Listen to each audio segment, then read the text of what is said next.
We used only the close-up areas. Background, we couldn't light up, so obviously we generated entire thing. Behind what you see is all CG-generated trees.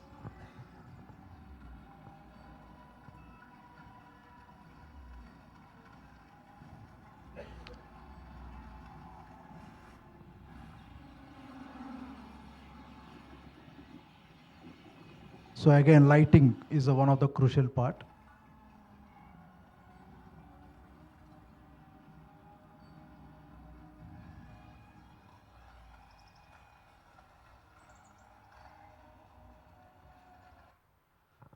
Yeah, so in this film, the next major, of course, this is one of the hero of the film. So challenge is that board. So board is made up of cell phones. That is what the main important character in the film. So we tried with a lot of variations. These are the first, as I mentioned, that we need to bring director's vision into the paper or some kind of format. So this is the concept arts which we tried initially.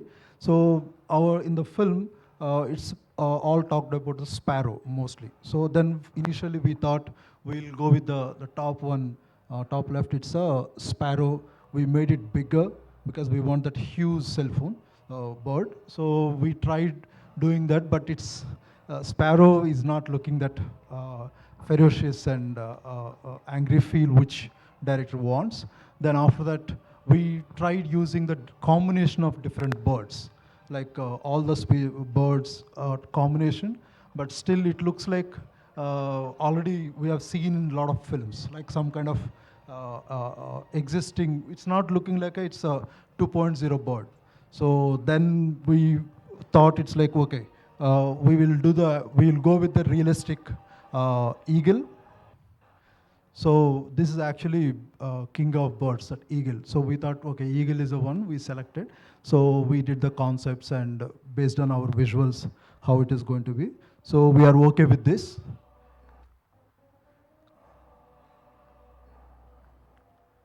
Okay, then these are based on the visuals, this is the basic concept using the cell phones we have applied. And this is the proportion. If you see the Boeing jet behind, so this is kind of a wingspan he wants. So then we are okay with this. So this is a concept. Then we started building into the 3D and doing the first test. So this is our initial test using the real Eagle one. This is all made up of full thousands and thousands of cell phones and digitally we manipulated. But the problem is it's not looking really good. This actually took us, to get this output, it took us 1 year to get this from the Eagle to this level. Because it's a lot of technical difficulties are there. If you are just basic human without any mobile phones or any particles on it, it's very simple. But here we need to drive lot of particles sticking onto that, lot of cell phones sticking onto that. That is one of the challenge as technically. So we achieved this this level. So in this, what we missed is, so we couldn't get the separation of the bird feathers. So even bird, when it's looking frontal, if you see any bird just looking straight, it's not looking like a very aggressive. So always bird looks little side, and so then we realized that it's not working and director is not happy with this. So then we started working another model. So this is the model which what we tried is we did it in a, if you go technically a little bit, it's like we did in ZBrush, there is a software in the 3D. So actual sculpting with the phones. So this is our version. So in this, what we tried is, we did a lot of cheating the size. Because previous bird, we want to keep the actual phones everywhere in the same size. But in this design, what we did is, like if you see all the nose and remaining facial areas, so some phones are very small. But we took a liberty to get that feel. But finally, director is okay with this. So this we did with the overall turntable, and this is one of the pose.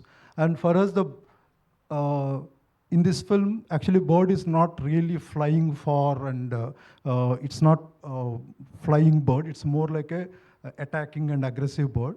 So what we did is that wing, we taken a freedom of using that curve, that hand, more like a bend kind of thing. So that is how we designed. And edge of all the feathers, we made it very sharp like a knives, and we given each feather little bit separation.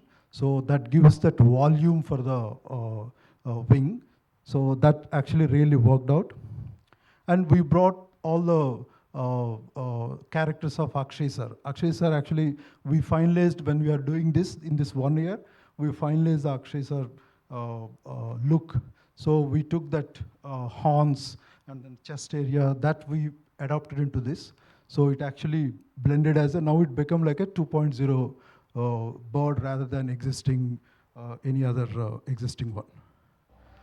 So then based on that black and white, gray thing, so we started experimenting on the textures, like a color, which color works well.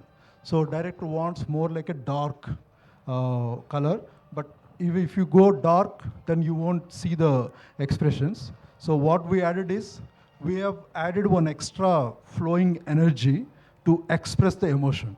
If you see in the next, if you see that there are a lot of energy passing, lighting streaks are there. That actually changes the speed based on the emotion. If it's angry, it's like a very fast. So that is and it gives the feel of a cell phone screens, and it's not like a made up of just a regular bird. And then we, based on that concept, we did the first test. So this is our initial first test of the bird, which director is really happy on this. So then we locked, and then we started working on the actual production. So if you see from the beginning, from the sparrow, we tried a lot of variations, and then after that we went into the different kind of birds, and then after that we finalized with the eagle. Then somehow eagle frontal, it's not looking right, and even feathers we couldn't work out. Then finally we went to the different design, and now we locked this. तो इस वक्त आप देख रहे थे सीधे master class का प्रसारण। हम लगातार आपको हर छोटी छोटी बातें इस अंतर्राष्ट्रीय फिल्म महोत्सव से जुड़ी प्रेषित कर रहे हैं, और जैसा कि इस बार IFFI 50th एडिशन में कई सारी मास्टर क्लासेस और इन कॉन्वर्सेशन सेशंस का आयोजन किया जा रहा है, ताकि युवा निर्माता, निर्देशक और एक्टर्स कुछ सीख सकें, फिल्म जगत से जुड़ी बारीकियों को सीख सकें। दर्शकों, यहाँ आपको बता दें कि अभी से थोड़ी देर पहले एक फ़िल्म का प्रदर्शन किया गया आइनॉक्स की स्क्रीन पर। फिल्म मराठी भाषा में रही। फिल्म का नाम रहा फ़ोटो प्रेम। फ़ोटो फ्रेम नहीं, फ़ोटो प्रेम। ये फ़ोटो प्रेम से, इस मूवी की स्टोरी से हमें इतना प्रेम हो गया कि हम इस फिल्म की स्टार कास्ट और I must say the lead cast उन्हें अपने स्टूडियो में लेकर आ गए। दूरदर्शन के स्टूडियो में स्वागत कीजिए। हमारे साथ हैं श्रीमती नीना कुलकर्णी जी। बहुत स्वागत है आपका दूरदर्शन की ओर से। नमस्ते, नमस्ते।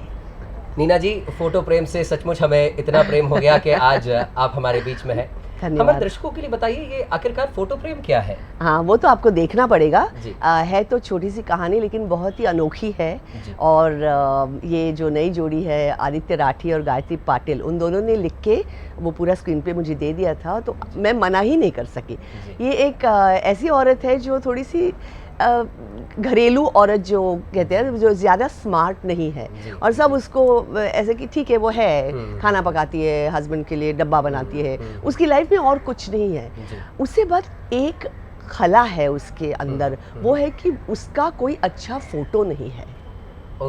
और फिर वो सोचती है कि मेरे जाने के बाद लोग मुझे याद कैसे रखेंगे, तो उसे फोटो निकालने से डर लगता है। तो वो पूरी जर्नी है उस औरत की कि वो फोटो ले पाती है या नहीं, या उसे अच्छा फोटो मिलता है या नहीं, या फिर वो अपने आप को थोड़ा सा आइडेंटिफाई कर सके, इतनी उसमें हिम्मत आती है या नहीं। तो ये फोटो प्रेम जो है वह इस औरत की कहानी, जर्नी है। जी मीना जी, और बहुत ह्यूमरस तरीके से इन लोगों ने डायरेक्ट की है। निश्चित तौर पर हमारे दर्शकों को भी ये फिल्म जब जाएंगे देखेंगे हाँ। तब और ज़्यादा मालूम पड़ेगा। जी। लेकिन अगर आपकी जर्नी की बात करें नीना जी, हाँ जी। मेरी तो इतनी उम्र नहीं है जितना आपका नहीं, बिल्कुल भी एक्सपीरियंस नहीं है, बिल्कुल नहीं लेकिन है। फिर भी आपने शुरुआत, if I am not wrong, आपने ड्रामा से की, जी, थिएटर से जी, की। जी। कितना इम्पोर्टेंट मानती हैं आप ड्रामा थिएटर के एक्सपीरियंस को अपने फिल्म और टीवी जगत में? मैं सोचती हूँ कि ड्रामा जो है वो हर एक्टर का मैका होता है। जी। हम मैके में पैदा होते हैं, वहाँ पे पैदाइश होती है एक्टर की। और मैं जिस ज़माने की हूँ 70 के साथ, वो 1970s में ड्रामा बहुत ही मायने रखता था। It was an extra curricular activity for us. जी। आजकल जैसे करियर के तौर पे ही लोग अंदर कि मैं actor, I am going to choose this profession as an actor, वैसा नहीं था तब। तो ये ऐसे ही काम करते करते मैं पंडित सत्यदेव दुबे जी की स्टूडेंट हूँ और डॉक्टर विजया मेहता की स्टूडेंट हूँ। तो मुझे आई got the best of both worlds. और थिएटर बहुत मायने में आज भी हर एक्टर वापस जाता रहता है थिएटर में, you know, to kind of clean himself and get himself more and more updated.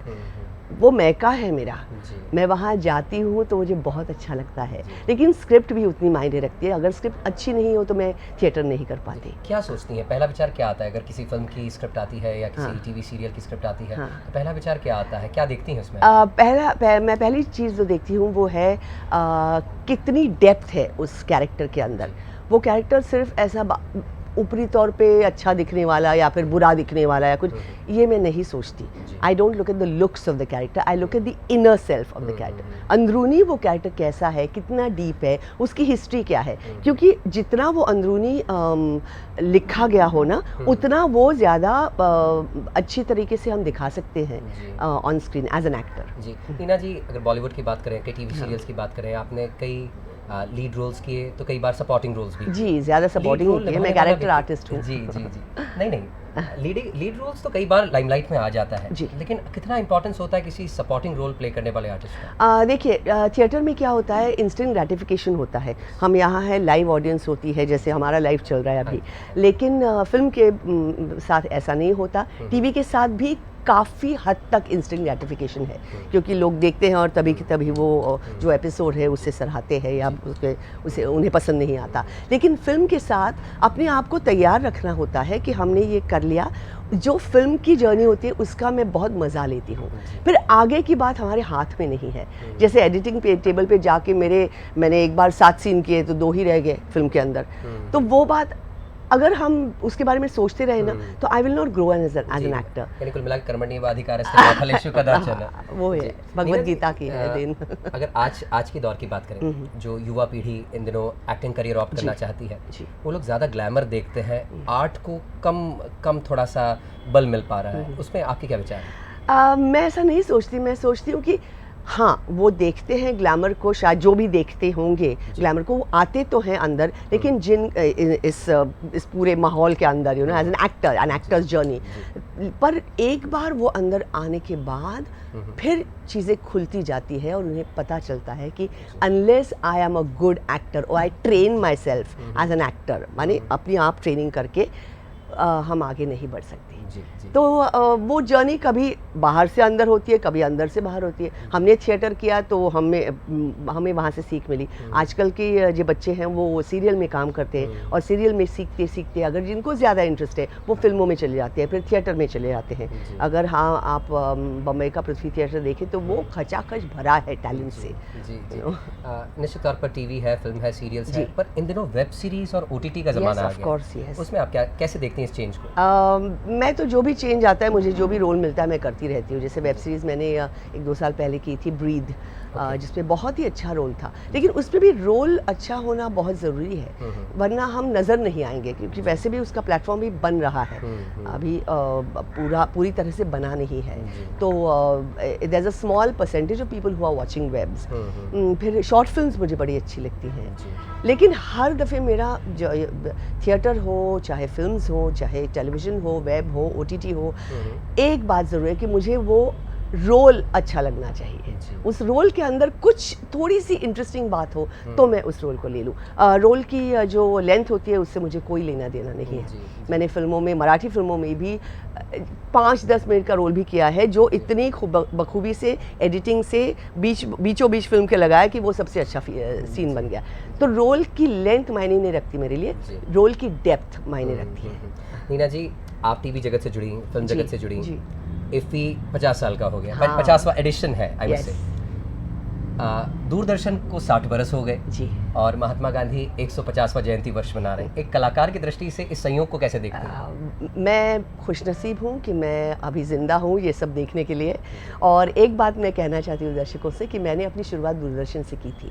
मैं अनाउंसर थी मराठी में, और फिर उसके बाद मैंने दूरदर्शन के जो टीवी सीरियल्स नहीं कह सकते, टीवी जो प्रोग्राम्स आते थे ना, जैसे अड़ोस पड़ोस सई परांजपे का था, या नकाब था जो अमोल पालेकर ने डायरेक्ट किया था, वहाँ से मेरी शुरुआत हुई है। तो मुझे दूरदर्शन से खास लगाव है। यानी आपका भी जुड़ाव है, आपका भी रिश्ता है जी। नीना जी, कौन इंस्पिरेशन रहा आपकी इस पूरी जर्नी में? मेरे गुरु मेरे इंस्पिरेशन डेफिनेटली हैं। मैं आज भी विजया बाई के पास जाती हूँ, मैं आज भी दुबे जी के जो हमारे सारे स्टूडेंट्स फ्रेटर्निटी उनसे जुड़ी हूँ, और उन्होंने जो हमें दिया है, और ऐसा नहीं कि मैं उनके स्कूल में जाके पढ़ी, उन्होंने जो सिखाया वो जैसे हमें रोल्स देते रहे, उसके अंदर सीखते गए। We were like sponges, we were taking it all in. तो मैं उन दोनों को बहुत बहुत मानती हूँ, और उनकी बदौलत मैं आज यहाँ पे हूँ, आप मेरा इंटरव्यू ले रहे हैं। मैं हमेशा, मैं कभी भूलती नहीं। जी नीना जी, हम इस IFFI 50 के दौरान बेटी पढ़ाओ बेटी बचाओ, महिला सशक्तिकरण, महिलाओं को आगे बढ़ाने की बात भी लगातार करते आ रहे हैं। You being a female actress, क्या चैलेंजेस कोई आए आपकी लाइफ में, और क्या संदेश देना चाहेंगी महिला उद्यमियों को, महिलाएं जो एक्टिंग फील्ड में उतरना चाहती हैं? मैं एक तो ये सोचती हूँ कि मैं इंसान हूँ, और मुझे लगता है कि हर औरत ने ये सोचना चाहिए कि वो पहले इंसान है। जी। महिला और मर्द और ये फ़र्क बाद में आते हैं। जी। तो इंसानी तौर पे हमारा जो कॉन्फिडेंस है वो मर्दों से कम नहीं होना चाहिए। तो कॉन्फिडेंस की बात है महिलाओं के लिए, और आई थिंक ये जो टॉपिक है ना, वो अभी इसको डिस्कस ही नहीं करना चाहिए, because I think females women are all over the place, they're all over, they've taken over the world, and the hand that rocks the cradle rules the world. ये तो है ही बहुत पुरानी कहावत अंग्रेजी में। तो आई फील, लेकिन मैंने कभी ऐसा नहीं फेस किया, क्योंकि मैंने कभी माना नहीं इसको। अगर हम मान के चले कि भाई यहाँ मेरा इंसल्ट हो रहा है, या मुझे ये हो रहा है, मुझे वो हो रहा है, तो प्रॉब्लम हो जाती है। नीना जी, इतने सारे किरदार निभाए, इतनी सारी फिल्में की, इतने सारे टीवी सीरियल्स किए, कोई एक ऐसा रोल जिसने आपके वास्तविक जीवन में भी अपनी छाप छोड़ी हो? काफ़ी हैं एक्चुअली, बहुत सारे रोल्स हैं, लेकिन अभी जो फोटो प्रेम है वो मुझे बहुत अच्छा लगा। क्योंकि वो मुझसे एकदम हटके था। मैं कैमरा से बिल्कुल नहीं डरती, मैं कैमरे से बात करती हूँ, मेरा काम है कैमरा से बात करना, और यहाँ एक औरत का किरदार निभाना था जो कैमरा से डरती है।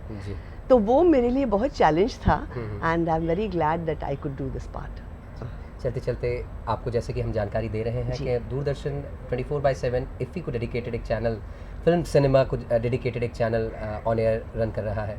हमारे दूरदर्शन के दर्शकों को कुछ संदेश दे दीजिए अपनी ओर से। नमस्ते, मैं नीना कुलकर्णी। IFFI को 50 साल हो गए हैं, ये 50वां साल चल रहा है, बहुत ज़ोरों से यहाँ पे सेलिब्रेशंस हो रही हैं, काफ़ी फिल्में दिखाई जा रही हैं, मास्टर क्लासेस हो रहे हैं, और दूरदर्शन ये सब आपके सामने ला रहा है 24/7। तो इसे देखिए, इसका मज़ा लीजिए। बहुत बहुत शुक्रिया नीना जी, जो आप हमसे जुड़ी और इतनी बातें साझा की। रियली वी आर ग्लैड, हम गौरवान्वित हैं जो आपने इतनी बातें साझा की। धन्यवाद, बहुत धन्यवाद मुझे बुलाने के लिए। तो दर्शकों, अब वक्त हो गया है एक बार फिर से आइनॉक्स के प्रांगण में जाने का। आइनॉक्स के प्रांगण में मौजूद हैं हमारी सहयोगी रुचिका, और वो वहाँ पर मौजूद लोगों से, सिने एंथुसियास्ट से बात कर रही हैं। सीधे लेकर चल रहे हैं आइनॉक्स। रुचिका वहाँ पर जानना चाह रही हैं कि सिने एंथुसियास्ट के मन में क्या है, क्योंकि आज सुबह प्रधानमंत्री जी ने अपने मन की बात कही। प्रधानमंत्री जी ने कई सारा जिक्र किया, NCC के बारे में जिक्र किया, और यहाँ पर चूँकि फिल्मों का महा उत्सव चल रहा है गोवा में, गोवा के पणजी में आइनॉक्स, जहाँ पर 4 स्क्रीन्स लगाई गई हैं, इसी प्रांगण में कई सारे प्रॉप्स लगाए गए हैं, कई सारे मॉडल्स लगाए गए हैं, कई सारे राज्यों के स्टॉल्स लगाए गए हैं। रशिया जो फोकस कंट्री है उसका पेविलियन लगाया गया है, वहीं मौजूद है हमारी साथी रुचिका। आइए सीधे चलते हैं, over to you Ruchika. Well, everyone, hello. This is Ruchika Dawo once again, and we are here at IFFI Inox Courtyard. Everyone, आप देख रहे हैं Sunday है आज यहाँ माहौल ही अलग है. There is so much of energy in the house. There is so much of vibrance.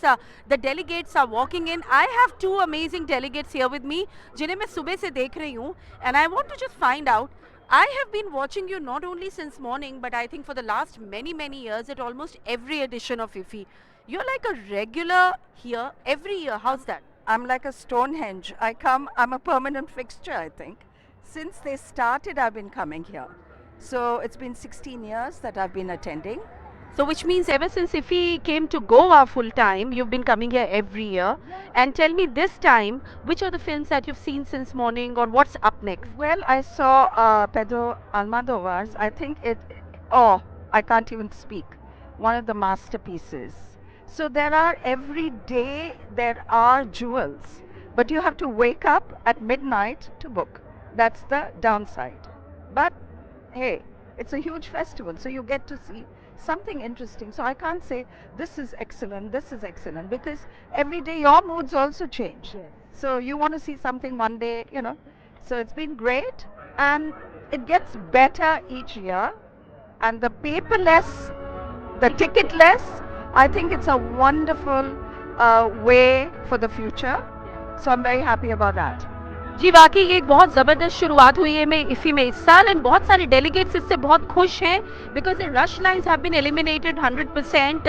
हाँ, अगर आपको टिकट बुक करने में मुश्किल आ रही है तो जो मैम ने टिप दिया है वो याद रखिए, थोड़ी सी मेहनत कीजिए, आधी रात को उठ जाइए और अपनी पसंद की जो फिल्में हैं उन्हें फटाफट बुक कीजिए. सर, आप तो उज्जैन से पहुंच गए हैं यहाँ पर IFFI के लिए. देखिए ऐसे ऐसे दिलदार हैं और मैं आपको बता दूं कि सर उज्जैन से पहुंचे हैं दूरदर्शन की लाइव फीड देखकर. तो दूरदर्शन जो है वो पूरे भारतवर्ष की दीदी है जहाँ तक टीवीज़ की बात है, घर घर में जाता है. और देखिए किस तरह से केवल IFFI की फीड देखकर लोग अपना प्लान बना रहे हैं. मैं सबसे पहले तो यही धन्यवाद दूंगा कि बचपन से 55 का साथ दूरदर्शन का है और जो लोग IFFI तक नहीं पहुंच पा रहे हैं उनके दिलों तक दूरदर्शन IFFI को पहुंचा रहा है. सबसे ज़्यादा हृदय से धन्यवाद दूंगा पूरी टीम को. आदरणीय सूचना प्रसारण मंत्रालय के मंत्री श्री प्रकाश जावड़ेकर जी को सबसे ज़्यादा धन्यवाद दूंगा कि उन्होंने इस बार युवाओं की टीम को मौका दिया है. सबसे ज़्यादा बेटियों को महत्व मिल रहा है. तो आप भी देखिए खुद. और अपने उज्जैन के बारे में इतना ही कहूँगा कि मैं शिप्रा सा सरल तरल बहता हूँ, मैं कालिदास की शेष कथा कहता हूँ और मृत्यु भी मुझे भय नहीं दिखला सकती क्योंकि मैं महाकाल की नगरी में रहता हूँ. महाकाल की नगरी से चलकर यहाँ तक आया हूँ और एक दिन के लिए आया हूँ.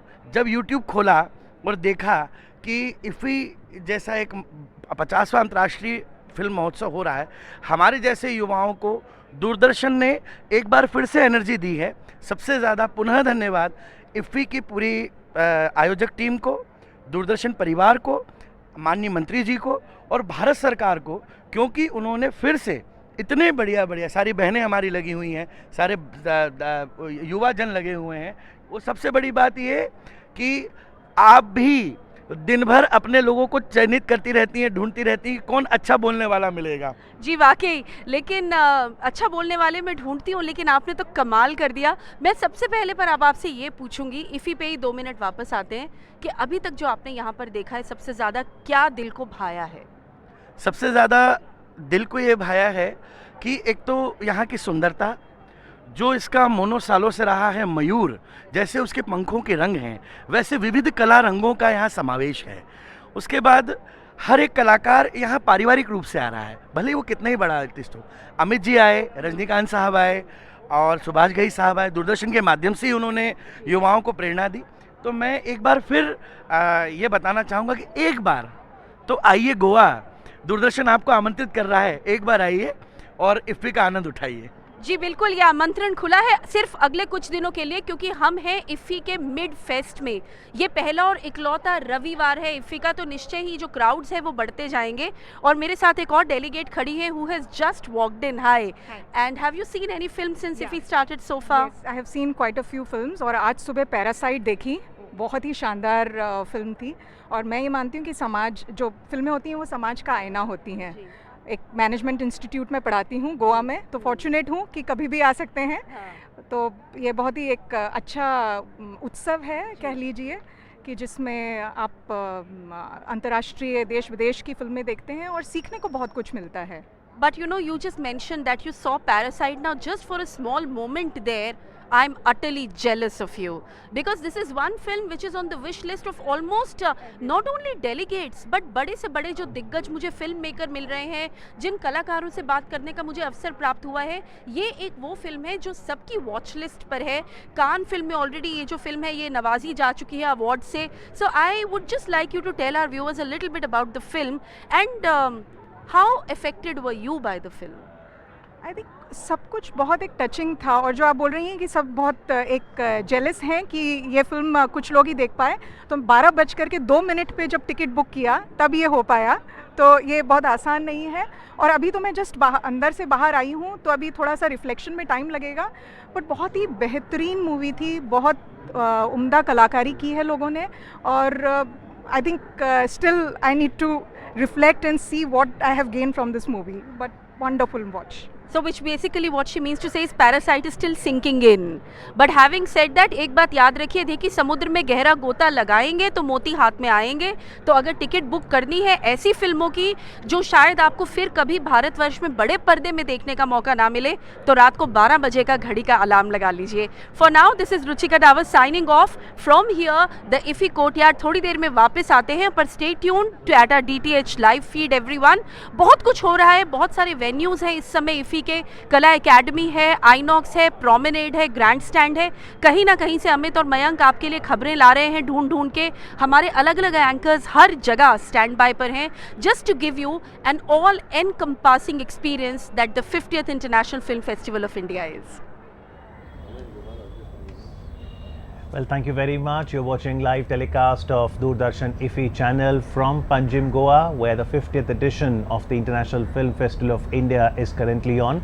And what a pleasure it was to have here in the Doordarshan studios character artist, a very eminent actor, Neena Kulkarni.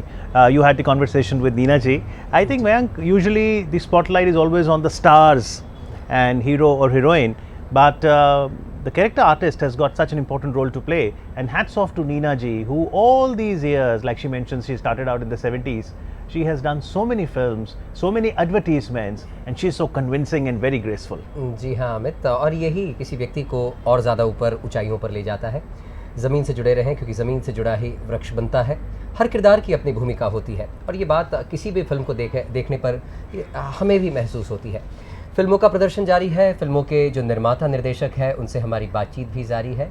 आइए अब आपको लेकर चलते हैं हमारे सहयोगी वास के पास, जो बात कर रहे हैं वाणी टिक्कू से.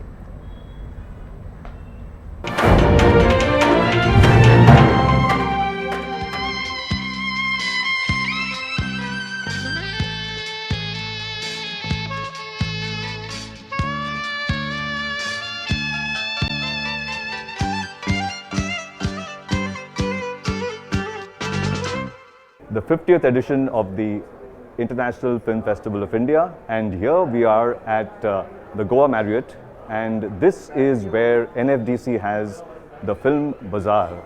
We are very privileged to have with us Miss Vani Tripathi Tikku, who has got a long list of very impressive credentials. Ma'am, welcome to Doordarshan. And for our viewers, we'd like you to shed some light on the fabulous mentoring programs that have been taking place at the Film Bazaar for the young students. Thank you to Didi for speaking to me today, and I think very interesting some new additions to the bazaar this time in the knowledge series, and there is a skill development segment, and entrepreneurship, you know, got discussed. I did a session with Vishal Bharadwaj and Shobhu, who's the producer of Bahubali, yesterday, which was entirely about entrepreneurship and, you know, how we can look at skill. I mean, what happens is that mostly when we talk about cinema, we forget that there's a lot of skill in making a film. Somebody will write a script, somebody will direct it, somebody will be acting in it.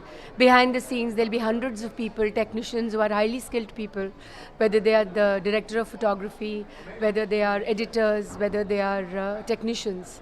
So, because glamour and cinema is generally always seen as art, we forget that there is a lot of science and a lot of skill behind it. Absolutely. So that was a very interesting session, and I must say that despite being a first time effort, it was a complete full house and very interesting questions came from the audience. Also, I think there are newer mediums now with the advent of technology. People are shooting films on their phones. The hefty part of coming with a 100 kg film camera, those days are over. And I think that is a lot of independence for young filmmakers. I mean, youngsters today are not just dependent on a 150 people unit. It's a 2-person unit also which can shoot a film on a phone and also edit it right there. So I think it's a lot of democratization of content, as I call it. Then I also had a masterclass this morning on acting, which was about my journey as an actor, but I rather turned it into a kind of a theatre workshop where they got involved. They started doing the storytelling, and it was a... So it was learn by doing. Yes, and what tends to happen is then sometimes in master classes we always just go on a monolith kind of a lecture. I thought I will do something creative and involve them with me, and I think that worked very well because time just flew. We overshot our time by almost an hour. And fabulous students. Yeah, what was the composition of the students like? Well, there were quite a few film students. They were actors, they were writers, they were young filmmakers in the workshop, and very large number. It was a huge group. Wow. And again, I'm saying this is the first time that under the skill development section, these kind of workshops are happening. And I think very progressive. To do this kind of a narrative within the festival and the bazaar. Ma'am, I think that's fabulous because what's really happening is industry stalwarts like you, and we had it's like a star cast of industry experts who are actually giving back to the industry by mentoring young students, and that becomes so critical because I always believe that when you teach, you also learn at the same time from the young. You see, you always learn on the job. I always tell people that hefty degrees from institutes and universities only help you that much. You'll know the theory, but till you're actually on the ground, as I always say, as an actor, when the arc lights are on me and there's nothing between me and a lens, that's not even emoting back to me. I mean, that is something, that kind of training you will only get on the job. So I always tell actors, first, be ready for this word no. You will be rejected several hundred times before you are accepted. Don't take it personally. Be resilient. Yeah, don't take it personally, and if you're passionate enough and if your insides will tell you that this is what I want to do, you will go at it and you will go at it better each time. Each time you fail an audition, it is not a personal failure. Never take it as personally. Maybe somebody else is doing that characterization better than you at that time. So it's those kind of things, and I would rather say more than mentoring, I look at this also as cinema literacy. Every film festival is one step forward in a country like India, which is one of the largest film producing nations of the world, towards advent of cinema literacy. And cinema film festivals are not just about getting thousands of people in theatres to make them watch brand new films. It's advancing the cause of cinema. Yes. Yeah, and it's also about the conversations around cinema, it's around the craft. It's also about conversations around where we stand as a country with this new narrative of cinema which is emerging in India. Yes, ma'am. In fact, there was a session on how to monetize films and how to market films. I think Shabu was part of it along with Siddharth Roy Kapoor. And they were talking of the number of screens that we have in the country. And you mentioned something very pertinent where you said that with the advent of technology, now every mobile phone is a screen. Yeah. So now that brings me to another question in an area where you're involved as one of the longest serving members of the Film Certification Board. We shouldn't call it censor board, but not censor board. Otherwise we go cut on TV, but no.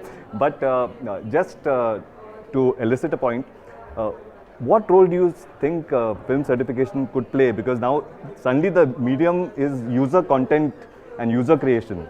So where does certification, how do you handle it at the board? I'm saying this is a question. No, this is not in our ambit at all. We only certify films for theatrical releases across mediums, across languages, which are only for theatrical releases. I think with this advent of the new kind of, storytelling which is emerging, a lot of young people are getting tremendous opportunity. CBFC has nothing to do with it, and we should actually be doing nothing but just doing our work for the theatrical release. That's great to hear. In fact, and then we come to another aspect, and you yourself have been very involved with causes for women And this 50th edition of IFFI has got a focus on women in films. Yeah. So 50 films have been showcased with some of the finest filmmakers. Could you shed some light on, the roles you've been playing, as an activist, a pure activist in promoting the cause of women in cinema? I think the biggest change is the last decade of storytelling. If you look at the last decade, the kind of films which have come have all very strong women protagonists. They are not just arm candy women to a gun-toting hero who's taking on 35 goons and saving the life of a babe in the woods.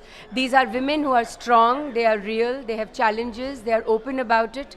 I mean, if you look at a Dirty Picture, you look at a NH10. When was the last time you actually had a film on menstruation which worked at the...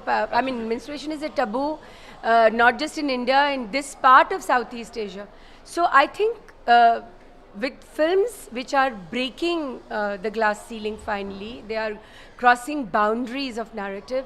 Also remember, films and their production is as much commerce as it is art, which means that people are ready to accept that kind of cinema. All these are runaway box of Toilet Ek Prem Katha, I mean on sanitation, one of the biggest calls of the Prime Minister and the government, and such a beautiful and such an entertaining film it was. I think this narrative is the new change, where the women are not ashamed of being who they are. They have tremendous opportunities which look them in the eye. Also, I think it's not just about women filmmakers. When an actor, a female actor, gets a Best Actor award in a big film festival, she's not getting it for being a woman. Remember, her gender is neutral. She's getting it for the brilliant work that she's done. Absolutely. So these gender biases and these boundaries we have to cross. But I know that so many men who are filmmakers are writing scripts, are directing things which are about very powerful women. Remember, without collaboration, it will be only half the job done. It's the men and the women who have to come together as far as this cause is concerned. Yes. By keeping the men out, we will just have a checkered narrative. Yeah, and talking of remuneration, in fact, you must have read in the papers just a couple of days ago, Benedict Cumberbatch has said that he's not going to accept a film or work in a film till the lead female actor gets the same amount as he does. I think it's fantastic, but remember, pay equity is a huge issue in the West. In India, maybe in films, I think our heroines still don't have exactly that kind of pay equity, and they should openly speak about it. But I think in the Western countries, despite the fact that so much of conversation happens around women's rights and equal opportunities for women, pay equity remains a huge issue in various film industries across the world. And I think if not just male actors taking that position that we will not work in a film if my co-actor doesn't get paid, more than that, the producer of the film should take a position, or because at the end of the day the finance lies with the guy who's financing and producing it. I think that probably is the only change So which equality is is the way required. forward. Absolutely. Yes. Now on a personal note, you've been so busy mentoring people and at the Film Bazaar, putting in so much for the industry. Have you had time to catch some nice films? No, not at all. I mean, I just got in here from overseas yesterday and I directly went into a session. Today I'm looking forward. In the viewing room in the bazaar, there are some very nice, enterprising debut films which made for the first time, also by very young filmmakers. Today I'm definitely going to catch up on some of those. Sure. Thank you so much. Yes, that was our guest today, and we've had a wonderful opportunity to have insights on the way the whole industry is moving. Thank you so much. Thank you.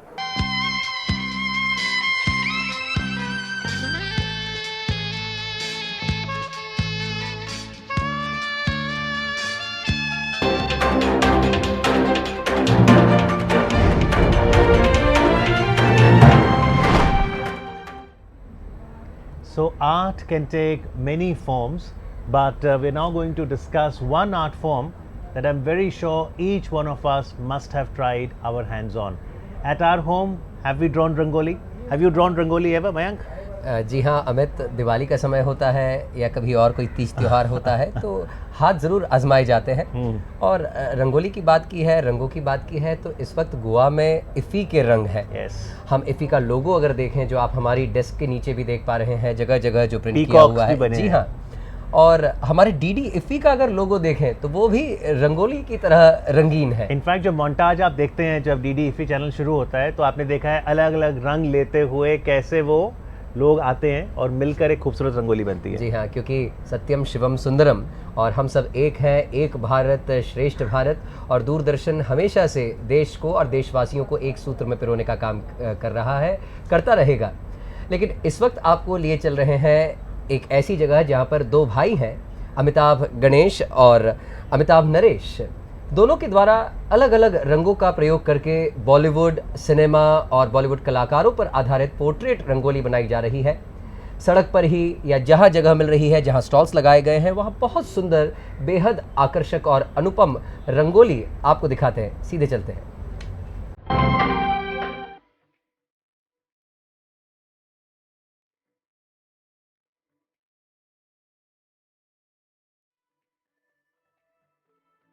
IFFI is a place not only for watching films. In fact, India is such a diverse country. There's a whole lot of arts that are not even discovered and appreciated until they get a platform as huge as IFFI. We have two amazing brothers here. We've got Naresh Mangaonkar and Ganesh Mangaonkar. Now this duo of brothers is especially renowned for making spectacular powder based celebrity rangolis. और क्योंकि IFFI में इस वर्ष केवल IFFI के 50 वर्ष celebrate नहीं हो रहे हैं, अमिताभ बच्चन जी जिन्होंने इंडस्ट्री में 50 वर्ष पूरे किए हैं, ये एक बार उनके लिए भी काफ़ी खास है। तो इसीलिए इस बार IFFI में इनके द्वारा बनाई हुई एक अमिताभ बच्चन जी को डेडिकेटेड पाउडर रंगोली है, जिसपे इन दोनों भाइयों ने बहुत खूबसूरती से काम किया है। I have one of the brothers here with me, Mr. Naresh Mangaonkar is here. Sir, how long did it take you to make this classic rangoli? It took almost a day, total around 20 hours. What exactly is the color that you use? What is the technique of making a pictorial rangoli like this? Actually, basically it is a powder. It is called rangoli made out of that marble fine powder. और हम उसके साथ हमारे जो powder colours रहते हैं वो उसको उनके साथ मिला के मिक्स करके the type of color we want, skin color or hair color, whatever colors we want, we mix it accordingly and get the effect accordingly.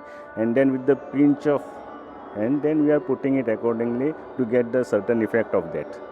So how long have the two of you been practicing this art? This we are practicing since our school days. Actually, we got our first opportunity in our school function when we were in the standard 9th standard. तभी से हमें मौका मिला और तभी से we discovered that we got this talent. You know, it is something so unique कि भारतवर्ष में इस तरह की कला देखने को बहुत कम मिलती है, and I'm sure that you have been invited to a whole lot of events and venues to showcase your art. But which are a few of the closest occasions where you got a chance to exhibit this? Yeah, the most memorable one was when we had to perform at Shri Amitabh Bachchan ji's residence on his birthday. His fan in Goa, Miss Zarina, he asked us to draw that Rangoli portrait on the eve of his birthday. और उसके मौके पे उसको कुछ खास present करना था, तो उसने हमें कहा कि उसकी रंगोली चाहिए मुझे उनके जन्मदिन पे. तो we had gone to his residence and we performed there. And secondly, we also got chance to make the portrait of Lata ji also. When she had come to Goa, we were also specially invited to put her rangoli on that occasion. Well, that is so amazing. हमारे यहाँ पर गोवा में दो भाई rangoli brothers हैं, नरेश मनगांवकर और गणेश मनगांवकर, और वाकई in the Inox premises right now everyone is stopping by, seeing this breathtaking, almost true to life rangoli. एक ट्रेडिशनल रंगोलियाँ जो लोग घर में बनाते हैं और इस तरह की जो एक ये रंगोली है, you know, there's a huge difference. What exactly is the difference between this and a regular floral rangoli that someone makes? Because this consists of a human figure which takes a lot of hard work to depict that actual reality in that picture. In floral rangoli, if something went wrong, you cannot make it out. But when you are going for a human picture, it is very easy to identify the mistakes in that picture. So it is more challenging to put such rangolis, and it's equally difficult as well. मैं तो सच में आपसे जो final सवाल है वो ये पूछना चाहूँगी, मैं तो कभी दिवाली में खुद घर पे रंगोली बना लेती हूँ, तो मैं उसे 1 हफ्ते तक वहाँ पे सफाई नहीं होने देती, क्योंकि मुझे लगता है कि इतनी मेहनत लगी है and you know it's my creation and I don't want it to go. How do you feel when finally after such time consuming intricate piece of art there is no longevity in this art? तो आपको कैसा लगता है जब वो रंगोली जो है वहाँ से उठाई जाती है? एक्चुअली पहले जब हम स्टार्ट किया था रंगोली डालने के लिए, उस वक्त जब वो पोंछी जाती थी तब हमें बहुत बुरा लगता था, मगर आजकल क्या है कि you can store it in different forms like या digital format, printed copies also. So अब उतना ज़्यादा दुख नहीं रखता कि we can preserve it in different memories. मगर हाँ, इतने मेहनत के बाद जब उसे पोंछा जाता है तो इट पेन्स रियली. तो अब गोवा के रंगोली बंधुओं में मेरे साथ हैं Ganesh Mangaonkar. Ganesh ji, a very warm welcome. मैं आपसे जानना चाहती हूँ, how did and why did you decide to make Amitabh Bachchan rangoli for this event? First of all, I will like thanks you for this review. IFFI organizers meeting was there. They called up and told us that Amitabh Bachchan will be the chief guest for this function, and it is a golden jubilee 50th. So they offer us to draw the rangoli. So then we finalized the rangoli for Amitabh Bachchan. Of course, your brother told us that on Amitabh Bachchan's birthday you went and made a rangoli at his residence also. But apart from Amitabh Bachchan, which are some other icons that you have made a rangoli for, and it has really been something very close to your heart? Yeah, one of I can tell Yash Chopra's rangoli, then Vahida Rehman's rangoli, then Shah Rukh Khan's rangoli, then Lata Mangeshkar's rangoli. All these rangolis are seen by them in person. They were there to see and appreciate their rangoli. जी क्या बात है, इन्होंने तो एक ही सांस में सबसे बड़े बड़े नाम ले लिए भारतवर्ष के जगमगाती हुई एंटरटेनमेंट इंडस्ट्री के. And which is probably the best reaction that you still remember in your heart when somebody saw their rangoli? Actually, it was by Lata Mangeshkar. Actually, we drawn the rangoli of both Lata Mangeshkar and her father. But when she saw the rangoli and the flowers which were in her hand, she offered to her father's rangoli with her own hand. That was one of the Emotional. yes, I can say. तो चलिए, हमारे साथ है ये गोवा के दोनों rangoli brothers Naresh and Ganesh Mangaonkar. And I wish you bigger and bigger canvases for your rangolis in future. A big thank you. Thank you, ma'am. Thanks, ma'am.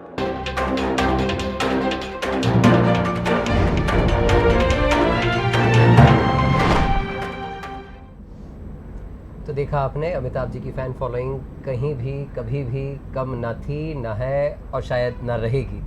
और एक अलग माध्यम चुना अपनी फ़ैन फॉलोशिप बताने का दोनों भाइयों ने. गणेश और नरेश जी का अभी आपने ये इंटरव्यू देखा. हमारी साथी रुचिका उनसे बात कर रही थी, जो अलग अलग ढंग से अमिताभ जी की रंगोलियाँ उकेर रहे हैं. Well, it was absolutely beautiful to hear Naresh and Ganesh share with us the nuances of their rangoli. Congratulations to both of them for a wonderful job. आपको बताना चाहेंगे कि आज 24 नवंबर संडे को एक और महत्वपूर्ण इन कॉन्वर्सेशन सेशन है और इसका विषय है फिल्म क्रिटिसिज्म. तो जब भी कोई फिल्म आती है उसकी समीक्षा भी होती है and therefore this session is going to be very interesting. It will be chaired by V.K. Joseph, who's a very eminent Indian film critic. In fact, Mr. Joseph has also been honored with National Film Award for being Best Film Critic. और इस IFFI 50 के दौरान एक सिलसिला press conferences का भी लगातार जारी है, जिसमें जिस भी फिल्म का प्रदर्शन किया जाता है उसकी स्टार कास्ट से अगर कोई मौजूद हो तो वो, अन्यथा निर्माता निर्देशक मीडिया को संबोधित करते हैं. उन्हीं प्रेस कॉन्फ्रेंसेस में से एक प्रेस कॉन्फ्रेंस में आपको लेकर चल रहे हैं. We were very interested in motherhood when we started to write the script. It was a very interesting process, above all because from the idea until the post-production, we joined every single step. So I helped out with production, film direction, and the script. And Laura was responsible for editing, directing, and also in pre-production. So yeah, like we were working on this project for a couple of years. It was not easy to produce independent film like that, to get help from the Film Institute in Argentina. And it's a film that was a little bit searching or analyzing a little bit the question of belonging. And when we started to write the project, we were both mothers with little children, and we were asking us many questions about that. We used to live together also, so that was a quite interesting process for us to. We were thinking a lot about this case when your child is born and you just can't stay. You can't start to get in real contact. So for us, it was a little bit this question of: are you a mother after the child is born, or you become a mother? You know. So yeah. Laura. Laura, okay, hello everyone.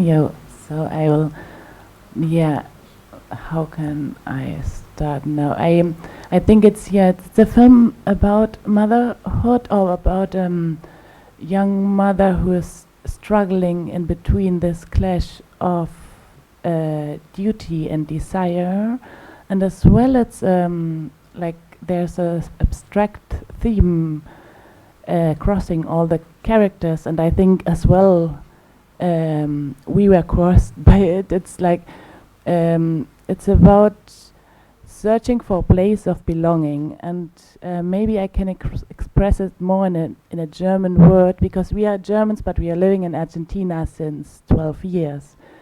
So our main character, and the other characters who are known actors, cross these experiences of like searching for a place of belonging. What could be a place, what could be a person. Our main character is searching for her child, her mother, her family, but it could be as well like a place or feeling, and I think and I can express it more better in a German word. It's impossible to translate. It means, it's called Heimsuchen, which has a double sense. Yeah? Perfect, thank you. It has a double sense. It literally, it means searching for a home, but at the same time it has a double meaning. It says the past, what you left behind is haunting you. And I think our non-actors, you see this past which appears in the present through their languages, which is a really old language which is not existing. They are speaking 3 languages actually: German, Spanish and Portuguese, because they're living next to the Brazilian border. And their German is so it's like out of time. It's not existing anymore. So that was really interesting for us. And I think we are in the same situation of like we sometimes we feel that we are living in between 2 countries, no? And it's always far from us anything. If we are here or if we are there, something is distant. Yeah, so we all the characters and we crossed the same experience in this way. Thank you. And now Director Venalai of the film Feelings to Tell, please. Okay. Hello, I'm Wenli from China, and Feelings to Tell is my first feature film. I'm happy to come here, and this film is about the story is about a young artist who wants to escape the real world and then get into an ancient old village. And there is the time difference between the real world and the village. The time in the village is like going back, and the time in the real world is just going on. So it's more like a parallel world, and the whole journey is like the young artist. It's like a self-healing for the young artist.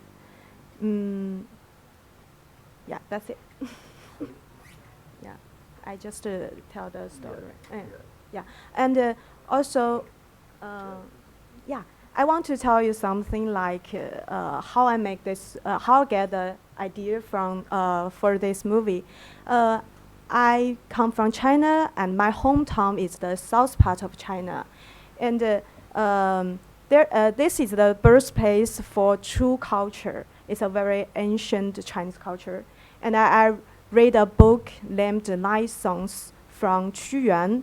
One of the songs named Mountain Goddess, which is the name of my main character, the mute girl, and when I read this book, I feel I can see lots of images in my mind. Like I can see a mute girl just dancing in the mountain and with a panther. It's more like a mess, right? Mess. And so I wrote this story, and I put myself, my feeling into this movie. So. अच्छा होता है जब पर्दे के पीछे की कहानी मालूम चलती है अमित। और ऐसे ही पर्दे के पीछे की कहानी हम भी इफ़ी से जुड़ी कई सारी हमारे दर्शकों को बता रहे हैं। Absolutely. In fact, a series of press conferences are lined up, and watch out for another press conference that is going to happen in a short while from now. That'll happen here at the Press Media Center in the Inox complex, and this will be about the Mid-Fest gala screening of a German film that's called Traumfabrik. Remember, IFFI 2019 started on the 20th of November. Will conclude on the 28th of November, and since today it's 24th, so we are almost halfway through, and therefore as part of the festival there is the screening of the Mid-Fest gala screening. Now, what is this movie Traumfabrik all about? Here the two main protagonists called Emil and Milou are two young lovebirds, and at that point of time, and since the film is set in the summer of 1961, what happens is that there is the construction of the Berlin Wall, and that sets both the lovers apart. Now the question that the film will address is, will the two young lovebirds get to see each other once again? If you want to know that, then please watch out for the screening of the film Traumfabrik, the German film, and this will be at Kala Academy at 4 p.m. today. यानी कितना कुछ है यहाँ पर इफ़ी में attend करने के लिए। अमित, हम दर्शकों को चूँकि पर्दे के पीछे की कहानी बता रहे हैं, फिल्मों का प्रदर्शन जारी है, कई इवेंट्स यहाँ पर ऑर्गेनाइज किए जा रहे हैं। जिन डेलीगेट्स ने रजिस्ट्रेशन करवाया है उन्हें पल पल पर मैसेज से एक जेंटल रिमाइंडर इफ़ी के द्वारा और ईएसजी के द्वारा दिया जा रहा है, कब कौन सी प्रेस कॉन्फ्रेंस है, कब कौन सा इवेंट है। किसी क्विज़ कंपटीशन का आयोजन भी किया है। साथ ही कल, यानी बीते हुए कल की अगर बात करें तो जितने भी डेलीगेट्स हैं उनके लिए एक डिस्को पार्टी का आयोजन भी इस इफ़ी के तहत ईएसजी के द्वारा किया गया था। अगर आपने अभी तक अपना डेलीगेट रजिस्ट्रेशन नहीं करवाया है और करवाना चाहते हैं और इफ़ी में आना चाहते हैं तो अब भी रजिस्ट्रेशन किया जा सकता है। अगर आप पूरे इफ़ी का रजिस्ट्रेशन, डेलीगेट रजिस्ट्रेशन नहीं करवाना चाहते हैं तो आप यहाँ पर जो काउंटर्स लगाए गए हैं, हेल्प डेस्क लगाई गई हैं, वहाँ पर जाकर किसी भी एक दिन के फिल्में देखने के लिए कूपन ले सकते हैं, कार्ड ले सकते हैं। हर दिन का अलग से कूपन भी खरीदा जा सकता है। ऐसे में अब आपको एक बार फिर से लेकर चल रहे हैं कहाँ पर अमित, हमारे दर्शकों को बताएं। Well, this is an interview with Laura and Verena, and in conversation with them is our colleague Ruchika.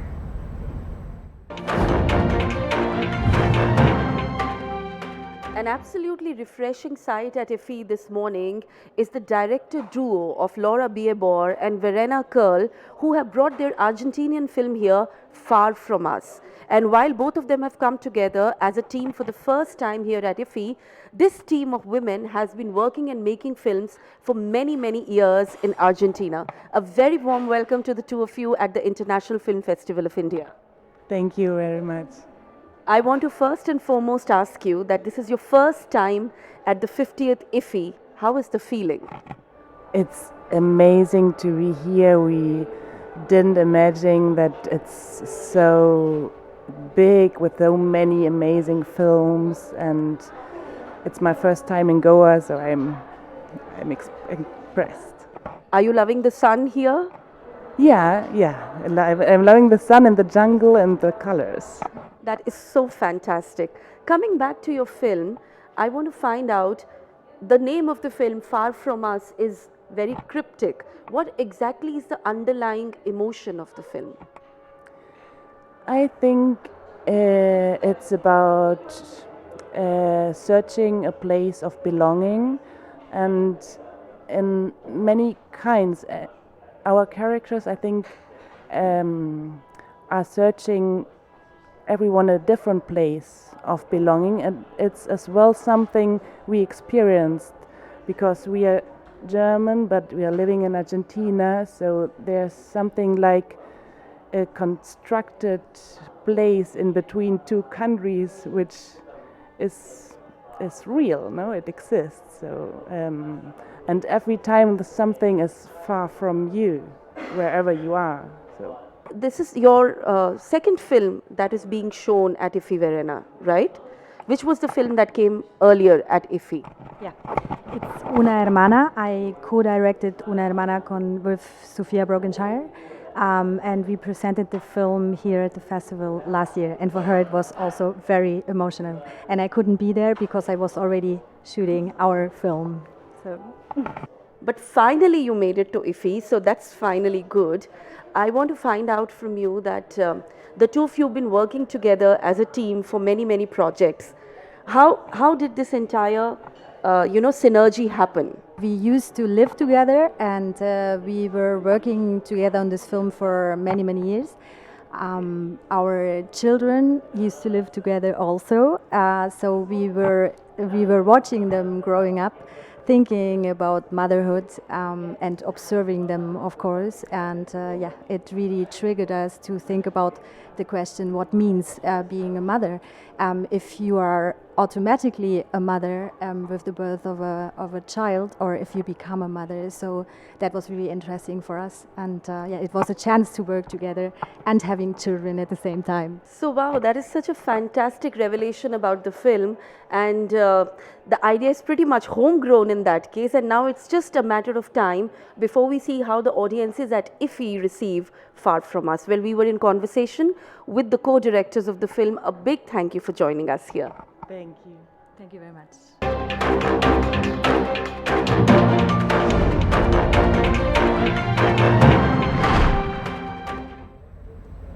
And now we can show you a very interesting in-conversation that happened earlier in the day.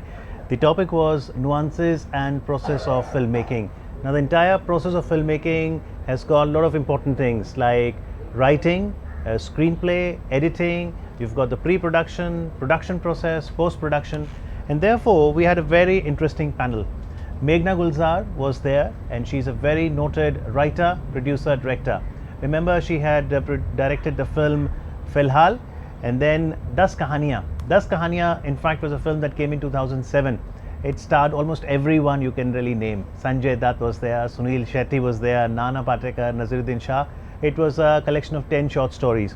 Then she directed Talwar, but her best film perhaps till date would be Razi, that came in 2018, and she's now working on a biopic that will be released in 2020. It's called Chapak. It's a biopic on Lakshmi, the acid attack survivor. Apart from Meghna Gulzar, the other panelists are Pooja Latha Surti. She is a writer again, an editor, associate director, and she worked for successful films like Andhadhun.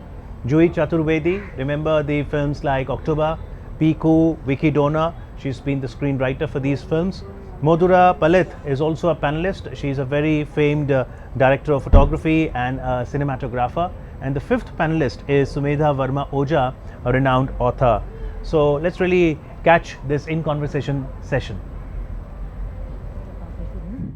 Hello. So is that Meghna? Meghna, you're a writer and a director. And you always said that a story needs to arrest you, totally take you in. And the other parts of the filmmaking, like your cast, your commercial viability, all of that comes later on. So what is it about a story that really ticks you? And there's a question to all of you eventually. I think it's the central core of the story, Right. whatever that may be. I'll go back to my last two films. With Talwar, I think it was the duplicity of one particular case, where you had two victims, but you had two sets of theories, two sets of murderers, two sets of murder weapons.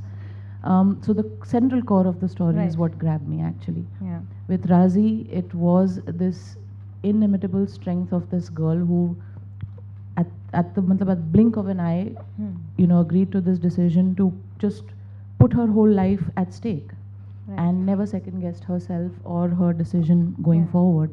It's the core of the story that grabs me. Right. It has to have that immense strength to hold me, and that's the only thing that will make me capable of Taking it forward, taking yeah. it Yeah. forward or doing a good job at Right. it. Actually, Yeah. if that doesn't grab me, that starting point doesn't grab me, I'm not sure how good I will be at Right. taking it forward or executing it. Right. Yeah. Chui, what about you? Yeah, one, what she said, the core of the story. And for me, another thing is also the purpose towards why I'm writing, why this particular story makes sense. What is the bigger reason for this film to be made, for people to come and hear me, for people to agree with a certain point of view that I have on that subject. So what is the bigger purpose? Like, for example, in October, it's unconditional love. Now, everything else is around that, but what is my take, my thoughts, my ideology on that word, That forms the unconditional? crux of that what forms the happened after crux, that. and then everything else is weaved around that. Right. So the bigger purpose is that in Piku, of course, the relationship of father-daughter and everything else, but it's also a comment on the times that we are living in. Right. You know, where joint families are not there anymore, where your parents, and sadly, if there's just one left, then what happens? How the equations change? How the daughter becomes the mother of the house? Right. But again, it's a comment on the times we are living in. And everything else, whether it's constipation, whether it's her desire to break away from the family or whatever else, is part of that. Periphery to the whole thing. Yes, Yeah, yes. yeah. What about you, Madhuri? When you hear a story, you create visual magic. So when you hear the story first, do you organically start looking at it in visual form? Yes, I guess that's what happens when you're hearing a story, Right. because it's like listening to any other story. You listen to a fairy tale, you listen to a folklore, you listen to any event a certain person is Right. telling you. You start visualizing or imagining the situation automatically on your head. And that is what happens, I guess, when we hear a narrative or a script being said to us. You kind of start imagining, okay, so I'm seeing the characters function in a certain scenario, in a certain mise-en-scene, and it comes automatically, I think. It's like, this is organic thing of humans have of listening to a story. You build the world in your mind or with visually, the moment you start hearing it. I think that is what happens, and then slowly you start trying to put that imagination which you are seeing in your head to people outside, those who can see your imagination coming up on screen. I think it's more than anything else. But yeah, the process is very organic. When you hear a story, when you listen to one, you almost know what you're looking at. You almost can see the whole spectrum. Yes. Yeah. Pooja. For me, actually, I've worked in films in which, you know, the characters are set in sort of morally grey spaces. And I find that fascinating, actually. I find it fascinating when people who are up against a wall make decisions that, you know, change their lives or spoil them or make them better, whatever the case may be. So it's mostly for me been that, you know, people find themselves in sticky situations, and what are they going to do, and where do they get the strength to keep going? Yeah. What do you say? So I am a little different in the sense that I'm a purveyor of words, not images. But those, the story idea, the story remains the same. For me, I have a passion for the past. History is my playground. So that's where I look for my stories. And the other thing is, how is history, how is it about me or all of us today? That's the point. Not just as a kind of curiosity, but how has it made all of us? How is it and relevant how will it? for all of? How is it relevant to all of us? Is what Exactly. you're saying. Yeah. And how is it going to make our future, if at all? Right. So all of you here have explored a variety of subjects through your stories and movies. But when a subject is very close to your heart, like of real people, of us, stems from society, you know, one of us or all of us, is the attachment more, and is the process different? You want to start, Shuri? See, no matter how much you try, you will be part of the process emotionally. You will be writing it at some level, your perspective on it. Because you are a sum total of the experiences that you have. So all your ideas or immediate references will perhaps come from the life that you've lived, the people that you've met, the places you've gone to. But you can't just, just type down everything what you've lived. There has to be something from that that makes sense. Life when it was happening like that as an experience, and on hindsight, in retrospect. So the retrospect is very important. That helps you build a reason to write that film. It is, of course, from your experiences, but there is a slight emotional distance that you have to maintain. You have to maintain. You have to maintain. But while I'm thinking about the characters, while I'm thinking about where they belong, how they are, it's a very personal, what should I say, journey along with the characters. You have to become them. Right. For me, I have to become them. I cannot write as third person. I become Bhaskar, I become Piku, I become Dan, I become Shuli. And then what comes out is a lot more organic. But then when I'm reading, as a writer. That time I'm not any of the characters, and it's multiple existence in a lot of ways. In one day you live a lot of lives, but it is fascinating also. I really enjoy that. Meghna, for you, Razi was based on a real story, and Talwar there was so much about Talwar in the public domain. So you were so much closer to the real subjects, pretty much, right? So how was your process? Unfortunately for me, I can't put the personal into the films that I make, whether I'll be in real serious trouble.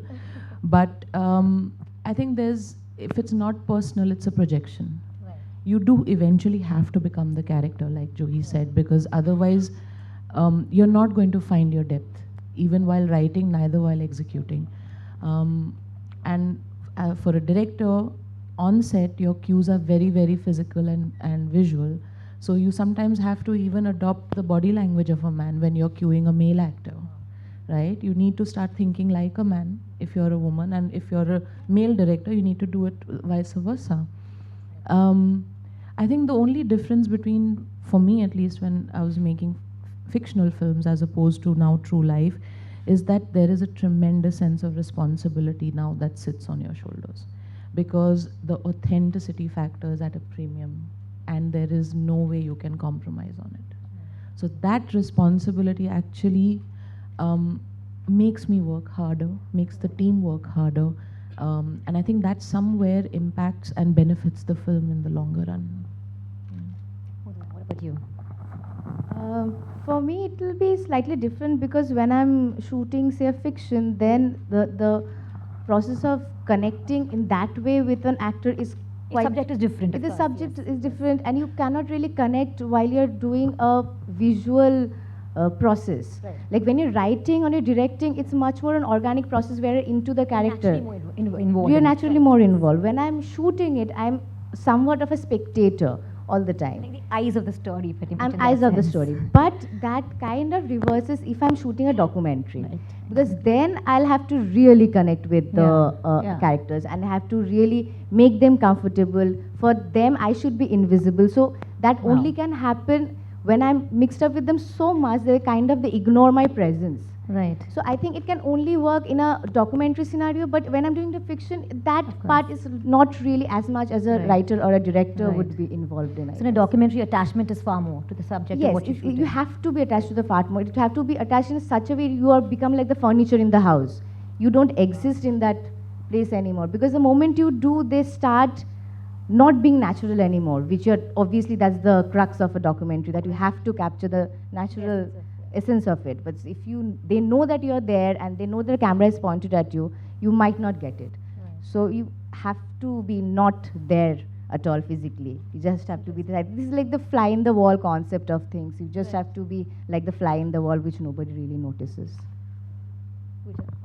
Okay, so if your question is, I think this duality that Juhi was talking about, which is that on some level you try to understand the character. Sometimes you find that you can't quite agree with them, at least in a lot of the movies that I've made. You can't quite, but you're fascinated. You know, you wonder why this person does what they do. And on the other hand, I think that you have to approach all of them with love. I don't see that there is any other way that you can actually do your job if you're not going to approach them with a certain amount of love being a big, sort of biggish word. But what I mean is a certain, you are invested in them in some way. Yeah. So again, a little different for me. I'm a writer. So the characters live in my head all the time. I write a series of books called Urnabhi, based on modern India. So it's a series, it's going on, and the first one is being made into a movie, which is why I think I'm here. So, but you know, they are in my head. They are both part of me. They are my friends. I'm growing with them. I'm living with them. It's like living with a few people in my own house for the past 5-6 years. So I think for me, sometimes perhaps separating the personal from what the story demands, there's a bit of a gray area over there. I'm sure there's a lot of me in my books, and somebody else would be able to tell me better. Perhaps I need a bit of psychoanalysis for that. But yes, I think there's a much closer connection between the writer and the characters, because you don't see them otherwise. All of you see your creations in front of you. I don't. Right. I just read about it, you know, when I read my books again. Interesting take. Like you just said, Juhi, that you become the character you're writing, and all of you spoke about how you feel close to the character. But does it often happen that once a film is over, how do you detach yourself?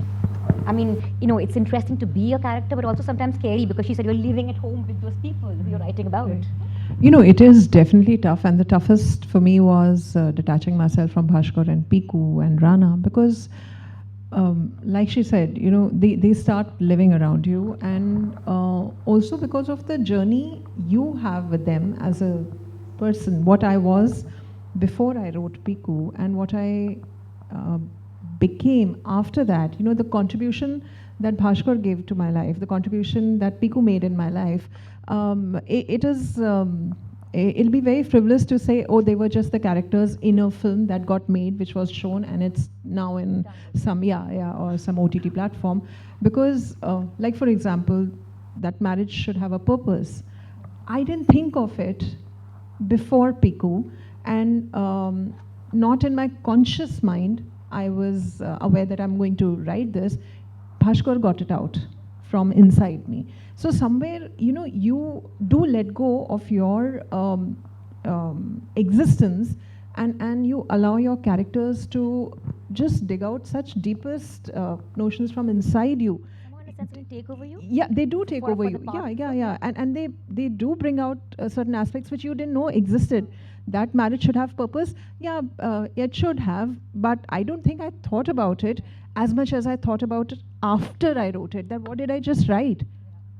And those surprises, those surprises, and that quality, that or that dominance that characters have on you, those people have. I wouldn't want to call them character also. Actually, they're people. They're people. So how do you just leave them? That I don't know them anymore. In fact, I know them forever now. If you want to, sometimes you're stuck in a situation.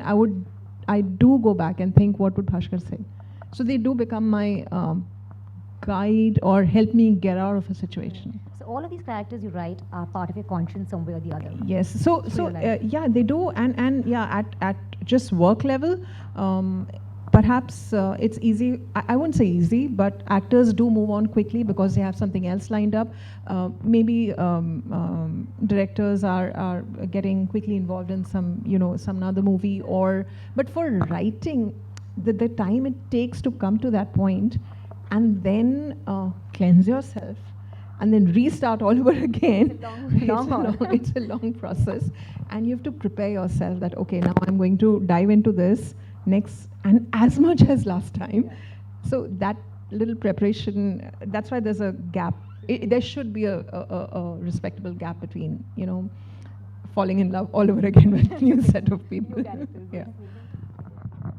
I actually go through cycles of attachment and detachment with my world, with the characters. I think that's part of the process because I'm a part of the writing process as well. So at that time, the attachment is peaking, and then you're in the filming process, and so everything that you have actually imagined and put down on paper with your co-writers is now breathing life on its own. So it's an extremely fulfilling process. Once you have your footage and you're on the editing table, which is also a process, and you would know about this as well, Pooja, that you need to get detached because then you have to look at your footage very objectively. Is that very hard? Because, you know, getting attached comes naturally to human beings. I think it's Detachment become is harder? easier. It's become over time. It's become easier. I am not emotional about my footage at all. At all. So then I'm totally assessing, and I will use words like this is crap. Cut it. Yeah. So there is that process of detachment that happens. Then when the film gets put together and you have to begin your other post processes of sound and music, then you're underlining emotions. So again, the emotional attachment comes back. So for me, it goes through cycles. Yes, actually. Yeah. I think the final bidai is when the film goes from me to the audiences in the theater is when I say my final farewell. That then I'm attached to the experience and the memories of the film. Yeah. I think that DOPs need to get de-attached much faster because we don't have that time to. With like Yeah, because DPs usually finish off a shoot and they're hurrying for the next pre-production of the next shoot and going into the other. you don't So I have the think cleansing time like no, we don't have the cleansing time. So I think we treat it like oh मेरा family उधर पे रह गया है अभी अगले वाले के पास जाना है. I think it's more of that. Move on to your next It's- family it's a- quickly, we are yeah. very fast movers in that way. We are not attached to people, you know.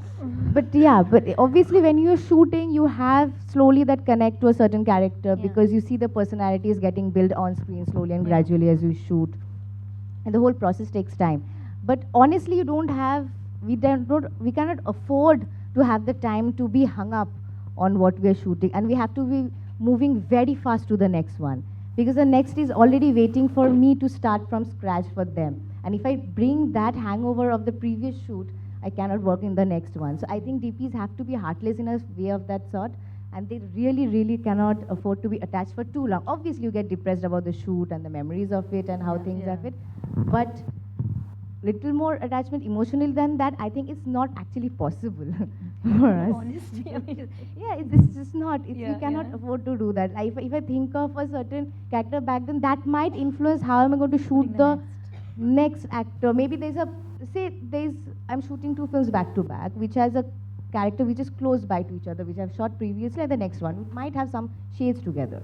Now, if I don't get out of the previous attachment, I won't be able to see this new character in a certain new light. New light, correct, yeah. So I might be like just, taking a hangover of that or extension of that and projecting the same character in a certain way, which shouldn't happen, what I believe. So it's better you get out of the zone ASAP and see your new film and new script and new characters in a different light completely. Pooja, you have 2 different levels of attachment as a writer and editor. Yes, Right, tell us about that. exactly what Meghna was saying. I think that when we're writing, we're sort of, yes, you get attached. You wonder what this character will do and so on.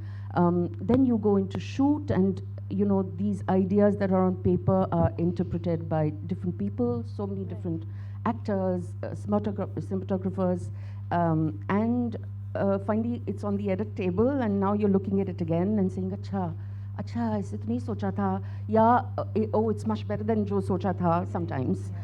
Happy times, but so it's, yes, I think it's attached, go away for a bit, come back again, and then again at the time of post, yes, I agree, when you're putting the music, when you're putting the sound is when you're finally rewriting the film. I think that the film gets written on paper, and then it gets written on shoot, and then it gets written on the editing table. So it's the same sort of writer attachment, detachment that keeps going on.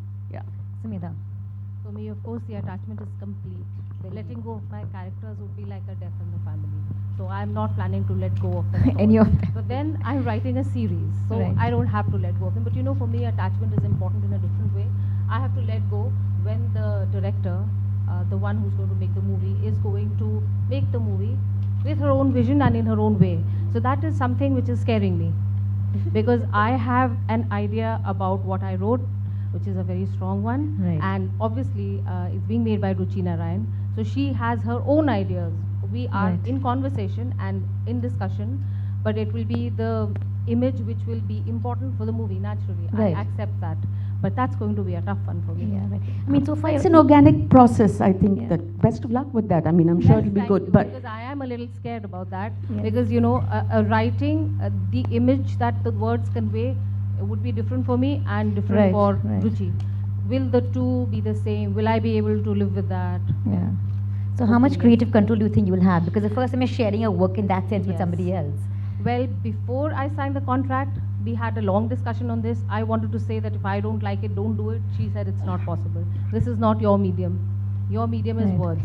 So the last word on the creative concepts cannot be yours. So I agree with the logic of that. Because I am a writer, I am not a filmmaker. So naturally it will be the filmmaker. But Right. like I said, it's going to be a very difficult thing for A me. different journey for you, I guess. And I'm a little scared about it. So you've said that you're scared 3 times. So may I just tell you, please don't be scared. Thank you. Because having just made a film on a book, I can completely understand where you're coming from. And also, my father is an author, and I know, the premium of a writer's words are sacred. But like Pooja said, it's not only the director. There will be the cinematographer, there will be the production designer, there will be the costume designer, there will be the scarier. actors. They will all have their own interpretation, and please look at it as a painting where there'll be different people adding different shades to it, and all that will emerge is one beautiful picture at the end of it. Thank you. bravo, that's lovely. Most of you here are co-writers written with somebody. How is the process when you're sharing a creative space with somebody else? It could be interesting, fascinating. At the same time, is it also conflicting? Actually, I've never co-written, and I don't think I can. No, I can't. For me, the first draft of the film is absolutely, it has to be mine. I cannot write anybody's thoughts, ideas. For me, it has to be written in complete isolation. And when that is ready, it's only after that can, and also I've just worked with Shajit. So, I mean, I know roughly, we do have a conversation. He knows what I'm writing towards, but exactly what I'm going to write, he has absolutely no idea. And I like it that way, because then he gets the surprise, the director gets the surprise what I've come up with that basic crux of the thought. And then there's a lot of material to discuss and go back and forth on something. And the first draft, I feel, is the purest version of that idea. And then everything else builds on that. You remove from it, you add to it. But for me as a writer, I need to know that subject completely by myself first. I'm extremely thorough, completely thorough. Everything, every character, every detail, every nook and corner of that person's existence, everything has to be known to me. Only then I can surrender or let it go. It has to be, it has to come from inside me first, completely. But it's important to listen to what the other person's vision is. So for me, what helps is if I'm in agreement to that vision, then it's like, okay, we know we are on the same page, now I'll disappear and write. That's important for the director, so that after 7, 8 months, 9 months, when I appear, resurface, it's not like a shock. It's a surprise, it's a pleasant surprise. That where the journey happened, you know, how that vision was sort of achieved in writing. But that duration has to be completely alone. But you must start on the same page. Yeah, of course. Yeah. That you know that, okay, this is the story idea we are trying to deal with. And you know, the basic 1 or 2 characters. But the world around that comes on an everyday basis, everyday journey. And it can't happen that just because there are 2 people in the room, so every day we have to write. Alone also, you know, there are days together when there's nothing on paper. Now, how do you explain that if you know, when you're writing together, because I've not done that, so I don't know, maybe there is a process to that as well, that you have to meet and then you have to write, because you are meeting to write. So it becomes a, you know, there is Something a set to do together. together, yeah. But if you're doing it all by yourself, you can lie down in the process, you'll cry in the process, you'll not eat in the process, you might not take bath in the process for 2 days, 3 days, whatever it is. It's you're just living it all by yourself. For me, that is extremely important. I love collaborative writing. I do. I find it extremely energizing. I find it much faster. I think I alone am a very, very lazy writer. And you keep waiting for that one start to come to you, which never comes when I'm writing alone. So for me, it's very exhilarating when I'm sitting with my co-writers and we just talk. And somehow for the last 3 or 4 films, our basic story has already been laid out because it's a true life incident. So we're just sitting and talking कि अच्छा अगर वो ऐसे करे तो, अगर उसने ऐसा बोला हो तो, so that verbal jamming, when that becomes words, we don't know. But that's just how it happens, and I really love that process. And then what we do is that once the first person will take a stab at it, take a start, pass it to the second, and then it'll come to me. Then I will circulate, so it keeps growing with every round that it takes, whether it's a scene, whether it's sequences. So, I mean, I love that process. There also must be creative conflict, right? Well, not conflict. There could be another point of view, let me put it that way. And if it is adding to the story, the script, the character, or the film, and it's making it better, we all just agree. Unless it's a complete departure from what, say, we've been thinking about for a majority of the time, then, we kind of take a vote on it. It's a democratic process. I mean, I thankfully, I've never had an opportunity where I have had to pull rank and say, no, but I'm the director and this is how it needs to be done. No. I completely agree. I've worked in a collaborative space. I wrote my first film or a version of it all by myself. And I remember when Sri Ram saw it, Ek Hasina Thi. He said, "This is not a screenplay; it's a novella." And so it was, for me, it was a learning curve that I think is still going on. But like she said, I love collaborate. I think there's a lot of jamming. There's a lot of ideas bandied about back and forth. Some days you are amazed at what another person might come up with. But it is, it's all in good faith. It's all in, the film is bigger than all of us, really. So it's just about, coming to, and then you go back home after you've had your chats and everything and try and put it down on paper and then you share. So that's how it's been, that's how my last few films that I've written have been. A lot of people say, Samira, that writing, and for all writers here, that writing is a lonely process. Would you all agree, for those who write by themselves? Absolutely, and I think I am in Juhi's camp over here, because when I write, I take about 6 to 8 months to write the basic book, and then I am, cut off outside the entire universe. And then one just immerses oneself in that space and writes. So for me, it's a little difficult to understand how someone else would be in that space. Because it is a very lonely and a space which is cut off from normal life, from other people, from everything else. So, but I have not tried collaborative writing yet. Maybe there's something to it. Maybe other people can add something which is not there in me. At the moment, I think I'm like, I also cut myself off from everything and write a book in 6 to 8 months. And then after that, it goes through whatever, a few other processes. But it is extremely lonely, and filmmakers get a lot of interaction with their audiences, especially the way things are right now. Authors do not really get much interaction with their audiences, but social media helps us a bit. But in the end, you're right, it is an extremely lonely thing. I live in Geneva, Switzerland, and write about India. And believe me, it is lonely. I can imagine. Juhi, will you like to add to that? More than lonely, actually. I mean, filmmaking is just because you all have a team, right? So you're constantly interacting with people. Correct. So so as a writer, I don't have a team. I do it all by myself. But I enjoy that process. Okay, I would not do anything to change it. It's an escape.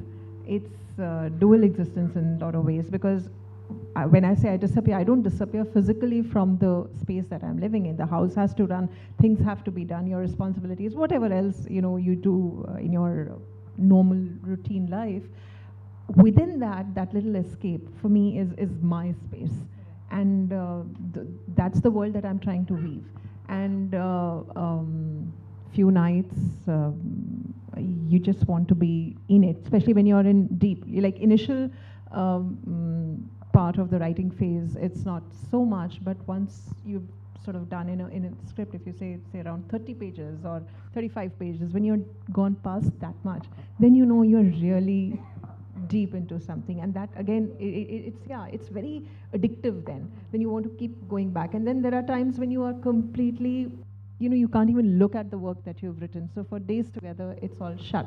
So there's a relationship going on with you and your laptop. It's kept there on the table.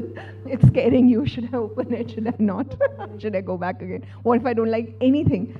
So it's a fun thing also, actually. Yeah, it does cause a lot of sometimes a bit of disturbance, in the sense that you have to write and you've not written, and you're living in that. The pressure of yeah, I have to write, because then you're not able to enjoy anything. You're not at any moment completely, because back of the mind there's that guilt is playing, that I have to. But it's still it gives me a lot of high to be in that space alone by myself, and then have something which I did not know could come out of me. So yeah, so it's also a revelation of your own self, and I do it not that I'm writing a film. For me, it's just that this time, let's see what comes out. Yeah, it happens to be a film. It happens to be something that everybody is going to watch. But this is something that I was working already. I was getting my salary already. I was already ECD in advertising, and living that kind of interaction and everything else. But I did let go of all of that, because I enjoy this single relationship. I find it more fulfilling. Madhura, what is your process of collaboration with a director and a writer? You sit with them and go scene by scene and tell them how you vision the scene, how you vision the movie? No, not really. It's the opposite way around, I guess. First thing, for my process, what I do, as I said before, that when you're listening to a story, when you're listening to a script, you already imagine something in your head, right? But then the process comes of what the director is seeing in their mind. So I try to understand what the director and the writer has thought while they were writing, because obviously they have tried to put in a certain world in papers which was there in their mind. And I need to see that also. So if I cannot see the same image or the same world that these two are seeing, I cannot project it. So I need to understand the world that is there in their head already, and then add my own colors to it, maybe.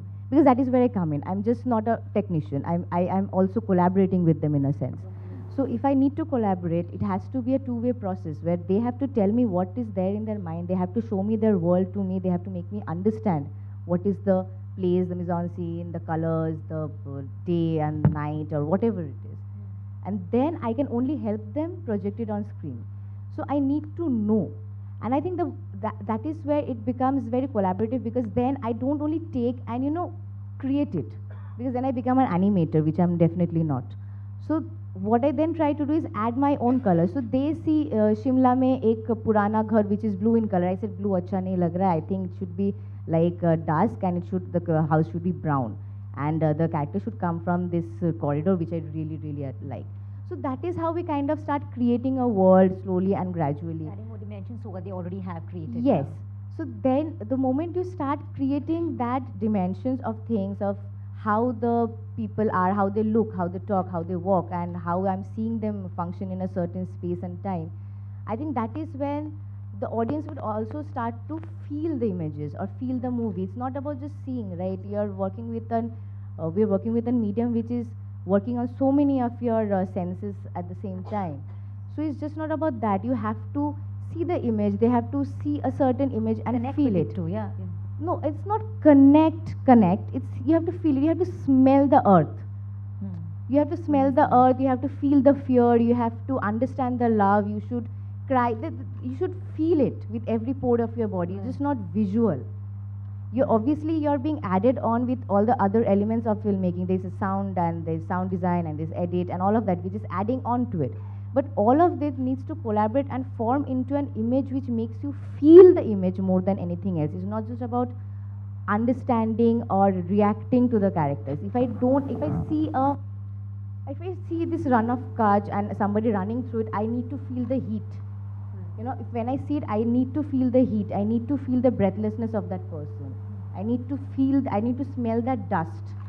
If I'm not being able to do that, then means I've not been able to create that world in all its propriety. It should happen, because film is such a media that has so many elements coming towards it. It's just not for me to react. Obviously, I will react. That is the whole process, to have a reaction from the audience, be it good or bad. You might agree to what we are showing, you might not agree to what we are showing. Fair enough. But you need to feel it. If you don't feel it, you can never give a reaction. To evoke a reaction, you have to feel it. So that was the In Conversation session on the theme Nuances and Process of Filmmaking, where we saw the moderator Madhurita Mukherjee in conversation with a very eminent panel there that comprised of Meghna Gulzar, Pooja Ladha Surthi, Juhi Chaturvedi, Modura Palit and Sumedha Verma Oja. जी हाँ, और हर बारीकी से रूबरू करवाया गया. जिस प्रकार से एक विचार आता है, उस विचार को मूर्त रूप दिया जाता है. Right from planning to implementation, production, post production, इन सारी बारीकियों को इस इन कॉन्वर्सेशन सेशन के दौरान बताया गया. और इस वक्त समय हो गया है, चूँकि हम लोग इस international film festival of India के एकदम मध्य में आ गए हैं. यानी कि अब कह सकते हैं कि मिड फेस्ट जारी है, और मिड फेस्ट गाला स्क्रीनिंग में आज ट्रॉम फैब्रिक का प्रदर्शन किया जाएगा. इस वक्त हमारे सहयोगी रेड कारपेट पर हैं, जहां पर ट्रॉम फैब्रिक की कास्ट और डायरेक्टर्स, निर्माता मौजूद होंगे. सीधे चल रहे हैं कला अकेडमी रेड कारपेट पर. Create an inclusive environment with movies being represented from 76 countries, about 200 films, international films from all over the world. It is my privilege to welcome the cast and crew here on the red carpet as we get an opportunity before the screening of their films to have a conversation and get you their live thoughts of how they are feeling and their expectations from IFFI 50. Just hold on with us, because we are awaiting the arrival on the red carpet here at Kala Academy in Goa. Trom Fabric, that is the mid-fest film, and we are awaiting the cast and crew. We have the producer, director, actors who all have made it possible to India, and we'd like to quickly have a chat with them before we escort them to the theater for the opening of the film. Stay with us, because at IFFI 50, we are celebrating different cultures, different films from across the world. More than 10,000 delegates who have registered with us and who are here amongst us in Goa, celebrating this films, culture, and of course, the entire diversity of world cinema. Just a few seconds away from welcoming Trom Fabric here on the red carpet. Stay with us, ladies and gentlemen. जी हाँ दोस्तों, स्वागत है आप सभी का. मेरे जितने भी दर्शक जन यहाँ पे जुड़े हुए हैं मेरे साथ, ये है 50th edition of International Film Festival of India. मैं हूँ डॉक्टर दिव्या जेटली, और ये मेरा सौभाग्य है कि मैं आप सभी का स्वागत कर रही हूँ रेड कार्पेट पे. हमारे साथ बने रहिए, because I'm welcoming here the Mid-Fest film cast and crew. Warm welcome to you. Hello. Hello. Hi. Hey, good afternoon. There you go. Hello. Yes, we have a big team here. Yes. Hello. Okay, so please take a little center stage here against the backdrop. Truly a commemorative photo opportunity. So at IFFI 50, ladies and gentlemen, we have Trom Fabric cast and crew. It's a mid-fest film. And we have here our producer, Sebastian Fruner. He's right there. Okay, we also have with us here our director, Martin Schreier. I hope I'm getting all the pronunciations correct here. Yeah? Okay, then we have a lot of actors here with us, right? Yes. Yeah, okay. Martin, would you help me just introduce everybody? This is Len Kutravitsky. Nikolai Kinski, Lea Fassbender und Wilfried Hochholdinger. And we are delighted to be here in your beautiful country and to show our movie, and thank you very much.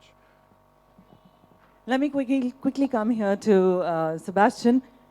Tell us what really worked in favor of the script, and when Martin got you the script, and what got you to buy it.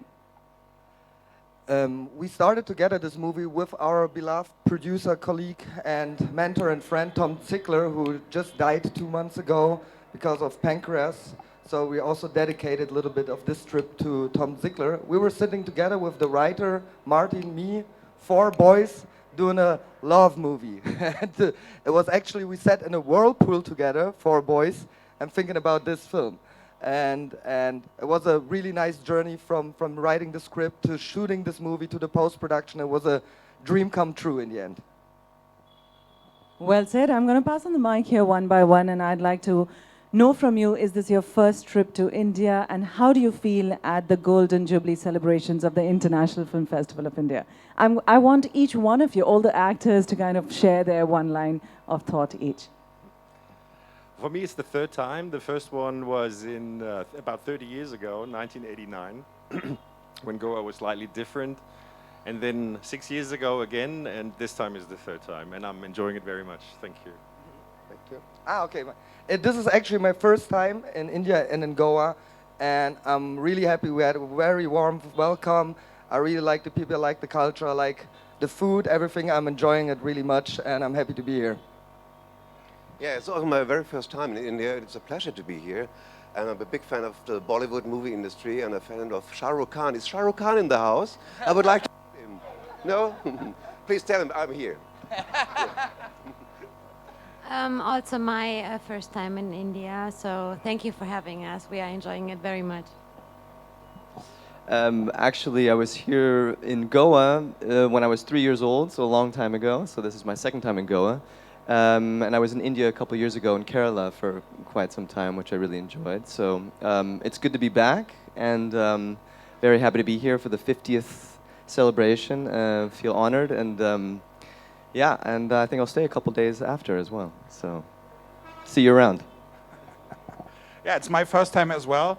And I really enjoy it. I'm so delighted. It's such a beautiful country, wonderful people, and the festival is amazing. It's huge. It's colorful. It's really a pleasure and an honor to show our movie to you guys. It's my 3rd time, and I have a very good friend in this movie. It's an elephant, and he told me go to Goa, present with your team the movie, and we are very excited and thankful for being here. Thank you very much for inviting. For those of you who are here for the first time, I wish you lots of good memories that you get to create in Goa and in India. One last question, Martin. What is it, one incident or something that triggered you to make this film? Like some inspiration that must have got you to make this film? Broken heart. Broken heart. Just broken heart. Love is the greatest power in the universe, and that's why we are all lovers, and we wanted to make a beautiful film that tells everyone that love is the greatest thing in the world. Beautifully said. Love being the passion that we are weaving here also at IFFI 50. So guys, there you go. You can face the camera there. You're going live to all the Indian audiences with a message, of course, that let's celebrate love, let's create an inclusive environment, and let's celebrate the Mid-Fest film Trom Fabric here at IFFI 50, ladies and gentlemen. I'd like to welcome you all. Please make your way to the theaters. Thank you so much. Thank you for being with us here.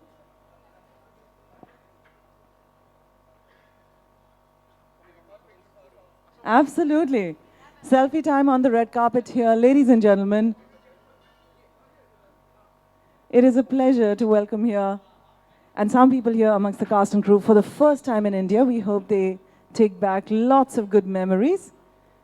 Reminding you all that the latest medical research says that good memories are stored in the heart rather than the mind, so let your hearts rule today as we create magic on the red carpet with the team of Trom Fabric, our Mid-Fest film at the 50th edition of the International Yes, so that's the film called Traum Fabric. It is a German film. It's a mid-fest gala screening, given that we are halfway through in the International Film Festival of India. And thank you very much, Divya, for introducing us with the director, Martin Schreier, and the cast and crew of this film. So a quick synopsis of what this German film is all about if you're heading towards Kala Academy to watch its screening in moments from now at 4 p.m. The story is about two protagonists. They are called Emil and Milu. They are young lovebirds, absolutely in love with each other. But then, since given the film is set in the backdrop of summer of 1961, the construction of Berlin Wall happens. So you'll have to watch the film to find out whether the two lovebirds will see each other again and whether their love fructifies. So that's what the film Traum Fabric is all about.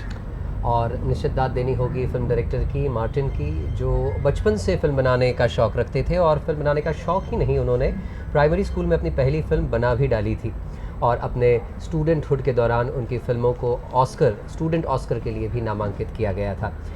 ऐसी ही film है ट्रॉम fabric, जिसकी आज गाला screening कला academy में होने जा रही है।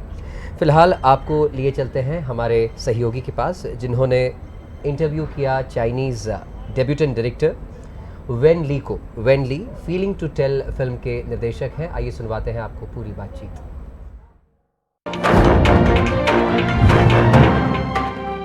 The most amazing thing that I'm coming across in IFFI this year is the first time women filmmakers from all over the world, and this time there are quite a few. And we are so lucky to have with us the first time debutante filmmaker all the way from China, Wen Li. And the title of her film is Feelings to Tell. Welcome, Wen Li, to the 50th IFFI. Oh, thank you. I'm so happy to come here. I want to find out from you, Wen Li, when you say feelings to tell, is it like an emotional story of a woman who's got lots to share, or could you just tell us what the film is about? Okay. Actually, there is a different Chinese name between the English name. I mean, the English name is just a feelings to tell, but the Chinese name is 归去来兮, which is from an ancient book. Yeah, it's a story just about an artist trying to find himself in an ancient valley. There is a time difference between the outside world and the inside world. I mean the village. So, which means that the title of the film is mainly like a metaphor for something. And what inspired you to make this film? Okay. I really like Chinese culture, so I read a book named, an ancient Chinese book named Line Songs from Qu Yuan. And there is one song named Mountain Goddess. This is also the name of the girl, I mean, in my movie. And this whole story just talk about a girl waiting her lovers in the mountain. So after I just read the book, I felt lots of images in my mind. So I just wrote a story for her and tried to put my character into this world, into this old valley. So I just wrote the story. So you arrived to IFFI yesterday. Not a very long time to be here, but still, whatever you've seen so far, how are you feeling about it? Oh, I have to say this is my first time I came here, and I really love this place because the whole city seems like the big celebration. Yeah. So, and also I watched one movie, a French movie named Happy Birthday. I really like this movie because there are lots of cute dialogues in this movie, and the whole movie just talk about the family relationship. It seems like they fight each other, but there is the true love in this movie. So I'm really emotional with this movie. Yeah. That is so fantastic. Okay, one final question. You've already made your first film. What are your future plans now? Is there already another film in the plan? Yeah, sure. I'm preparing for my next feature film. But I just I'm writing the script right now, and I hope I will make it last year. Yeah. So we hope to see Wenli next year at IFFI once again. But till then, I wish you a great experience with Feelings to Tell. Cheers.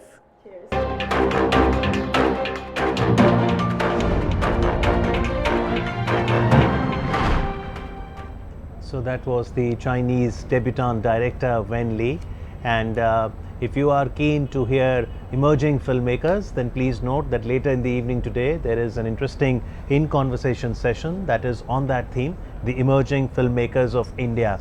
The session will be moderated by Rangan Bhardwaj, and the panelists will include Vignesh Sivan, Manu Ashokan, Aditya Dhar and Shashank Khaitan. I think Mayank, that'll make a very interesting conversation to hear emerging filmmakers. निश्चित तौर पर, और इस बार इफ़ी में अमित, जैसे कि हम दर्शकों को बता भी रहे हैं कि शॉर्ट फिल्म के लिए एक और कंपटीशन का आयोजन किया गया है, जिसमें कई सारी एंट्रीज़ जो पहले दिन इफ़ी के शुरुआत होने से एक दिन पहले जो गोवा के चीफ मिनिस्टर ने प्रेस कॉन्फ्रेंस ली थी, उसमें उन्होंने डिक्लेयर किया था कि अब की बार हम लोग बडिंग टैलेंट्स को, जो उभरते हुए कलाकार हैं, निर्माता, निर्देशक हैं, उनको प्लेटफॉर्म देने की कोशिश कर रहे हैं, और इसलिए शॉर्ट फिल्म की एक कंपटीशन भी ऑर्गेनाइज़ की गई है। फ़िलहाल आपको लेकर चल रहे हैं एक बार फिर से रुचिका के पास। रुचिका ने बातचीत की मैरियस ऑल्तियानू से, मॉन्स्टर्स फिल्म जो कि रोमानी भाषा की फिल्म है, उसके डायरेक्टर हैं। आइए सुनवाते हैं ये बातचीत।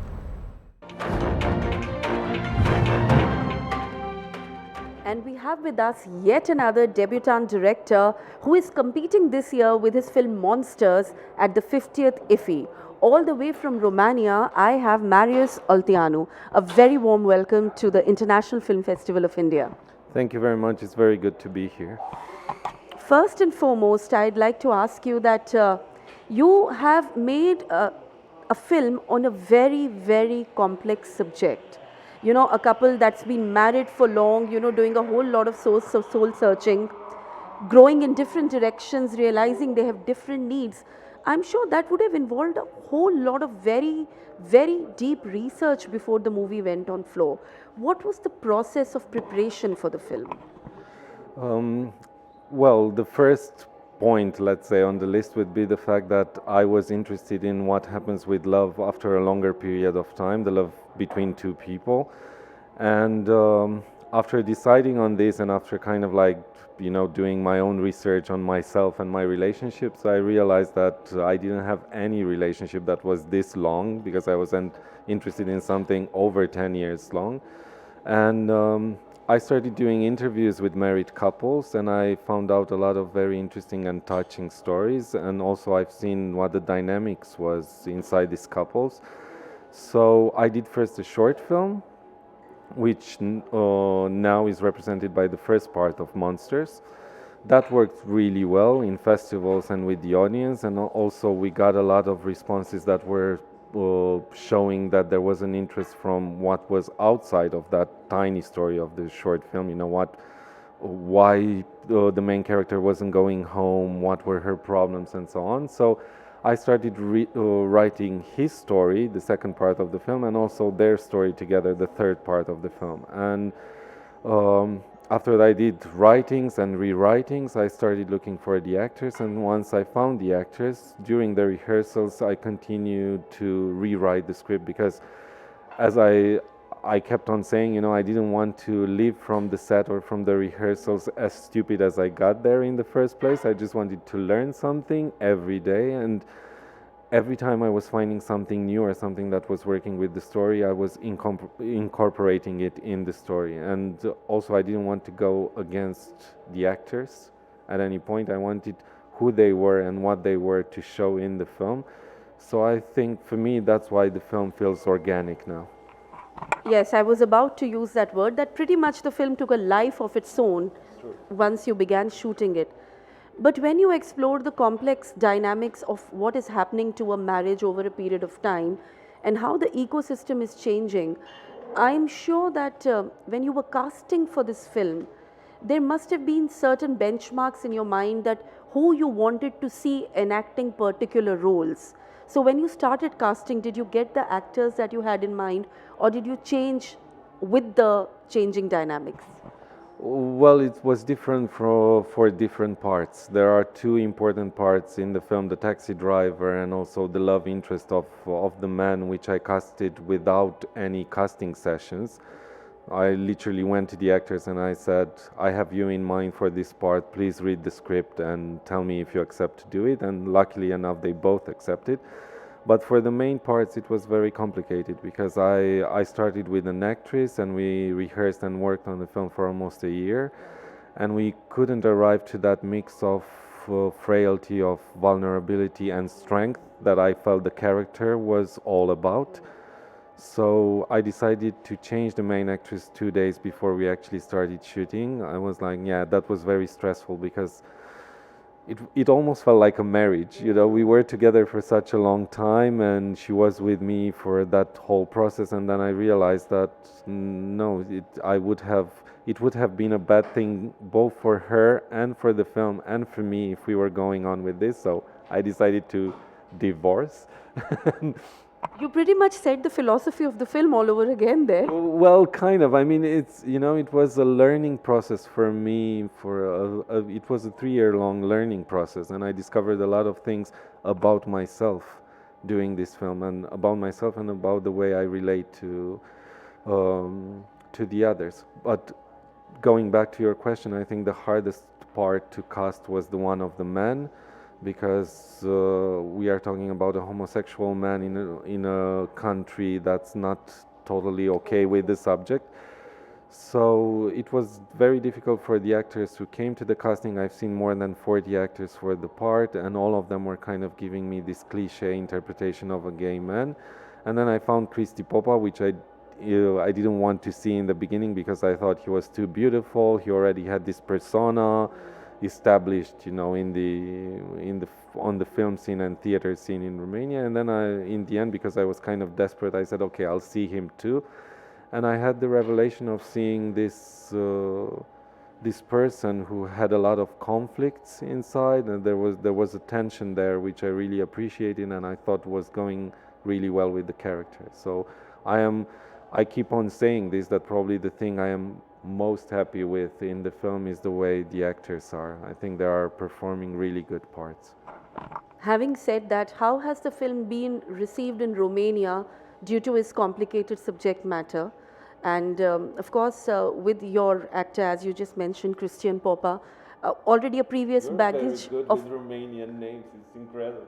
Thank you. He came with a reputation, with a baggage already of having been there, and yet you presented him in an entirely different way. How was the film received?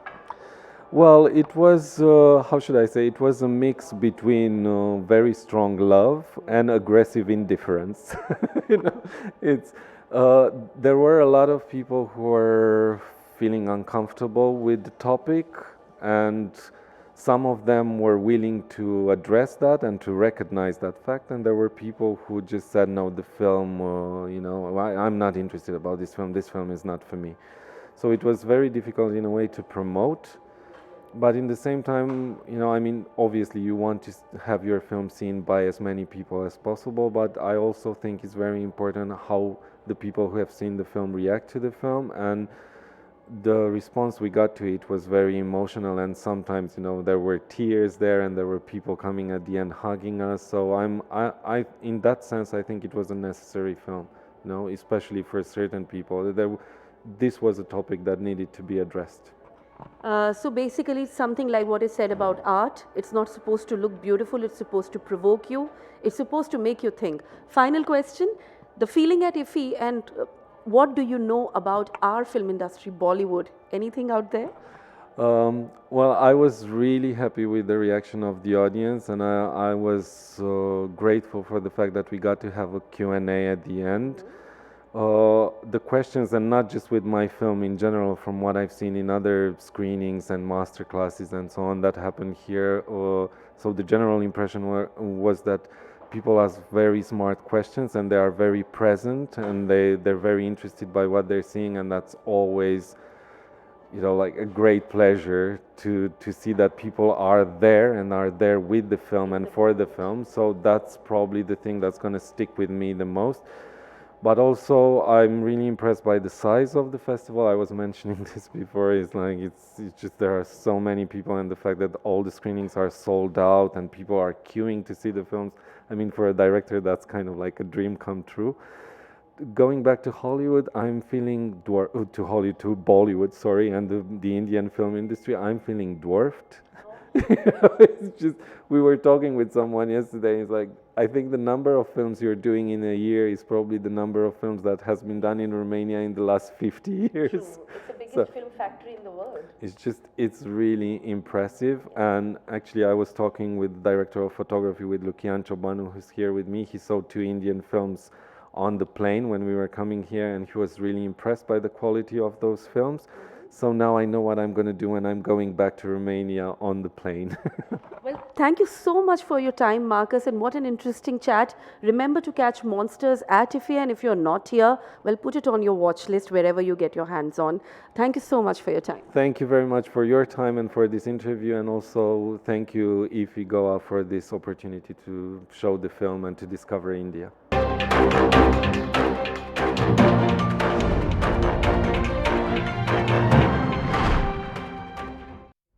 So you're watching the Doordarshan IFFI channel, and to all the viewers, brace yourself up, because coming a short while from now is an interesting in-conversation session, the theme of which will be film criticism in India and introspection. Every film that releases, it has a review, and it's essential that we have film critics too, because they will only enable the growth of the film industry.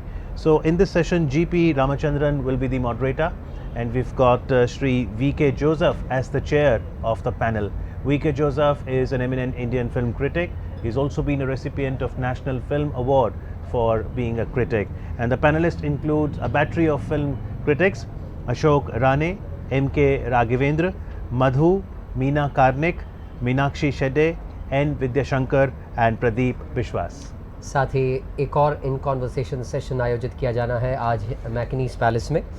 The session का जो शीर्षक है वो है the emerging film makers of India, और panelist होंगे विघ्नेश शिवान, मनु अशोकन, आदित्य धार, और उनका साथ देंगे शशांक खैतान. तो इन सब के साथ, इन सेशंस के साथ आज कुछ और फिल्मों का प्रदर्शन भी अभी बाकी है. आज ओपन स्क्रीन्स पर अमित मुन्ना भाई MBBS ऑल टाइम हिट, उसका प्रदर्शन किया जाएगा, और साथ ही एक और फिल्म जो ओपन स्क्रीन थिएटर में प्रदर्शित की जाएगी वो होगी Uri the surgical strike. So if you are keen to watch Uri the Surgical Strike, you need to go to Miramar Beach, and that is quite nearby from the ESG complex. So we are right now at the ESG Inox complex. Just a couple of kilometers further up is the Miramar Beach, where one can view Uri the Surgical Strike. But right now we can take you to a press conference. Good evening everyone. My name is Vicky Barmecha. तो मेरी short film है thankless job, जो basically कल screen हुई थी. It's about a teacher जो कि normally जैसे टीचर्स को पढ़ाना चाहिए पूरी शिद्दत के साथ. सो इट्स अबाउट अ टीचर जो पूरी शिद्दत से अपना काम कर रहा है 12 सालों से, बट इवन आफ्टर 12 इयर्स कैसे उनको आज भी इश्यूज आ रहे हैं, and every year and year उनको अपना तरीका समझाने के लिए हमेशा लड़ाई करनी पड़ती है, कोशिशें करते रहने पड़ते हैं, फिर भी उनको डाउट्स किए जाते हैं. So it's about a teacher's journey, how he goes through the same shit year and year again. So हाँ, बेसिकली ये फिल्म है 20 मिनट में. बहुत शॉर्ट फिल्म है, तो इसके बारे में और भी चीज़ें आप क्वेश्चन करेंगे. Sir Utpal ji, please tell something about the film. Good afternoon. Am I audible? No, it's not on. You take this. Yeah, it's on. Yeah, fine. So my film is a pixelation of a poem. Usually we take prose to pixelize something. If you want to make a film, we go for a story or a novel. But this time I tried a poem to make a film. Because what happened is when we see a picture in front of our mind, in front of our eyes, it transforms to our mind and it gives a signal of in audio text. The images turns into text, and that is in prose form. Images never comes to our mind in a form of poetry or poem. So I tried that why an image can be a poem in your mind. So I took a poem, I took the images, and I tried to change the entire narrative of a film. It's only about visual images. All the images in sequence or images in the visual, it doesn't speak like a straight single sentence. It speaks like a metaphor or speaks like a simile. That was my idea. I started as a prose because the first portion was prose and it was in the prose type of narrative, and the in between portion, the main portion was in a narrative of a poem. I was trying to change the narrative of a film. It should not be like a prose, it can be like a poetry. That was my intention, idea and planning. And why I choose her poem? Because that is her poem and we are friends for last 25 years and we try to celebrate our friendship with something, with her poem and my film. So we combined it together. I took her poem, we made the film combinedly, and as she's very close to me, it was very easier to told her, you rewrite this line, you rewrite this image, you contribute this image to your poem, like that. It was a combined effort.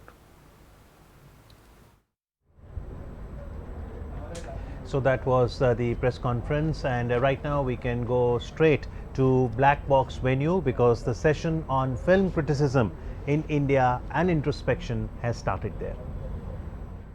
How our Indian writings are par with the world level writings in different languages, and how our film criticism in different regional languages. So I am not speaking much more. Now we have a very limited time, only 1 hour time. Mr. G.P. Ramendran will take over as a moderator and our speakers will contribute. After that, we'll have a small interactive session also, if you have some questions and answers like that. So thank you very much. So I invite G.P. Ramendran to moderate the session.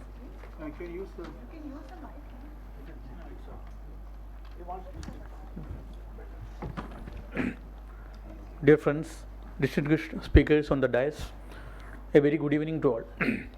The topic of our discussion today is film criticism in India and introspection. The film criticism in India varies broadly according to the differences of regions and languages.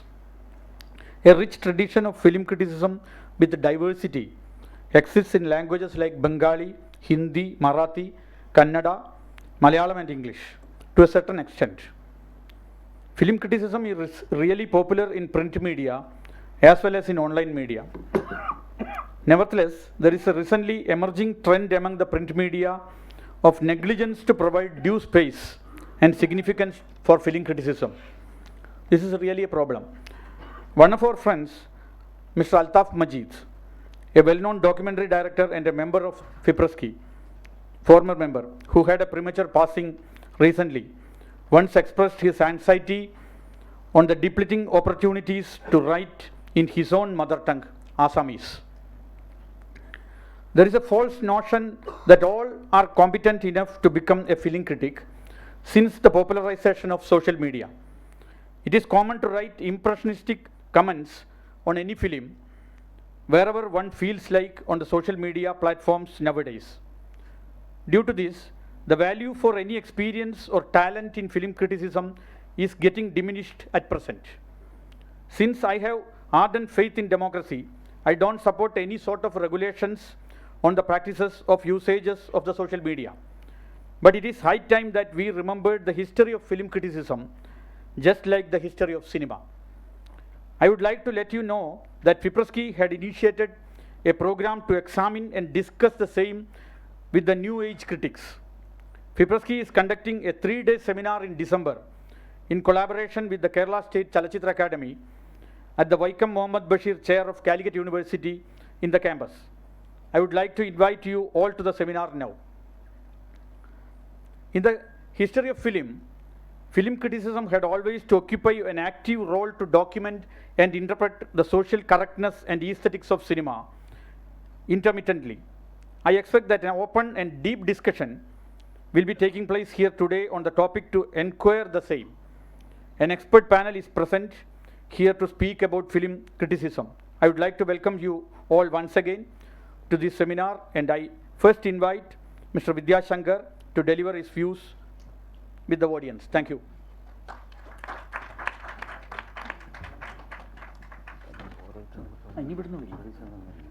Distinguished panel members on the stage and friends. This is quite a big panel we have. This 1 hour, nearly 6 to 7 of us have to speak. Therefore, each one of us will be speaking very briefly, about 5 to 10 minutes. Therefore, I should not create a precedent of speaking longer. Therefore, I'll try to be within the limit allotted to me, time limit allotted to me. The issue of film criticism, we have been discussing in different festivals this year, as Mr. Ramachandran and Mr. Joseph has pointed out. This is in fact third seminar on the same subject this year. It happened in Bangalore, it happened in Kerala, and now it's happening here.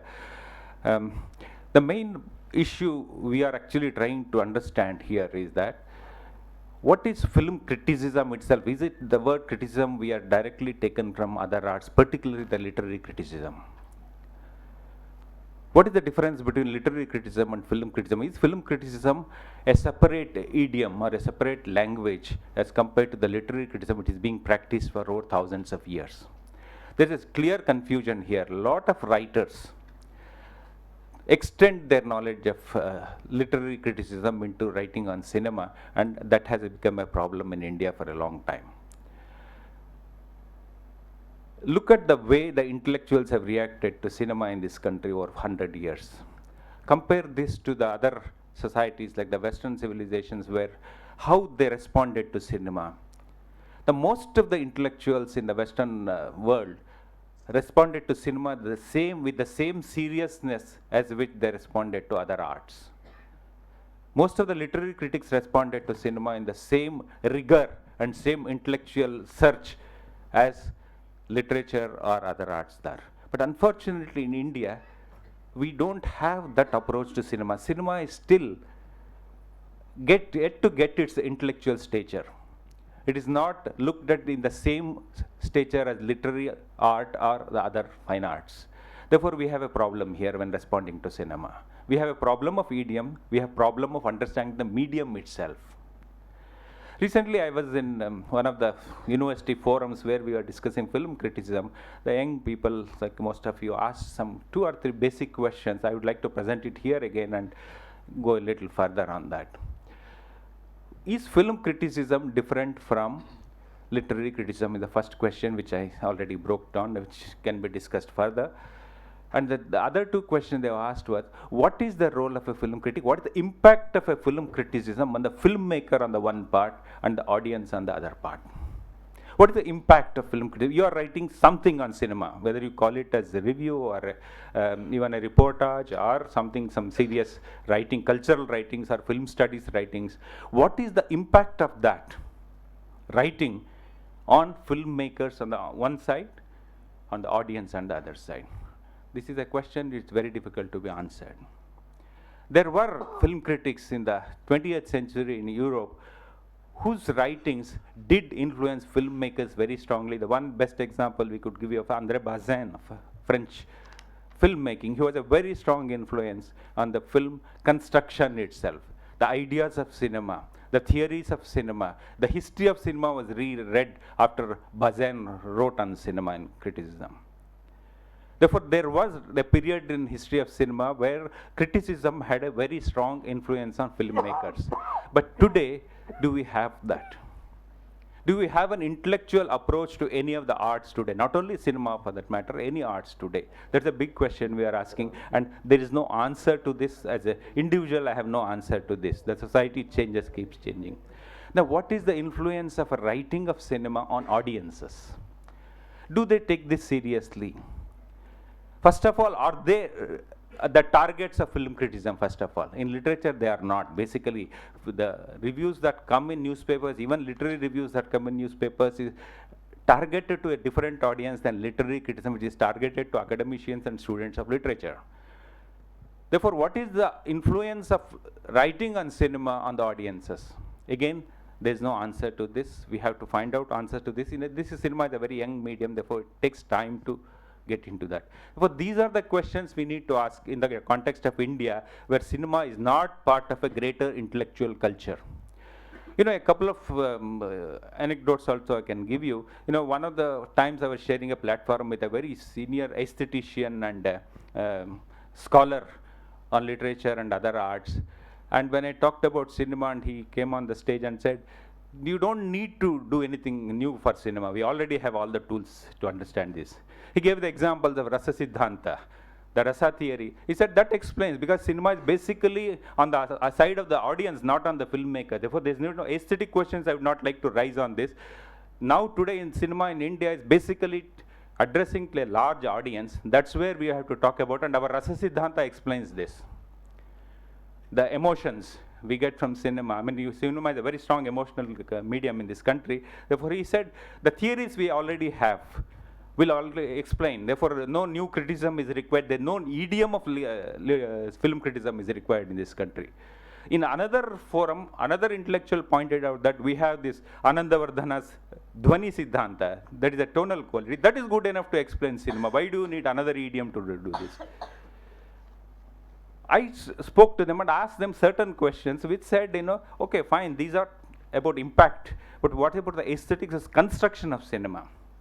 Should film criticism address these issues also, along with the impact of cinema on the audiences? These were the questions we need to raise in India very effectively now. We are not asking this question seriously. Cinema is still for us like an extension, since this has happened essentially because we still look cinema as an extension of other existing visual arts always. If you look at any history of any regional Indian cinema, we know that theatre has a very strong influence on that. Why do we use music and dance in our cinema? We have a very traditional influence of, we have a long history of dance and music and other fine arts. It comes into cinema. Therefore, cinema is still an extension of things we already have. Even though technology is an additional aspect of cinema, the fact that cinema is seen as an extension of theatre, as an extension of our literary tradition, as an extension of music and art tradition, we have a problem of understanding this new medium with a new language of criticism. We are looking at these aspects in India today. We are trying to look at, some of us are trying to look at what are the ways of bringing it. Therefore, we are looking at, as Mr. Ramachandran pointed out, getting into universities, talking to youngsters, look at cinema in a different perspective, find your own language to respond to it. Your emotional response can be explained, but the aesthetics of cinema is different from aesthetics of other arts. Therefore, look at the different aesthetics of cinema that has been developed over the years across various forums around the world, and we will find a way in India also to make cinema as a part of an intellectual tradition, to part of a criticism. There is a long history of critical appreciation of arts in India. Put cinema also as one of the components of this long history of critical appreciation of the arts in India, and I think that's where this forum also is trying to take it forward. Thank you very much for giving me this opportunity. Thank you, Mr. Vidyashankar. Apart from a critic, he is a programmer. He is a director of the Bangalore International Film Festival. Next, I call Miss Meenakshi Shedde. She is our critic, film FIPROSCI member, and she is a long programmer for Berlinale, Berlin Film Festival. I now invite Miss Meenakshi Shedde to speak. Are you guys okay if I sit? There are many aspects that one can talk about. I think I'll a little bit focus on my experience of being a critic, because we are trying to contribute different aspects of the field of film criticism, how it impacts audiences and films. So primarily I'm a journalist and a film critic. And a long time back, I won the National Award for Best Film Critic. And soon after that, I got invited on the FIPROSCI jury at the Cannes Festival, at the Berlin Festival, at the Venice Film Festival. And because I had a chance to meet the directors of these festivals as a jury member, they kept saying, we don't get really good, sorry, can you hear me? Yes, yes. They kept saying we don't get good films from India. We know there's good stuff. We get vast amounts of trash, but we don't have the bandwidth to go through that trash. would you please recommend films to us? So all of my, just kind of a series of happy accidents for which I'm really grateful. So they asked me to recommend films from India, and I was like, okay, I'm just some crummy journalist in Times of India, and oh my God, films that I could recommend get selected. So that's how my journey actually began, very unintentionally, but it's something I'm grateful for. And the reason I mention it now is that actually made me so aware that a review that one writes, like all of us in the papers or media, we didn't have internet in those days. So of course, our intention is to mold the audience to raise their taste in cinema and appreciate good cinema. You might not agree with the review, and that's completely, of course, it should be that you have your own opinion. But I was very aware that the same review that I wrote, when I sent it internally to the festival, that actually made a chance. Actually, that happens to many of us who are in programming, many of us far more senior colleagues than me. That same review makes it possible for a very good film to actually get selected at an important festival, which can train that whole life of that film and maybe the career of that filmmaker, right? So it's the same review, and it goes internally, but it can have a very different impact. And for me, I've fought my whole life. I'm just trying to, again, make you aware of the impact, as Vidya Shankar sir said, of the impact of a good review. I mean, not just mine, but everyone who writes good reviews or conscientiously writes reviews. That when, I mean, a lot of us like to support independent cinema because mainstream cinema will get where it wants anyway. But when an independent film gets selected at any festival, its chances of getting released in its home country, in India, are therefore increased. Because there are lots of real beautiful jewels in Malayalam and Bengali and Tamil and Marathi and so on, which don't automatically get a good release. And films have rotted for years. Even when they've been at festivals, they don't get released. So there's no way to reach you. So the filmmaker assumes that he's useless and, you know, he didn't make a good film, whereas that's not the case, right? So I think we are, all of us, very aware of the impact one can have, and it's really, it makes us more conscientious. So I really feel that a lot of critics, certainly including myself, a very long time back, had done this film appreciation course at the Film Institute in Pune, and it was so refreshing, and it changed my whole life. And it's something I would like to do every year as a refresher course. And I think just as you have in engineering or dentistry or engineering, people do refresher courses, and I think critics really need refresher courses. We need to know what's going on in young cinema all over the world, what the great classics are. A lot of people have just jumped into it. You know, you're a reporter, chalo, now you also do ye bhi karo, wo bhi karo. You do, you know, you're not required to be an expert, but, you know, or the critic is ill today, chalo, now you just do it. So there's no qualification really needed. So I think this refresher course is really important for all of us to be strong on the basics and the history of cinema and criticism, as well as what's going on, new trends and so on. But I just quickly round off with something that's really a kind of a pole star for me, is what the Cannes Critics Week is, right? So the Cannes Critics Week is a paddle bar section in the Cannes Festival. It's only for first and second films. It's just run by a bunch of film critics like us, right? From anywhere in the world. It's just ordinary film critics. But their insane commitment to raising the standards of cinema where it really matters, I find deeply inspiring. And actually, Premendra Mazumdar is actually the Cannes Critics correspondent in India. Please give him a big hand. I don't know how many of you know that. It's a fantastic honor and a very important role he's playing. So what these guys have done, it's a French Union of Film Critics, okay? Like Fipreschi or many other critics groups. What they've done, what we tend to do, it's a heroic achievement for us to, I mean, we are struggling with our seniors, with their experience. They've managed to install Fipreschi juries at some festivals. We are struggling to make that wider. What Cannes has done, what the Critics Week, in 2021, they will be 60 years old, okay? They started off with their first edition in Cannes in 1962. And they have actually curated a whole section for themselves. They are not coming in at the tail end, which is vital, very, very vital to judge the best films. We come in at the tail end and give the prizes to, not come in at the tail end, I mean of the filmmaking process. We come in at the end and give the awards to the best films. These guys are going from zero. Okay, so they curate, not from zero, they curate the films. They made it so prestigious with their integrity and very high standards that they've raised something like 35 lakhs in prize money, equivalent in euros. So this doesn't come overnight. We're struggling with, we're looking at, aajkal subscription kitna fees hai, so kitna ban jayega, and annually we are looking at, after all these years, we're really struggling because we want to keep costs low and affordable. So they've raised 35 lakhs. I'll just give a quick rundown of what they're achieving. So it's a very tightly curated section of 10 feature films and 10 shorts, that's it. Like even the main Cannes Film Festival shows far more many films, and this tiny sidebar has only 10 features. And they've discovered, so it's only for first and second filmmakers, so they've had really people who are really famous now. So they discovered Wong Kar-wai, they discovered Alejandro Gonzalez Iñárritu, they discovered Ken Loach and whole host of others. So look where they are now, and they got their first breaks there when they were nobodies. The top feature gets 12 lakhs, the top short gets 3 lakhs. They've associated with something called the GAN Foundation, which gives 16 lakhs in money, not to the filmmaker, but to the distributor in France who will distribute the best feature and distribute the best short. I mean, they're really going all out, right? So it's not the filmmaker, but lots of award-winning films never get released, right? So they push their money and their effort and integrity and clout where it really makes a difference. The money goes to the distributor in France, okay? And last, they have one of the awards is with Canal Plus, which is this big French television channel. And their award money comes by way of buying the television rights to the best feature and the best short, which then show on television. So the filmmaker ends up getting money.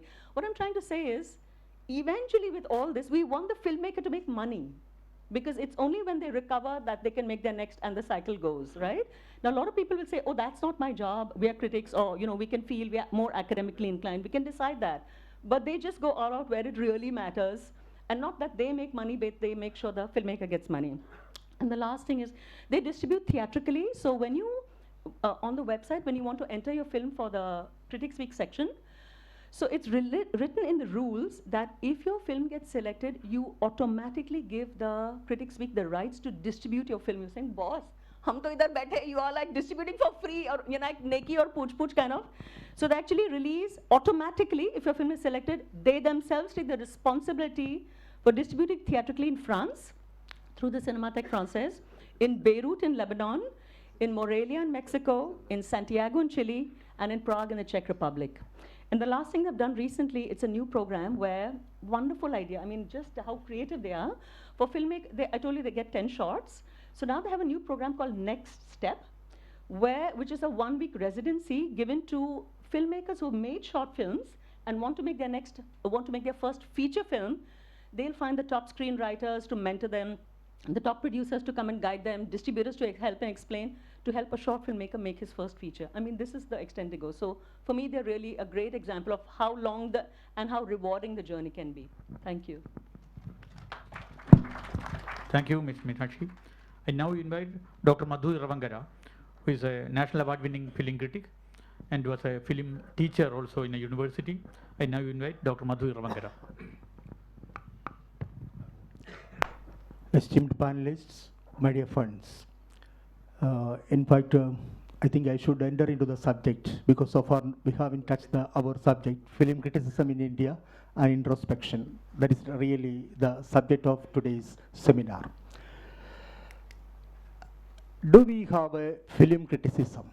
Do we have a stream of film criticism in India? That's the main question before us.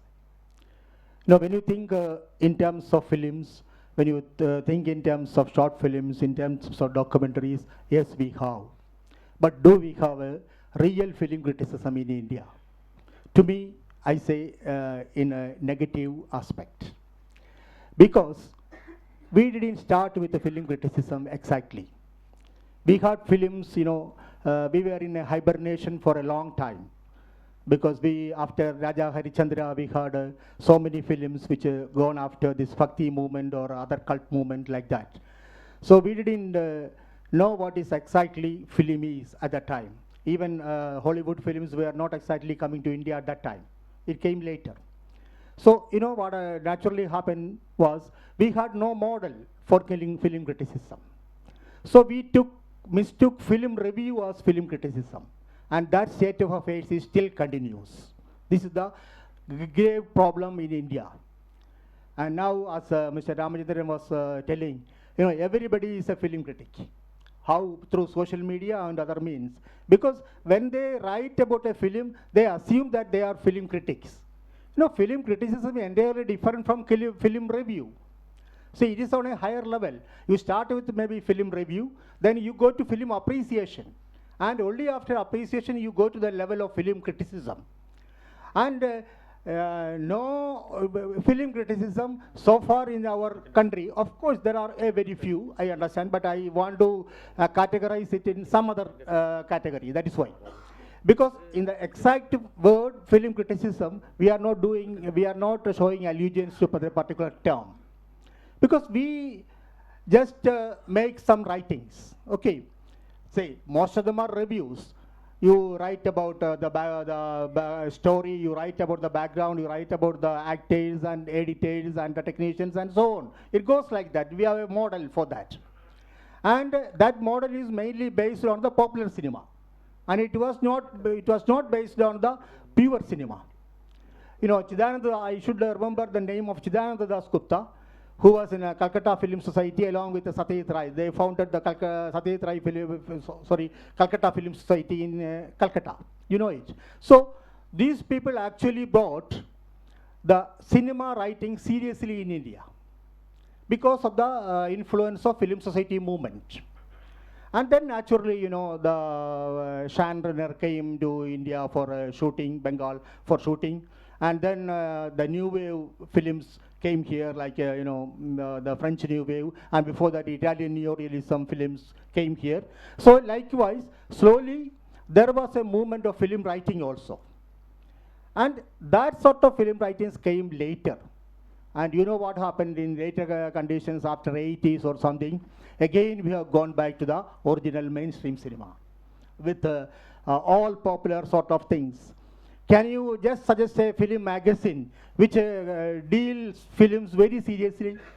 There were a few, but after a few months, it has got an untimely death. Even you know what happened to cinema in India. We got the NFDC publication. So the same thing happens to, every time. So we don't have a serious film criticism background. Of course, you know, nowadays the universities are introducing film courses, of course. But, you know, as far as my experience is concerned, I was head of the department of a film studies department of a university. Actually, the second one in India itself, in Kerala. You know what happened? The people who get admission there after severe tests and interviews and all those things. And you know what happens? When people come here, they are more or less inclined to film making than film you know, studies.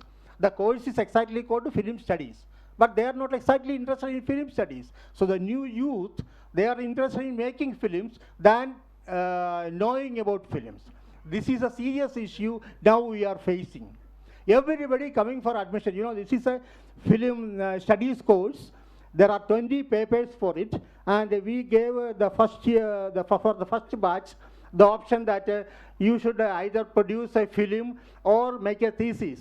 And to my surprise, we have noticed that out of 15 students, only one student attempted thesis, and all others attempted film, documentary film or short film. So this is the case, because the film studies course is meant for, not for film making. It is meant for either film teaching or for film writing. So this purpose is not served there. So this is what is happening nowadays. So I think we have faith in the new generation. The new generation has to come up to know about films. Everybody cannot be filmmakers. See, in this, of course, now that is what is happening here now. Everybody is making any person can make a film. That's the condition now. Of course, they can make a film, but there should be serious film writers. You should introduce the film. You should introduce what are the do's and don'ts in this particular film, how this film should be interpreted, how this is interpreted in terms of film theories. You know, we have got a lot of theories. You have seen Bajeshwar Potemkin, maybe most of you. And suppose you don't know about the montage theory. Can you follow Bajeshwar Potemkin? So this is the problem. So each film you can fix it to or connect it to some theories. Of course, that will enhance the understanding of the film and also the understanding to the posterity. So better try to be good film viewers, try to appreciate films, and then start film criticism, knowing you should know about all art forms if you want to be a good film critic. You do not know about, you are not expected to know only about film. You are expected to know about literature. You know, somebody was telling about literary criticism. Of course, we have a lot to take from film literary criticism. But you should understand that film is entirely a different medium than literature. One is a verbal medium, whereas here is an audio-visual medium. The approach to medium is different, so the writing should also be different. So, suppose you do not understand what is literature, what is literary medium, you cannot write about film. So you should know about the art forms, you should know about the folk arts, and so many things. So a perfect man knowing all about arts should be able to do good film criticism. That is why we do not have good film criticism, and people are just resorting to film reviews, and they claim that they are film critics. Thank you. Thank you, Madhu. I now invite Ms. Meena Karnik. She is a senior film critic and journalist, and she served as a jury in many festivals. Ms. Meena. Hello, everybody. I'd like to, I somewhat agree with what Madhuji said just now, but I'd also like to, according to my experience, would like to have film criticism into two parts. I'd like to divide it into two parts. One is journalistic film criticism, and the other is academic film criticism. As I was a journalist first and then became a film critic. So, not a film critic, as he said, I started with writing film reviews.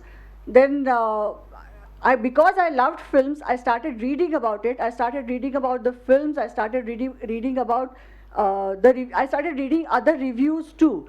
I'd like to say that I did read his articles when I was starting as a film journalist. I'll say I won't say I started as a film critic. I started as a film journalist.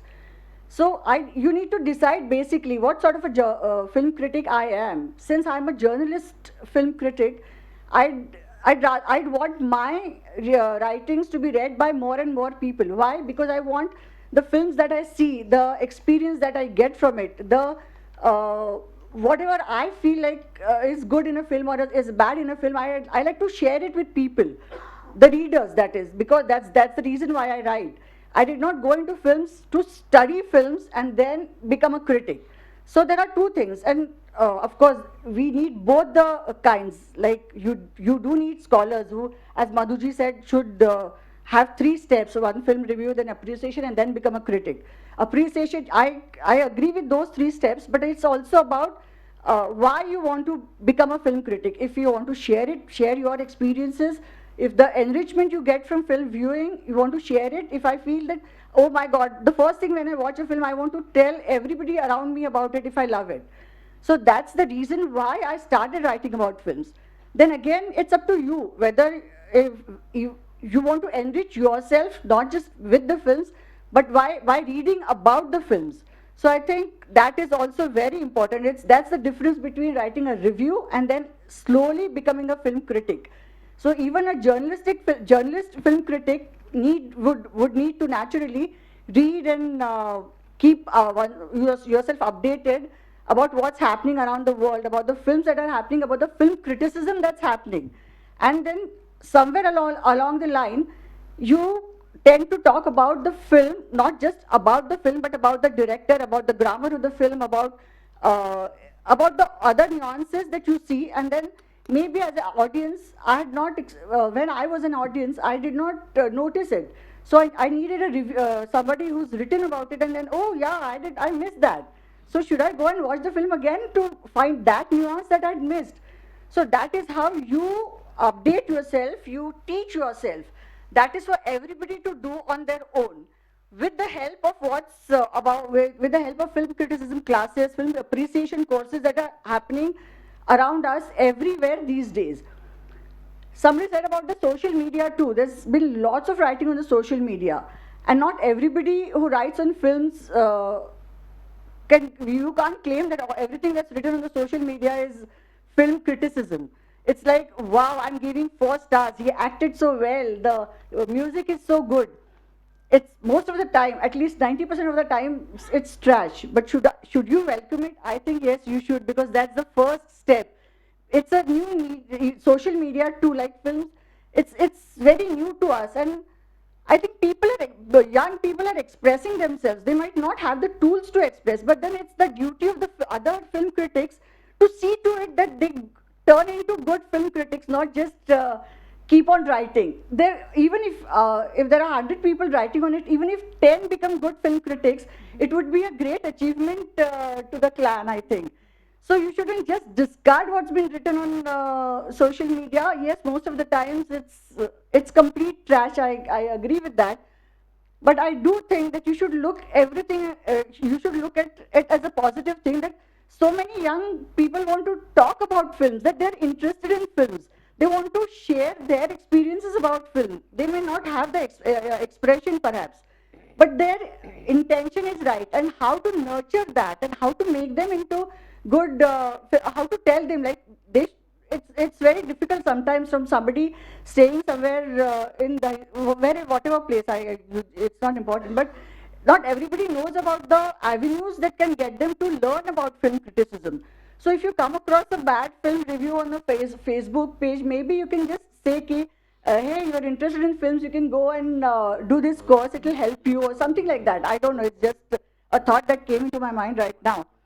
But that's how I think we should look into film criticism. Yes, the academic film criticism is important. That's where you get to learn the grammar of the film. That's where you get to learn the main nuances of the film. That's where you get to learn more about the directors, about their social, political, whatever backgrounds and everything, which also helps you talk about the film. Like if you write about a film, it helps to know the director, and that's where your study comes in. And you need to keep on doing that homework. You can't just say now that I'm a film critic, I've read so many books, I've seen so many films, and that's it, now I know everything about the films.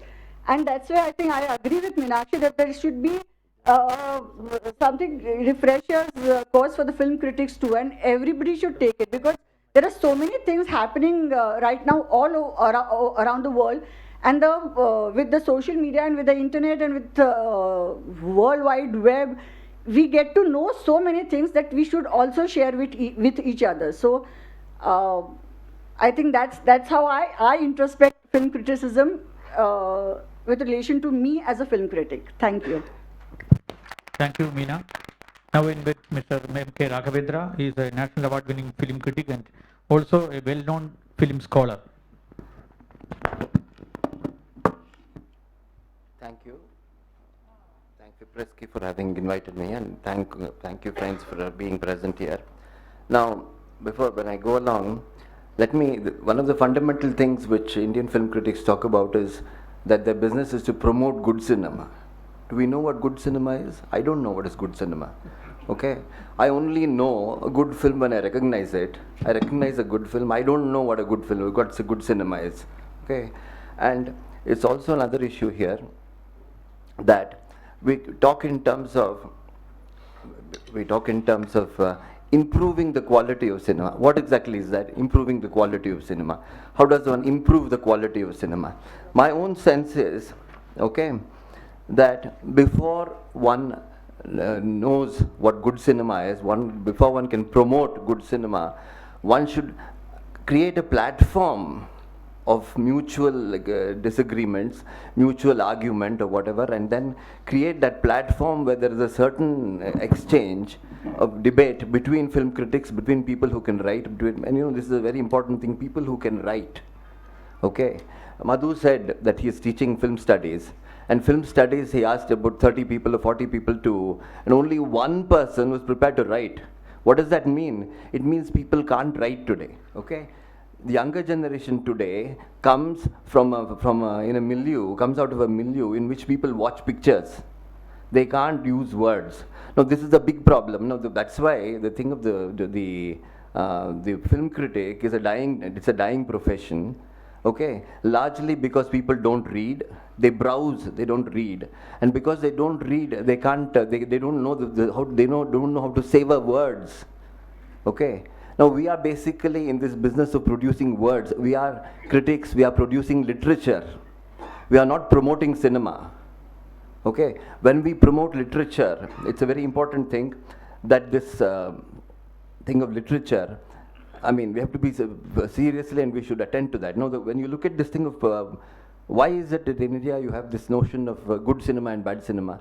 It is, I think, subconsciously, it is that we equate art cinema with good cinema, Okay? And we equate commercial cinema with bad cinema. This commercial is a bad word. So what it means is that when you say art cinema is good cinema, actually art cinema and popular cinema and art cinema are not beasts of the same species. Okay? Now when you look at art cinema could be DC, popular cinema could be AC. It's like this, okay? Popular cinema comes out of what we call the oral culture. Because you have people like Salman Khan. Salman Khan comes out of the oral culture, out of your Puranas, out of your epics. Your art cinema comes out of the novel. It comes to the kind of acting which Amol Palekar does. Okay, it's very different from the kind of acting Salman Khan does. You cannot say that one is a better actor than the other actor. They're completely addressing different things. Their vocabulary is different. Their range is different. All these things are different. So what has happened in India is, by default, I get it from the sense that finally Chidanand Das Gupta and Satyajit Ray defined what good cinema was. Neither of them understood popular cinema. They had complete contempt for popular cinema in India. But the fact is that popular cinema has a huge audience. It is a huge audience. And anything with such a large public, with such a large audience, cannot be dismissed. Okay? Why is it? It is our duty as a film critic to understand why is it that people respond to popular cinema, why they respond to Salman Khan. Though personally I don't like Salman Khan. I don't like this man. I don't like that man. I don't like Hrithik Roshan. I don't like many of these people. But the point is, when people appreciate them, we have to find reasons. It's our business to find out why are they being appreciated. Obviously they're tapping on something that these people have, right? The audience requires. So what happened in Hollywood is, you'll be surprised, the greatest amount of literature, the largest amount of literature ever written in the world has been written on Hollywood. And you look at the kind of libraries that Hollywood, film libraries, you'll find they've written on the musical, you'll find on the noir film, on the western. You have articles, books on the openings in noir films. Now the question is, and has any kind of literature like this ever been written about Indian popular cinema? No. Why? And when they do write on Indian popular cinema, what do? Freudianism. Tell us that Avara is Oedipus complex. Okay? Tell us this is the kind of stuff you get from film academics in India. What use is this to be told that Avara is Oedipus complex? It's no use at all, right? Avara, the father is a judge. The father is a judge. Why make him a judge if it's Oedipus complex? What has judge got to do with Oedipus complex? Nothing, right? So the point is, it's necessary to theorize. It's necessary to theorize on Indian cinema, construct theory, construct thing on Indian cinema. There has been very little theory on Indian cinema, on popular cinema. Art cinema is easy, right? Look, if you ask me, it's much easier to write about Pazair Panchali than to write about Amar Akbar Antony. It's a far easier job because there is already a framework of reason, there's already a framework of film aesthetics, there's already a film. All you have to do is look at Bicycle Thief, look at how they've been written about and replicate it here. You can't do that with Amar Akbar Antony. Amar Akbar Antony is an unknown species of animals, okay? To be able to describe it in rational terms, which is not to say it's a bad film, right? It's a completely different thing. The very fact that it works in some particular way makes it deserve attention, okay? Now, it is important for us to recognize as film critics that we are basically producing literature, and we mustn't think that because you're producing, otherwise we are not publicists. We are not publicists, you're producing literature, and it doesn't mean when you're producing, it means when you're producing literature that you are not necessarily subservient to the object you're writing about. For example, you know James Hadley Chase is not a great writer. George Orwell is a great writer. George Orwell wrote an essay on James Hadley Chase. Now, why did he write it? Obviously, see, the question is, anything in the world which is popular, which is being consumed, is worthy of attention, and the critical essay is easily worthy of, shall we say, at least as much attention as the object it's writing about. So finally, we should, as film critics, take independent positions. I'm only talking about this thing of evaluative criticism. I won't go into interpretive criticism. That's a different issue altogether. Whether a film is good or not, the entire thing has to be created over a period of times in a platform where critics interact with each other. It's not really happening nowadays. Critics are independent. They work on their own agendas. So it's not really happening nowadays. But I think that if this Well, that was quite an enlightening introspection there. Very engaging sharing of thoughts on the topic film criticism in India. और आइए अब सीधे चलते हैं हमारी सहयोगी रुचिका के पास। रुचिका बात कर रही हैं कुछ स्टूडेंट्स से जो कि फिल्म इंस्टीट्यूट्स के हैं। सीधे चलते हैं रुचिका, ओवर टू यू। जिस तरह से लोग हर 4 वर्ष में महाकुंभ जाते हैं, लोग तीर्थ यात्रा को जाते हैं, उसी तरह से जो लोग फिल्मों में कुछ करना चाहते हैं या फिल्मों से जुड़ना चाहते हैं, उनका महाकुंभ है भारत का अंतर्राष्ट्रीय फिल्म महोत्सव। और हमारे साथ हैं कुछ ऐसे स्टूडेंट्स जो फिल्म स्टूडेंट्स हैं, तो निश्चय ही इफ़ी आना इनके लिए एक सपना साकार होने के बराबर है। Well everyone, just like in a film festival you have a debut actor, debut director, debut film, I have debut delegates here who are attending IFFI for the first time, but the most special thing is that you're all film students, right? Yeah. So I want to first find out from you that this is your first ever film festival. Right from the time of coming in, registering as a delegate, how has been the experience? It's really nice. पहले हमें लगा जो अलग अलग languages में है तो may be language barrier हो, बट यहाँ इतना प्रॉपरली उन्हें एक्सप्लेन हुआ है एंड प्रॉपर सिनेमेटोग्राफिक हुआ है, सो लैंग्वेज बैरियर कहीं हुआ नहीं है। एंड बहुत सी चीज़ें जो हमें नहीं पता थी, जो मूवीज़ हमने नहीं सुनी थी, बट उन्हें भी जानने का मौका मिला, अच्छे से समझ पाए और काफ़ी हमारे कंसेप्ट क्लियर हुए। और बहुत जो सेलिब्रिटी सर मैम आए हैं उनसे भी हम मिल पाए हैं एंड बहुत कुछ नया सीखा है हमने। आप सब लोग यहाँ पर पुणे से आए हैं, right? And I want to just find out in terms of the content and the films that you have seen, have your expectations been met? Yeah very much. क्या क्या देखा आपने अभी तक? Actually, we had a master class of Mr. Anil Kapoor, and then we just saw this Malayalam movie, Ure, which was very inspiring, and we also met the director, which was very kind of useful. Acha, that reminds me, you know, a lot of master classes are happening. There's a whole lot of chances of interaction with the maestros themselves. Apart from Anil Kapoor's interaction, anything else that you've really particularly enjoyed here, or maybe a screening? Like not much. Yeah, myself a writer, so you just watch a lot of movies and get ideas what to write, what not to write. So it's actually helping me a lot. That is so fantastic. अच्छा, मैं आप लोगों के पास आ रही हूँ। सबसे पहले तो मुझे ये बताएं, आप लोगों का इस टाइम स्टाइल तो फुल ऑन है, बिल्कुल, लेकिन गोवा में इस फेस्टिवल में आके फील कैसा हो रहा है? पहली बार एक फिल्म फेस्टिवल को आप देख रहे हैं and the scale of the festival, are you impressed and if yes why? ये शो बहुत ज़्यादा इम्प्रेस है हम लोग, बहुत अच्छा एम्बियंस है यहाँ का, मतलब अच्छा लगता है जब थोड़े बहुत टैलेंटेड लोग, इतने सारे ज़्यादा टैलेंटेड लोग के बीच में होते हैं। हम सब सिनेमाटोग्राफर, राइटर, डायरेक्टर, मतलब मैं भी डायरेक्टर बनना चाह रहा हूँ, और उन्हीं अपने मतलब नए नए आइडियाज़ मिलते आ रहे हैं। कुछ ऐसी मूवी देखने को मिल रही है जो शायद जिनके बारे में उतना सुना नहीं था और जिनको शायद लाइट नहीं मिल पाती है। और इन्वायरमेंट तो है ही अच्छा, गोवा का इन्वायरमेंट है, तो जितना सुना था उतना ही मिला है। अच्छा, आप में से सिनेमाटोग्राफी कौन सीख रहा है? Who is focused on that? You are all focusing on cinematography, so I want to find out. We been interviewing some amazing DOPs here, and हो सकता है आपने कईयों के नाम सुने हों जिन्हें आपने देखा हो। आपके सबसे फेवरेट या आपके इंस्पिरेशन कौन है? एक्चुअली मेरी कोई ऐसे इंस्पिरेशन नहीं है, आई एम जस्ट क्यूरियस कि भाई it's nice to have something like that कि हम DOPs के आसपास है, भले ही मैं किसी को जानता नहीं, पर उनका काम देख के मेरे को लगता है कुछ नया सीख रहा हूँ मैं, तो इसलिए इट्स बेस्ट लगता है यहाँ पे।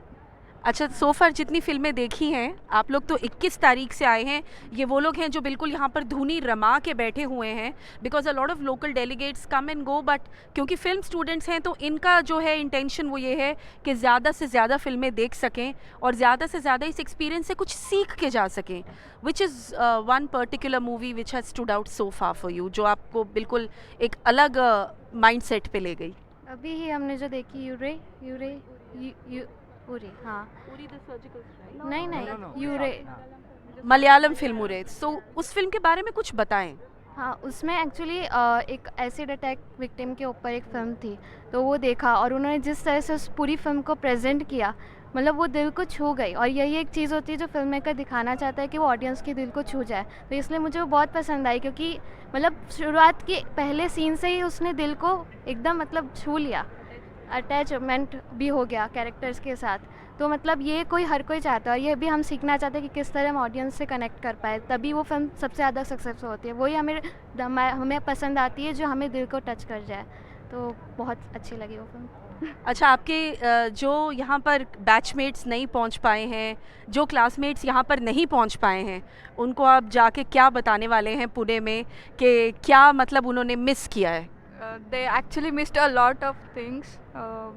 Everything, the ambience, the vibe, which is making us more inspiring to be something related to film industry. And yes, they missed a lot actually, many things, many things. अच्छा, इन सब के बीच में आप ही अकेली हैं जो सेकंड टाइम आई हैं, आप लास्ट ईयर भी थी.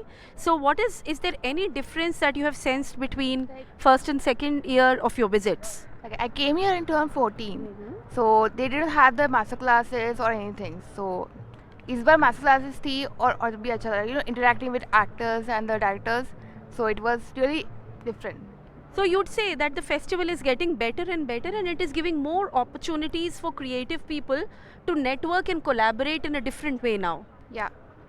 That is so fantastic. I mean, it is just so refreshing to hear the views of people. देखिए, आप में से जो लोग यहाँ पर खड़े हैं, गौर से पहचान लीजिए इन चेहरों को, क्योंकि हो सकता है आने वाले कुछ सालों में यही वो लोग हों जो रेड कारपेट चले. शायद इनमें से किसी की फिल्म है, शायद वो उस शाम डेब्यू होने वाली हो उस वर्ष के IFFI में. तो हम भी आपको याद रखेंगे और आप हमें याद रखिएगा, दूरदर्शन को याद रखिएगा, because the first interview at that time needs to go to Doordarshan. Well, this is Ruchika Dawar signing off right from here. The crowd is just building up. Let me tell you, the environment here is just building up right now.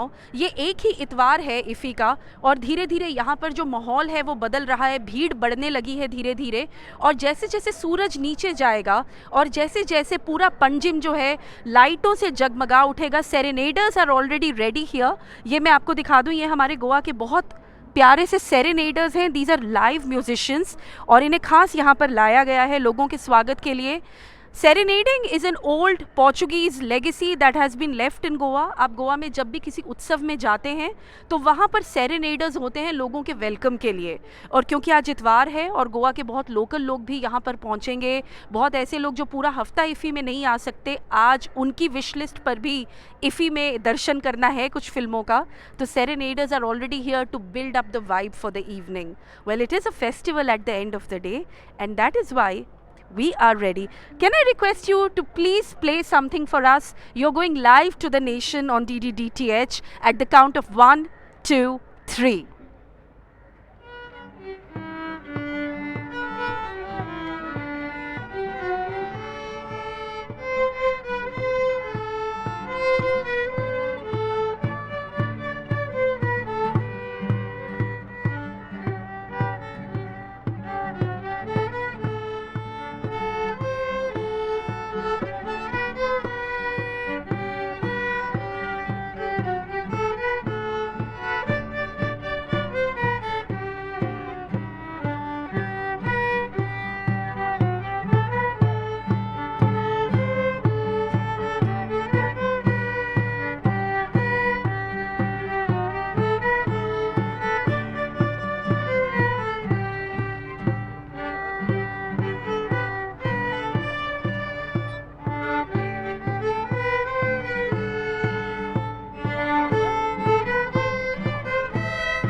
Wow, that was so awesome. अच्छा, मैं चाहूँगी please would you just step up a little. मैं चाहती हूँ कि आप इस खूबसूरत इंस्ट्रूमेंट को देखें. This is a percussion instrument, और इसको आप एक तरह से कह सकते हैं कि ये मॉडिफाइड घूमट है. जितने लोगों ने घूमट के बारे में नहीं सुना, it is an indigenous traditional Goan percussion music instrument, जिसमें बेसिकली इसी तरह का एक अर्दन वेसल पर एक साइड में स्किन लगाकर उसे बजाया जाता है. And I have seen that you have improvised it by putting it around your neck. And it is looking so lovely. Of course, we've got the guitarist out here, and we've got not one but 3 violinists out here. So are you playing here every evening, or is it just for this Sunday? Every evening we are playing here. Every evening you come here and you play for a while. And do people just crowd around? And tell me, how do you feel when they just crowd around and they just look around and enjoy your music? When they look around, we also enjoy. So people also enjoy. So we appreciate since they are enjoying the music. Have you ever seen some of them starting, bursting into a song after recognizing a tune? Do they sing with you? Yeah. Some people when we play they dance. That is so awesome. मेरा They enjoy the music of Goa. तो ठीक है, बस जैसे ही मैं अपने दर्शकों को बाय बोलने वाली हूँ, उसके साथ ही मैं यहाँ पर वापस आके थोड़ा सा डांस करने वाली हूँ। लेकिन आप जो है, आप बैठे रहिए घर में आराम से और मज़े लेते रहिए, because we are coming live to you from the 50th IFFI here at Goa, and remember that this time we are live to you every single day at DDDTH. Please stay tuned in. While this is Ruchika Davas signing out. Well, absolutely fantastic. They say music is a universal language. Music helps us understand inner dimensions of life, and there we saw beautiful musical instruments filling the air with music, whether it was violin, mandolin, guitar, beautifully, colorfully dressed musicians with smiles, ensuring that music fills the air here at IFFI. जी हाँ, और हर ओर अब माहौल खुशनुमा है। सांझ ढलने वाली है, शाम के 5 बजे का वक्त हुआ है, और यहाँ पर IFFI जो 50th एडिशन है अंतर्राष्ट्रीय फिल्म महोत्सव का, गोवा में आयोजित हो रहा है, जहाँ ये वेन्यूज़ हैं, जो आयोजन स्थल है, वहाँ पर ऐसे गिटारिस्ट या वायलिन वादक आपको मिलेंगे जो आपको वेलकम करेंगे अपने संगीत के माध्यम से। और इन सब के बीच जो रुचिका बात कर रही थी उन विद्यार्थियों से जो फिल्म मेकिंग सीख रहे हैं, जो फिल्म का निर्माण कैसे किया जाता है, निर्देशन कैसे किया जाता है, उन्हें भी एक बहुत बड़ा प्लेटफॉर्म भारत सरकार के द्वारा कई वर्षों से मुहैया कराया जा रहा है। और इस वर्ष भी इस अंतर्राष्ट्रीय फिल्म महोत्सव के माध्यम से कई सारे विद्यार्थी न केवल फिल्मों को देख पा रहे हैं, उसका स्क्रीन प्ले समझ पा रहे हैं, स्टोरी को समझ पा रहे हैं, डायलॉग्स को समझ पा रहे हैं, म्यूज़िक समझ पा रहे हैं, कई सारे जो निर्माता निर्देशक हैं उनसे भी रूबरू हो पा रहे हैं, क्योंकि कई चीज़ें ऐसी होती है अमित जो फिल्मों में दिखाई नहीं पड़ती। उसके लिए निर्माता निर्देशक से बात करना ज़्यादा ज़रूरी होता है। आपको क्या लगता है? Absolutely, I think that's the best part, that here the cine enthusiast can have a direct conversation with filmmakers. In fact, this afternoon Shriram Raghavan, the eminent film director, was here, and he's the director of one of the most successful films of 2018, Andhadhun. I had a chance to also have a conversation with him, and there were a lot of youth and they were asking him so many queries. Now this is all off the record, but where do you get this beautiful opportunity to talk to the likes of Shriram Raghavan at IFFI 2019? यानी कि film देखना, दिखाना, enjoy करना एक पक्ष है, लेकिन सीखना बहुत कुछ, सीखने को बहुत कुछ मिलता है विद्यार्थियों की अगर खास तौर पे बात करें। आइए सीधे लेकर चलते हैं एक बार फिर से आपको प्रेस कॉन्फ्रेंस की ओर। So my film is Cleo. As I was introduced, so the film talks about a 17-year-old girl who loses her parents in a car accident, in a hit-and-run car accident. That's one of the main topics of the movie, how to cope with grief when you lose some relatives in an accident and there are no answers to it because the perpetrator, he flew. And at the same time, it's also a movie that talks about hope. It's a war movie. It's because music is a very important part of the movie, especially the music of classical componist Rachmaninoff. Because Cleo, she plays the piano, and this is for her the way to overcome her grief. She finds a lot of relief and comfort in the classical music, and that's why I wanted to make this film. I hope that it's a universal film that everyone can rely on, because I lost somebody in a car accident, and that's why I thought it was important to tell this story. The film is having its Asian premiere here, so I'm super happy to be here for the first time in India at this great festival. It has projected the values of like peace and non-violence. Can you just give us a description? Well, I think that maybe the main values of the movies are family and love, because that's what is universal about it. Everybody knows, everybody loses at a certain point family members in their life, and I think the way how to cope with that is very universal. So that's maybe one of the reasons why they saw that. That's what people tell me. And also, I think it's beautiful actually to be here with the other fellow filmmakers who want to talk about classical music. Because that's also something that unites us. And in my film, the film talks about the Russian composer Rachmaninoff. And I just enjoy it so much when I'm traveling with the film and people say like, I love Rachmaninoff, I'm playing it. I just hope that it can inspire other people to listen to this music too. Yeah, well, so the origin of the film is that I'm a musician as well, and I was working with a string quartet that I met at a residency in Banff in Canada, and they're an Irish-English quartet, and they introduced me to a lot of string quartet music that I'd never heard before. It was never something I really had my radar on, and I started composing for string quartets, and I just got into that whole style of music.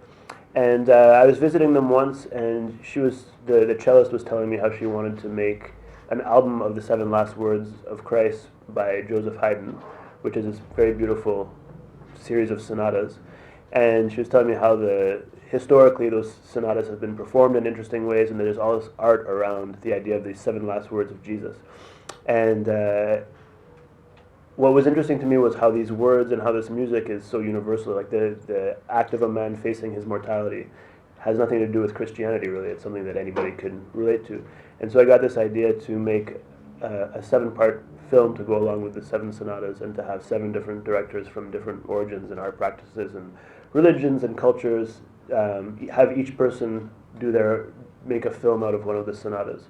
And that's what we did. And just to be clear, I only wrote the screenplay for the films that I did as part of the 7 Last Words. Each director had carte blanche to do whatever they wanted, and so the film ends up being this very diverse experience that goes from Iran to Haiti to Colombia, and what ties it all together really is the music. There's no dialogue in the film, and even though the images are quite different one from the other, the fact that it's told through music, I think, unifies it into a pretty intense experience. Last night we had our screening here, and it was wonderful, and some people were very, very emotional about it, and it was a beautiful thing, actually. The film was a wonderful experience to shoot, precisely for the reason that Cabe mentioned. We had complete freedom to react in a very personal way to what this specific work meant to us. And since we were shooting with no sound, as the film was going to be played with the music, we could shoot with a very small team that gives a great liberty and a great intimacy to the act of shooting. So for me, it was a very refreshing experience to be able to shoot in this very personal way. Was it any specific reason you chose 7 different directors? Well, yeah, because I mean, at its base, it is a religious text. But what was interesting to me was not so much the religious aspect. It was more interesting to me the idea of a man facing his mortality, and so that's such a universal subject that I wanted to make sure that it didn't all. At the very beginning, I was actually thinking I would direct all 7 myself, but that would have been just one person's perspective, and it was important for me, and I think for the music as well, to have different perspectives that didn't all come from the same place. Exactly, yeah. Different temperaments, each one has a different temperament. You have 7 people, 7 people make a different kind of thinking, and putting together a project I think must have been very tough. That's what I feel. Yeah, no, it took forever to get it together, for sure. And there was actually a couple of directors with whom it didn't end up working because the temperaments were too different, or they had approaches that didn't seem to work within the whole that we were trying to make. But at the end of the day, the 7 directors who did work on it, we all became friends, and everyone comes from a very different place, but actually the temperaments are quite similar. Like, everyone's pretty nice, and we've had some really nice times together. Hi, everybody. Well, as Emelina said, that is my first movie I direct. My living was made of screenplay. I was writing most of the time, and I have this. It's a bit strange, but this movie, I didn't write it myself. It was proposed to me to to shoot it as a director. This was the first time, so I was pretty happy. And it's about the pianist who is down the hill. He's a famous pianist and goes on depression and doesn't want to play anymore. So what happened when a great musician is mentally ill? So this is the purpose of the movie.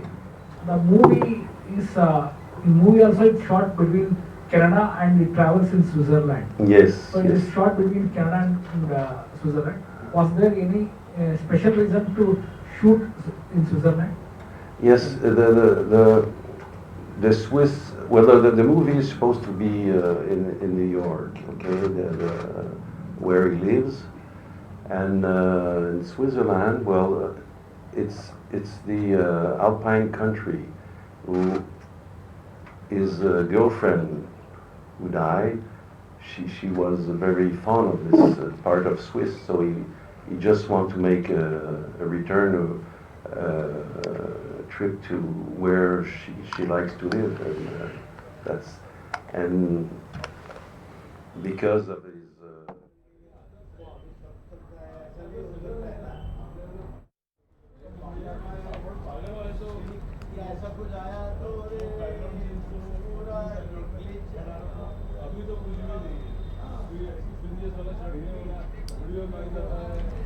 तो ये थे film Clio के star cast और director producer जो media से अपनी बातें साझा कर रहे थे।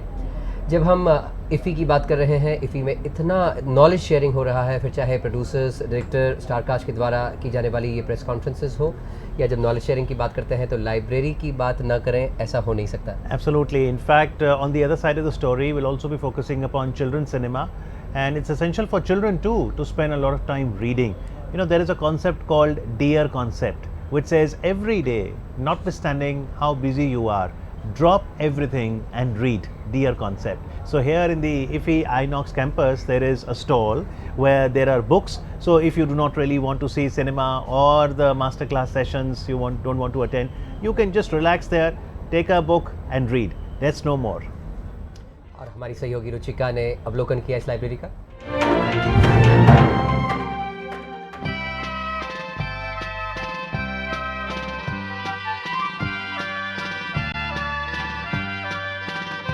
फिल्मों और किताबों का जो रिश्ता है वो बहुत गहरा है, क्योंकि कहानियाँ होती हैं तो फिल्में बनती हैं।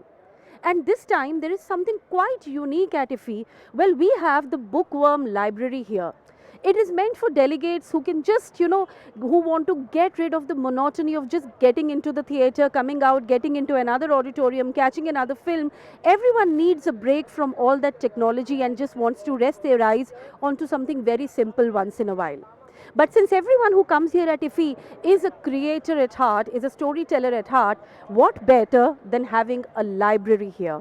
और यहाँ पर एक ये लाइब्रेरी है जहाँ पर डेलीगेट्स आते हैं, अपनी पसंद की किताबें उठाते हैं और थोड़ी देर बैठ जाते हैं प्रेरणा की खोज में या केवल अपना समय बिताने के लिए. And I've got one of the volunteers of the library here, Uzma.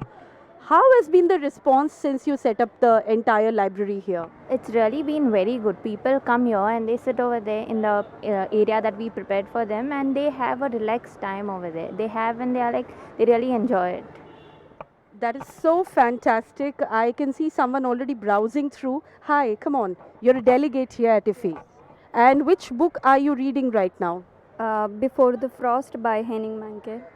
And tell me that you're here for the films. Then why have you landed at a library? Well, I've always been bookworm, so if there is a book, I have to check them out. That is fantastic. And since you're a delegate, are there any films that you have seen recently? And if yes, which is the one that you've really enjoyed? Well, I have watched few. The one I just watched Casablanca yesterday. That was one of my favorites so far. It was one of the classic Oscar winner. It's a retrospect. Yes, and I always wanted to watch one American classic, so it was a great opportunity. That is so fantastic. आगे कुछ और लोग भी हैं जो अपनी किताबों के बीच में हैं, तो आइए ज़रा जल्दी से चलते हैं और उनसे बात कर लेते हैं. I've been noticing the two of you sitting here browsing with books for a long while. Oh, you're reading a comic. Is it a graphic book? What are you reading right now? It's Mario's book. It's Mario Miranda's book. Mario Miranda, the renowned caricaturist of Goa. आप गोवा की किसी भी बड़े खूबसूरत tourist attraction पे जाएंगे तो आपको वहाँ पर मैरियो मिरांडा की कृतियाँ जो हैं वो दिखाई देंगी. And he was definitely one of the most iconic talents that Goa gave to the world.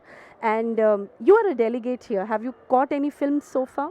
No, not so far, but we have booked films like tonight and tomorrow. Tonight and tomorrow. तो चलिए, जब तक ये अपनी फिल्मों की इंतज़ार कर रहे हैं, इन्होंने ऑलरेडी यहाँ पर बुक वर्म में अपना स्थान जो है वो जमा लिया है. एंड इसी तरह की कुछ अलग अलग शुरुआतें हुई हैं इस बार इफ़ी में, जहाँ पर for the people who are awaiting for their shows to begin और people who have been unlucky in getting the tickets of their preferred shows, well you have places like Bookworm library to just come and chill and just remain immersed in all the creative. Not necessary.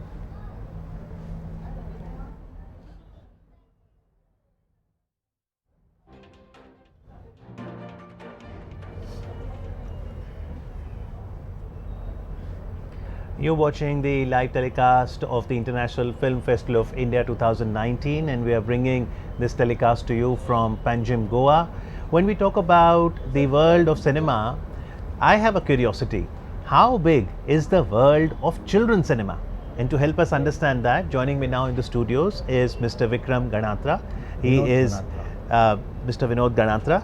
Thank you so much, sir, for joining us. He's an eminent filmmaker, and you've made so many children films. Yeah, I made so many children films. I got 29 international awards for my children films, and travel world over. This is my 79th festival as jury. Yes. Here in India, I have travelled world over with my children films. So Vinodji, tell me more about your films. Let's take them one by one.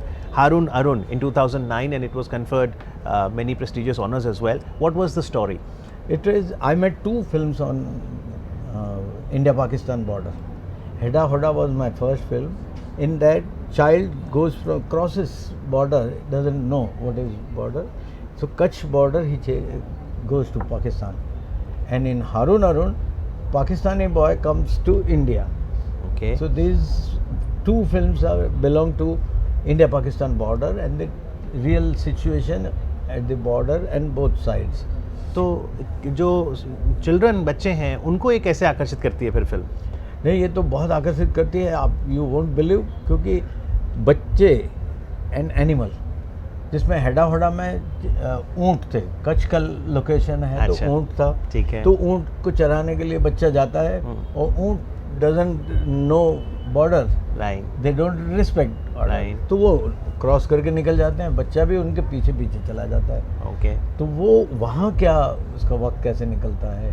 Then वो वहाँ का जो चरवाहा है वो मिलता है. उसको कहता है कि मैं आ जाऊँगा तुम्हारे कैमल को लेके बॉर्डर पे, तुम अपने फैमिली को लेके या दोस्तों को लेके वहाँ बॉर्डर पे आ जाता. अच्छा. वो आ जाता है, यहाँ से लड़का बॉर्डर पे, इंडिया बॉर्डर पे आ जाता है. दोनों आमने सामने खड़े हैं. अच्छा. अब ऊँट, पाकिस्तान वाले बोले हम ऊँट को जाने नहीं देंगे, इंडिया वाले बोले हम इनको आने नहीं देंगे.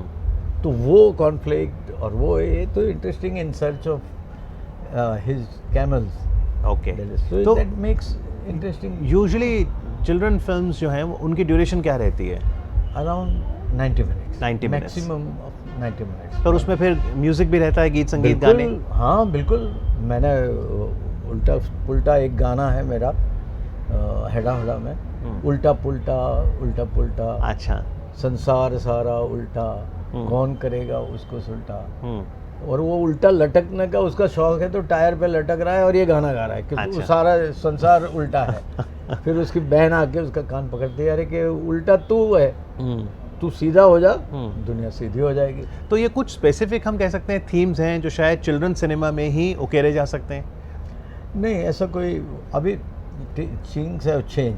ओके. तो बच्चों को ये, लेकिन एक बात मैंने पहले से डिसाइड की है और मैं इतने सालों से, when I was a child. हाँ जी.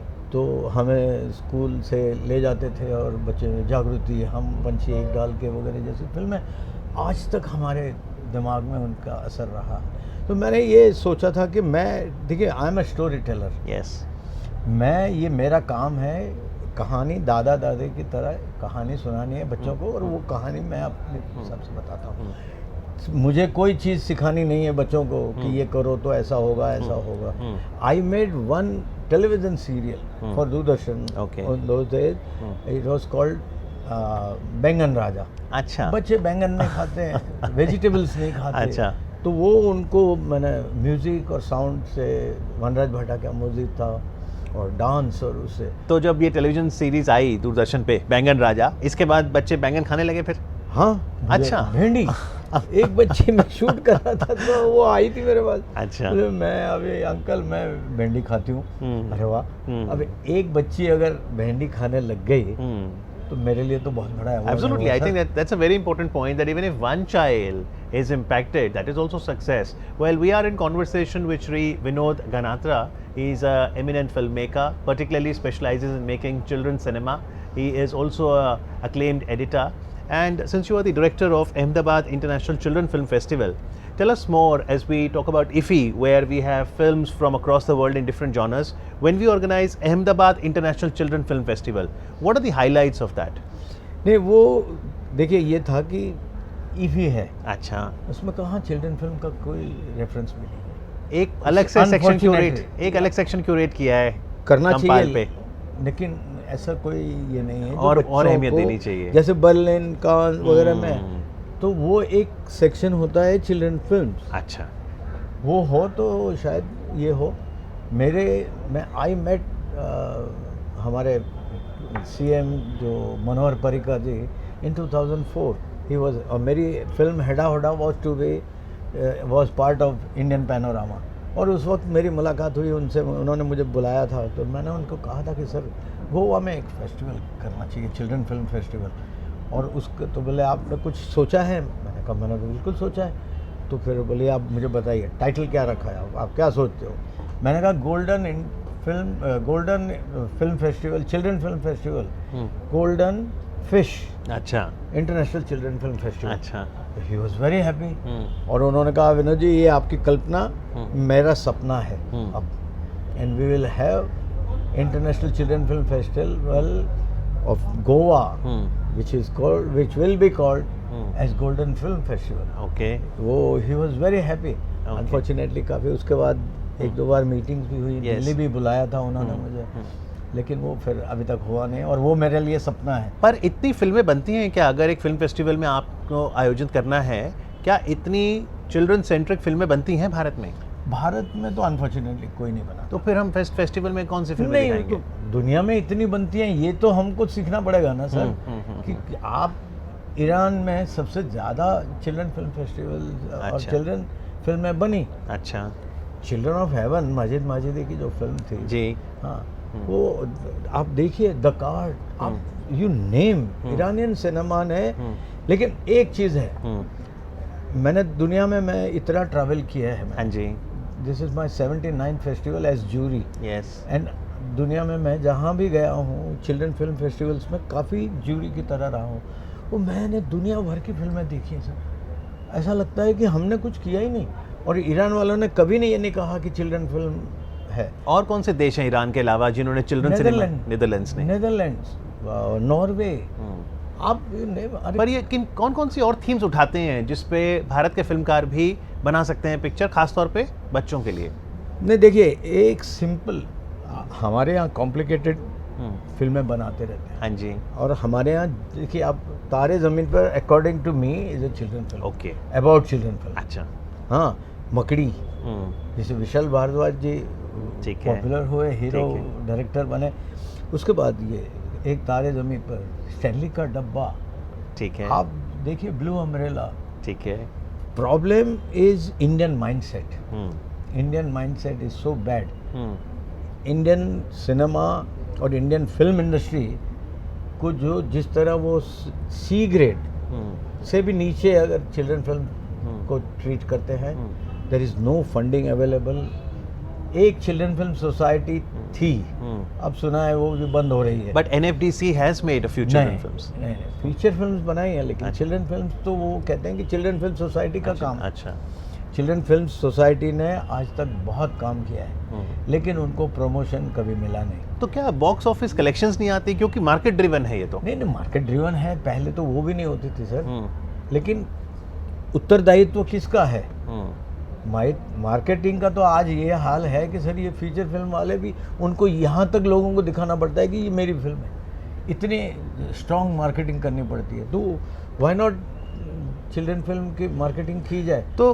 तो एक और मार्केटिंग के लहजे से ही मैं आपसे पूछूंगा, जब हम लेह लद्दाख की बात करते हैं तो इतना हाई ऑल्टीट्यूड है, लेकिन उस हाई ऑल्टीट्यूड पर आपने एक बच्चों की फिल्म बनाई लुक्का छिपी। देखिए, मेरा आइडिया बेसिक ये था कि कितने बच्चे लद्दाख जाएंगे। मैं तो ये कहता हूँ कि कश्मीर का शायर जो कहता है कि हमें तो स्वर्ग यहाँ है, वो मैं अकॉर्डिंग टू मी वो शायद लद्दाख नहीं गया था। अगर लद्दाख जाता तो वो कहता कि स्वर्ग यहीं है। इंडिया में इतने सारे हैं, कोई गोवा में हो सकता है गोवा को कहे, गोवा को भी कहे, केरला को गॉड्स ऑन कंट्री, यही तो खासियत है हमारे देश की। हाँ। लेकिन मैंने इसलिए कि कितने बच्चे वहाँ, देखिए 1.5-2 महीने का वक्त होता है जाने का। हाँ जी। वहाँ बहुत इतनी ठंड होती है। I lived 5 months there to make this film. Okay. और मैंने सोचा कि ये पूरा लद्दाख अगर फिल्म के जरिए, बच्चे नहीं आ सकते तो why not as a film maker I take my Ladakh to children. और इसलिए मैंने वो लुक्का छुपी बनाई जी। और that is I got the call from ये रिकॉर्ड, और मुझे कहा गया कि भाई आप अपना बताइए record. My film is first children's feature film on the highest shot at the highest altitude. Yes. तो डिस्कवरी और सब उन लोगों ने उसको सराहा। पर ये बताइए, अगर चिल्ड्रन सिनेमा को बढ़ावा देना है, एक तो आपने कहा कि माइंडसेट बदलो, ईरान नेदरलैंड से हम लोग सीख सकते हैं कि ये भी एक सफल कहानी है, लेकिन क्या आपको चाइल्ड एक्टर्स भी चाहिए होंगे? तो फिर बच्चे भी चाहिए होंगे जो शायद एक्टिंग में और आएँ। सर, मैं आपको ताजुब होगा, मैं लद्दाख गया और वहाँ मैंने बच्चों को सोचना शुरू किया कि भाई ये बच्चे यहाँ कैसे। मैं हिंदी स्क्रिप्ट लेके गया, मैं बेहोशी मेरी हुई जबकि वहाँ के बच्चों ने इतनी खूबसूरत हिंदी बोली, इतनी खूबसूरत हिंदी, और जो पढ़ के मुझे बच्चों ने सुनाया। I took all children from Ladakh, और क्या बढ़िया काम किया सर उन्होंने। तो ये हम बच्चों को अंडर एस्टिमेट करते हैं, जो कि प्रॉब्लम है हमारे साथ। बच्चे शायद हमसे ज़्यादा टैलेंटेड है। तो विनोद जी, अब आगे का भविष्य क्या देख रहे हैं आप चिल्ड्रन सिनेमा का? अब जब 2020 आएगा, क्या यहाँ से हम आगे बढ़ सकते हैं? सर, बढ़ने के लिए तो आपको 4 pillars of the society. Parents, अगर बच्चा वेजिटेबल नहीं खाता तो माँ बाप पकड़ के उसको ठूंसते हैं उसके मुँह में। वो अगर बच्चा, आप हैरी पॉटर दिखाओगे उसको, और सबसे डेंजरस चीज़ है टॉम एंड जेरी, उसको चिपका के जाते हो। टॉम एंड जेरी में है क्या? एक दूसरे को मारता है, दूसरा तीसरे को मारता है, ये मारना ही है। और उसमें वर्स्ट पार्ट इज़ कि कोई किसी को मारता है और आप खुश होते हो, which is what giving wrong impression. तो हम कंटेंट पे फोकस क्या रखें इंडियन ऑडियंस के लिए? इंडियन ऑडियंस के लिए हमारे पास बहुत कहानियाँ हैं सर, और आप simple way of making children film, आप सिंपल फिल्में बनाइए, बच्चों को वो ज़्यादा एंटरटेन। जैसे आपने एक तो कहा कि न्यूट्रिशन, बैंगन राजा, भिंडी पर, और विषय, कई विषय हैं। जैसे आप कोई भी एक कहानी ले लीजिए सर, सुनाइए, लेकिन ना उसको सुनिए, कोई कहानी सुनाइए। मैं वहाँ यहाँ गोवा में ही बैठा था, और उस वक्त आई वॉज पैनोरामा जूरी, तो नफीसा जी आई और मुझे कही कि भाई आप मुझे कोई कहानी सुनाइए। मैंने कहानी सुनाई, वहाँ दूसरी कहानी सुनाई। अब उन्होंने मुझे कहा कि अरे वो तो बहुत अच्छी है फिल्म। और देन वी मेड हारून अरुण। उस वक्त उन्होंने ही कहा था, जब रवीना टंडन जी 2003 में हेडा होडा को हैदराबाद में गोल्डन अवार्ड मिला जब एलिफेंट, तो उन्होंने मुझे कहा बुला के कि sir next which is next film. तो ये जो होता था, अभी तो चिल्ड्रन फिल्म सोसाइटी को बंद करने की, दुकान ही बंद करने की बात आ गई, सारा नेगेटिव अप्रोच चल रहा है। हमारी सरकार ने इतने सालों तक सपोर्ट किया है, अभी भी वो मुझे लगता है वो कर रहे हैं, और सोसाइटी का काम है कि वो आगे आएँ और थोड़ा सपोर्ट करें। और जब अगर ये सपोर्ट हो तो ना केवल हिंदी में, जैसे आपने हारून अरुण तो गुजराती में बनाई, क्षेत्रीय भाषाओं में भी बन सकती हैं फिल्में। बनती हैं फिल्में।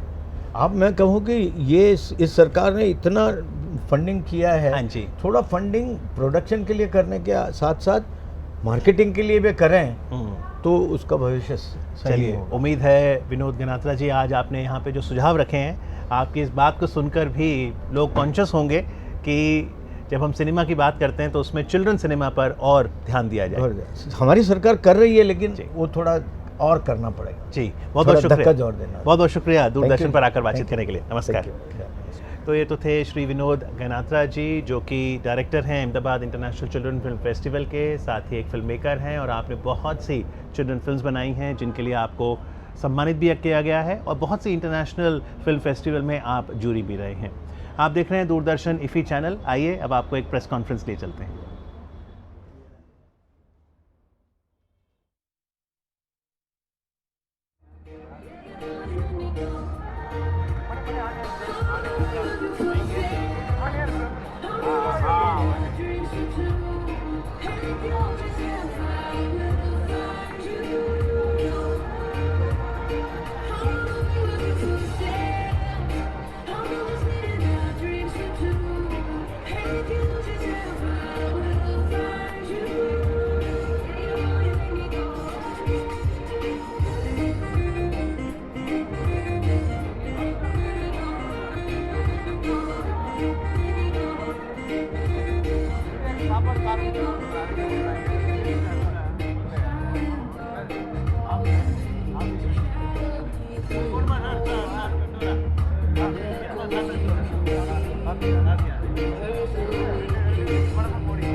Documentaries are very closer to our lives. Documentaries just present the truth without any color. They do not blame anyone, and they do not exaggerate or dramatize. They are not judgmental. To talk about documentaries, we have today with us from Indian Documentary Producers Association, the President Srimati Usha Deshpande ji. She's a FTIA alumni, a filmmaker, a writer and producer herself. And at the far left, the General Secretary of IDPA, Shri Shankar Desai. Sanskar Desai, sorry. My mistake. A Mumbai-based filmmaker, scriptwriter, theatre person, singer and a poet. He has been actively associated with IFFI and other film festivals. So today we'll talk about documentaries and the problems being faced by documentary filmmakers. So over to you, madam. Thank you. Last time around this time we were here for the press conference. Some of you also must have been here at that time. And in that conference we had told you about some plan of action that we had already chalked out for our IDPA New Year. Now today we are here and we would like to tell you how much of that we have already achieved and what we are going to achieve in the coming year. Right now I'll only give you the highlights of whatever we have done, and then our General Secretary Mr. Sanskar Desai will give you the details of it. As you have said that documentaries are definitely a mirror of life. But at the same time, documentary filmmakers are always facing a problem, a lot of problems actually. One problem is definitely of the budget, but the second and more important problem is that of an audience. That a documentary filmmaker, in fact any filmmaker, needs an audience. Whatever films we make, good or bad or ugly or whatever it is, we want the audience to tell us whether they like it or they don't like it. So the main need of a filmmaker, especially a documentary filmmaker, is that his films should reach out to the audience. And in order to achieve that, what we are doing is, like last time we had promised you that we will be organizing a whole lot of screenings all over India, and screening documentary film screenings and film festivals, etc., competitions. Some of that we have already started. One program major thing we have started is that with the collaboration of Films Division and IDPA, we are planning every second and fourth Friday. We are planning. We have already started having film screenings at the Films Division complex. Second, fourth Friday, 5 o'clock, and it has been running very successfully. We have screened many award-winning fresh films, and we are always looking for them. Also, we have started screenings in Ahmedabad, in many other cities, which Sankarji will tell you about. Second thing is we have this IDPA award, and it always happens every alternate year. Last year it could not happen for certain reasons, but we have already started planning for the next award. So that way we have a lot of plans which we are continuing since last year, and we are planning some new programs also. So I would request Sanskarji to tell you more details. Yeah, thank you, Usha ji. As you know, that documentary makers and the documentary films are very rarely we see them. Previously there used to be a slot even in the theaters where we used to see 20-minute worth of documentaries. Now that has stopped over many years now. So we at the IDPA, since we are all documentary makers, I mean, ultimately, why are films made? They are made to be seen by the public. It is not meant only for the filmmaker to make it and see it himself or show it to some few friends. They are meant for the society. They are a reflection to a certain extent of the society, or they are some version that the filmmaker feels about the society and wants to show it to the public. So we have devised ways and means that how can filmmakers get some money also out of it. At the same time, there is some kind of an exposure of films. So we have been, it is, people are interested in documentaries nowadays. Unfortunately, there are no openings, direct openings for documentaries to be seen. So we have to create our own, places where we can show our documentaries.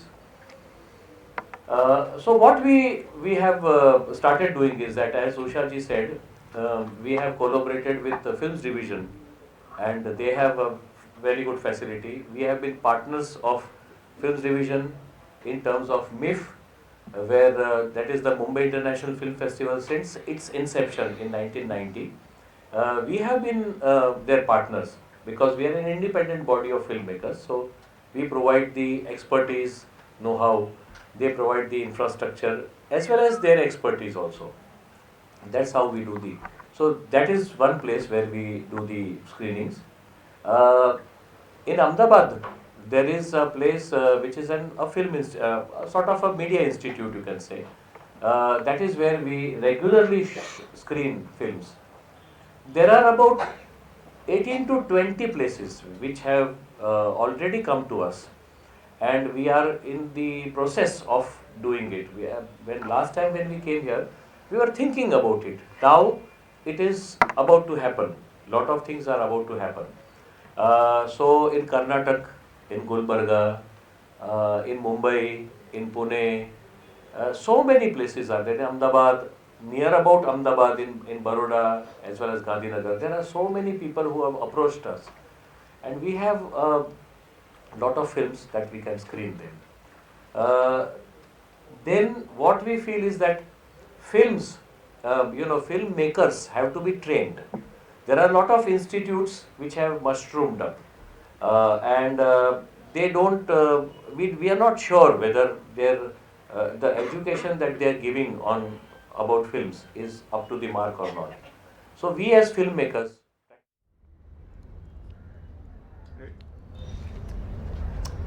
तो ये आप सुन रहे थे press conference by Shrimati Usha Deshpande, president Indian documentary producers association. साथ ही उनके साथ मौजूद थे Shri Sanskar Desai, who is general secretary IDPA। Well, let's now focus about Indian Panorama that has got 26 films in the feature film category and 15 in non-feature film category. Now, one of the films that was screened yesterday in the feature film category of Indian Panorama was Ek J Chilo Raja, and the director of this movie is Srijit Mukherjee. We caught up with the director Srijit Mukherjee and also Rudranil Ghosh. Let's see the glimpses of that interview.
With me, the much acclaimed Bengali director Srijit Mukherjee.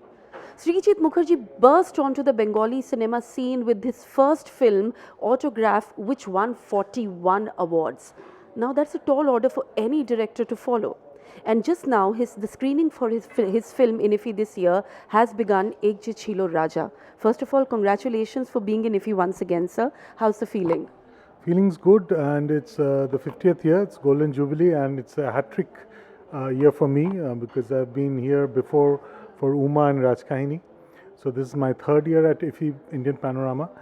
In fact, usually what happens is if my films get selected at the national awards, they don't make it to IFFI, and if they make it to IFFI, they don't get it to make it to national awards.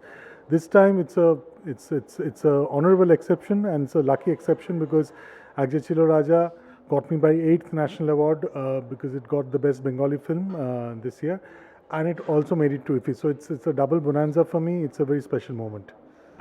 I can already see that you have one of your key actors in the house for the film, and it's only the two of you that have made it to Goa this year, about? Yes, actually our producer Mahendra Soni, he was also supposed to be here, but he couldn't make it. Something urgent came up at the last moment. But I'm here with my dear friend and my great colleague, and so Rudranil Ghosh. He's one of the best actors that we have in the country right now. He's right now, in fact, doing a Hindi film with Ajay Devgan.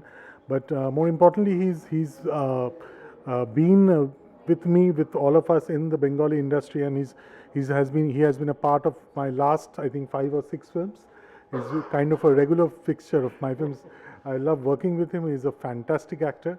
And Rudro, want to say something? How has been the experience to be working with a director of his stature? Different kind of director, I can say.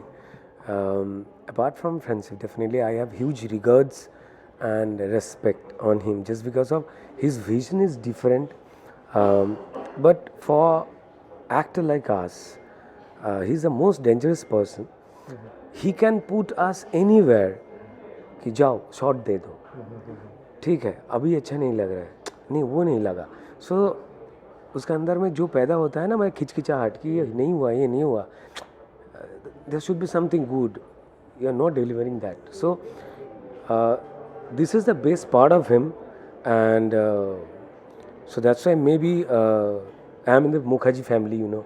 So just doing film and film again. मैं आपको बता दूं कि Sreejith sir की जो हर film है उसने कोई ना कोई नया माइलस्टोन स्थापित किया है. फॉर एग्जांपल हिज फिल्म राज कहिनी वाज नॉमिनेटेड अक्रॉस 19 फेस्टिवल्स, और अगर आप लोगों ने विद्या बालन जी की फिल्म बेगम जान देखी है तो वो राज कहिनी का हिंदी एडेप्टेशन है. Sir, I'm sure huge expectations are always there before your film hits the theatres. But how do you feel as a director once you wrap up a film? Well, it's almost like giving birth to a child, because we go through the same pains, the same labor pains, like a mother goes through before a child is born, starting from pre-production to the actual shoot, and then the post-production, and then getting that film out in front of people to watch, and especially in the Bengali film industry where the resources are pretty hard to come by, and we have to make do with very little days of schedule. We have to, the actors are motivated, the crew is motivated, we give our best, we work for 16-18 hours a day, and that is how we finish films so fast and in such a limited budget. So the struggle is immense. We do things on a war footing, which is why it's nothing less than a childbirth for us. That is so fantastic to hear and learn. I mean, for a lot of you out there who just watch the magic of cinema unfold on the big screen and you think it's all stardom, it's all great times and designer clothes, well, let me tell you, this is the reality of shooting cinema. And everyone, by the way, that also makes me cringe and think that how would Mr. Srijit sir take out a death scene from an actor? You'll have to almost go to near death to shoot that scene with him. So you need to have an ambulance on site if next time he has a screenplay like that. Having said that, sir, you have been to IFFI so many times. Your films have been screened. You've been here in other capacities. How have you seen the festival grow? We are celebrating the Golden Jubilee this year. Undoubtedly, it is the biggest international film festival in India, though there are lots of great festivals which have come up. I could mention Kerala, I could mention Mami. KIF, Kolkata International Film Festival, celebrated its 25th year this year. But IFFI, at the end of the day, is IFFI. So we have grown up when from the times when IFFI was a touring festival. It went to various cities. From those times to the times where it has fixed itself at Goa. And it's fantastic. I was just in a discussion yesterday, I was saying how Doordarshan, with its slot as a child, as I was growing up, I used to remember award-winning regional films used to be screened at 1:30 in the afternoon on Saturday and Sundays, and that slot helped me a lot in understanding cinema from my land, from my nation, and cinema beyond the commercial trappings, and obviously IFFI. IFFI, I'm lucky to be a delegate for 3 years with Uma Rajkaini and now Agja Chilo Raja. But I've also been a part of a lot of discussions and seminars, and I can say this much: the amount of knowledge sharing which happens here, the amount of networking which happens here. I've met great people over here who've in future have helped me move about in the festival circuit with my films. So I think it's an unforgettable experience, and especially not only for filmmakers, for aspiring producers. I think the Film Bazaar is a fantastic opportunity. I have so many friends attending the Film Bazaar every year, and I think it's a great it's a celebration of cinema at its best. Well, thank you so much, Srijit Mukherjee and Rudra sir, for joining us. We wish you all the best for Agja Chilo Raja.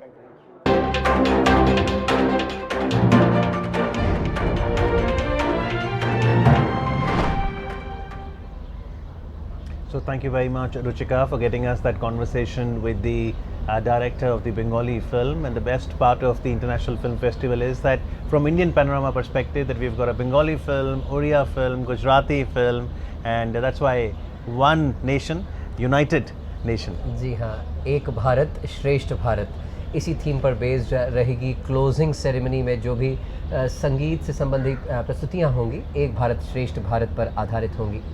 हम अगर opening ceremony की बात करें तो opening ceremony में जब शंकर महादेवन ने अपनी गीत संगीत की प्रस्तुति दी तो उसका थीम था फ्यूजन, और कैसे एक भारत श्रेष्ठ भारत के साथ समापन होता है वो तो 28 तारीख को ही मालूम पड़ेगा। और ये सब कुछ सब कुछ दूरदर्शन पर आप सजीव प्रसारण के माध्यम से देख पाएंगे। अमित, ये दूरदर्शन का जो सजीव प्रसारण है, आपको मानना होगा कि ये one of the biggest live telecast in the history of Doordarshan है। Absolutely. अभी हमारी दूरदर्शन की टीम में बात हो रही थी, इस वक्त आपको दिखा रहे हैं ये आइनॉक्स का प्रांगण है जहाँ पर लोगों का आना जाना लगातार जारी है और कई सारे सिने एंथुजियास्ट फिल्म देखने यहाँ पर आ रहे हैं। शाम का समय है और आज वैसे भी रविवार है, वीकेंड्स पर युवाओं की खासी भीड़ यहाँ आज देखी गई। और मैं अपने व्यक्तिगत अनुभव से बता रहा हूँ अमित कि अब लोगों को टिकट्स नहीं मिल पा रही हैं क्योंकि सारे शोज़ हाउसफुल हैं। अगर आप अपनी पसंदीदा मूवी देखना चाहते हैं तो आपने समय रहते टिकट बुक करना ज़रूरी है। 12 बजे से, रात की 12 बजे से टिकट बुकिंग शुरू हो जाती है, यानी कि अगर कल की आप टिकट बुक करना चाहते हैं तो आज रात 12 बजे के बाद से आप टिकट ऑनलाइन या ऑफलाइन बुक कर सकेंगे। Let me also now share the session that you can attend this evening. It will be at 6:30 p.m. in McInnes Auditorium 1, where the theme of discussion would be the emerging filmmakers of India.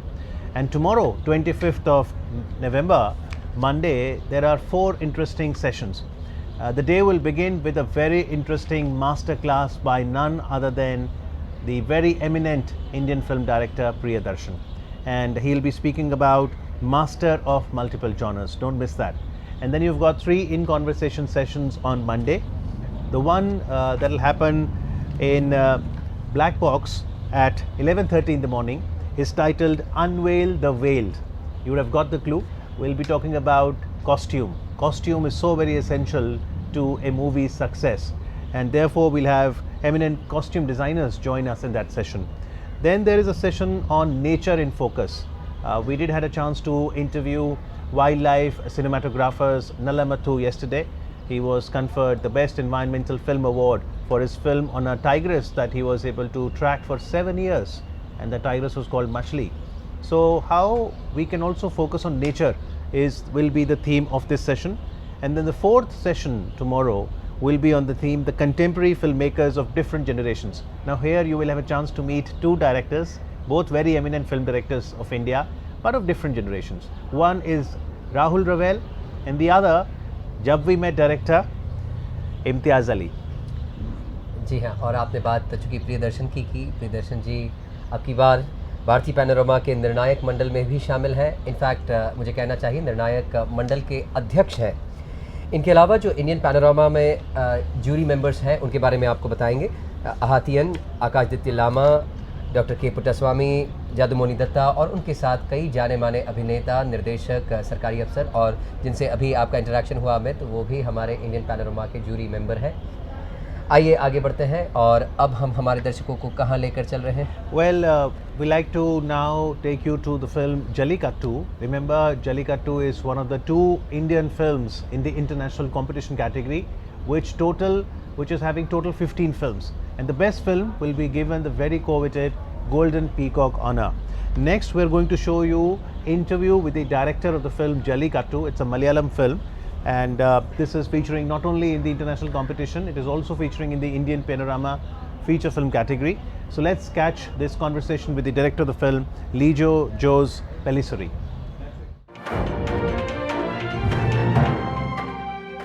So I have with me the director of the much acclaimed film Jallikattu, Mr. Lijo Jose Pellicerri is here with me. Now Jallikattu is one film that is right now making waves at IFFI. A lot of people have already told me that this film is on their watch list here. The film is about to be screened in a short while from now. So first of all, welcome to the 50th IFFI. And Jallikattu, is it the real sport of Jallikattu or a metaphor? It's not about the sport at all. It involves crowd and an animal. That's why it's titled Jallikattu. That's all. Because that is the only sport I know which involves an animal and people. That's it. Sorry. Yeah. What was the inspiration to do this film? It's a short story which I read, and I liked the basic idea of the short story. We expanded on it. That is all. And how many days did it take you to complete the entire film, to shoot the entire film? I should say around 40 days, like 38. Yeah. So the film is already in the competition, it's nominated. How is the feeling? Is there some anxiety, butterflies in the stomach? No, nothing. See, first of all, it's not about awards. I mean, for me, I like to make films. That's all. I mean, it's more about making the idea you have than winning awards for me. So I'm fine. I'm happy that it is there in competition. That's it. So if it gets some acclaim, you're okay with it, but the more happiness is about the fact that he was able to make the film and create it. Sir? More about presenting it in front of a larger crowd, a much more global crowd, and to present an Indian film in front of a different kind of set of audience is always important. To know what is the perspective they get out of it. Yeah. I want to just find out one final question, sir. You are already here at IFFI. Your film will be screened, but a filmmaker and a film student always. Yeah. Any films on your watch list? Like a lot of people are looking forward to yours. Which ones are you looking forward to? I know I want to watch Parasite. I mean, hopefully I can catch it. Yeah. It's quite surprising that you've talked about Parasite, because there are a couple of other directors that I've spoken to, and looks like that film is also generating quite a buzz like yours. And why is that? How did you first time find out about this one, and why the buzz? No, Parasite for me, I mean, it is already won Cannes, I know, and I have missed the film in a few festivals, so I thought I'll catch it here.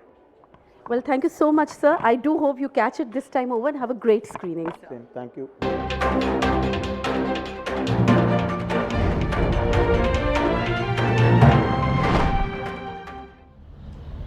तो देखा जाए तो महाकुंभ जारी है, फिल्मों का महाकुंभ, जहां पर हर कोई आकर डुबकी लगाना चाहता है। दूरदर्शन भी लगातार 12 बजे से लेकर प्रतिदिन दोपहर 12 से लेकर 6 बजे तक आपको सजीव प्रसारण के माध्यम से IFFI 50 2019 गोवा से सजीव प्रसारण दिखा रहा है। कई सारी इंटरव्यूज़, कई सारे इंटरैक्शंस, कई सारी प्रेस कॉन्फ्रेंसेस और मास्टर क्लासेस और इन कॉन्वर्सेशन सेशंस भी हम आप तक लेकर आ रहे हैं। So while on one hand IFFI 2019 is showcasing a collection of vast films, don't forget that the NFDC Film Bazaar is also happening. It started on the 20th. It will actually conclude today, 24th of November, and that is where 213 films are looking for distribution and production. One hopes that entertainment becomes a serious business too, and it leads to economic development as well. But right now, while we focus on films which has a history of about 100 years, if you go to storytelling, it dates back to 5,000 plus years. This anthem very beautifully knits over 50 clips of beautiful films and the Navrasas.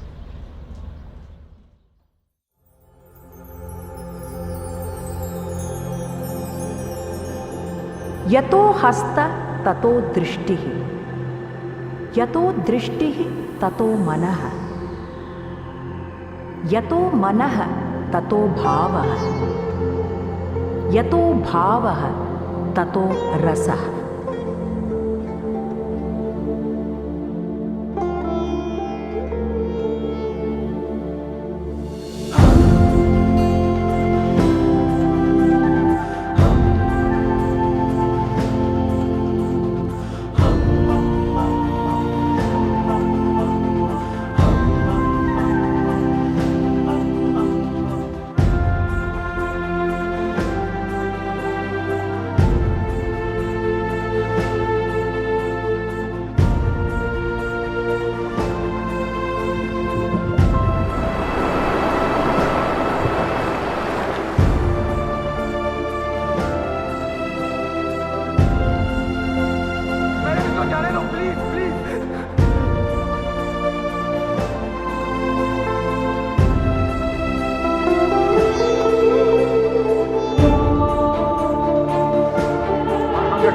Englishmen simply cannot control 350 million Indians if those Indians refuse to cooperate.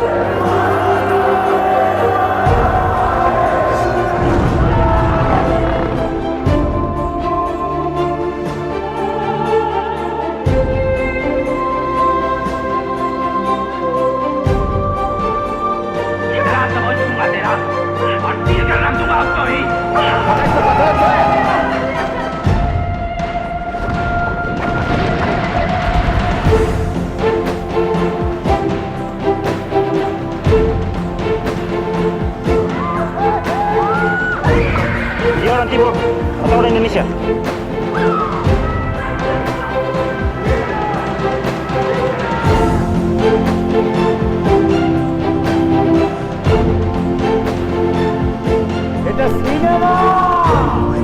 तो बढ़ रहा है sir, sir ठोकेगा ही sir.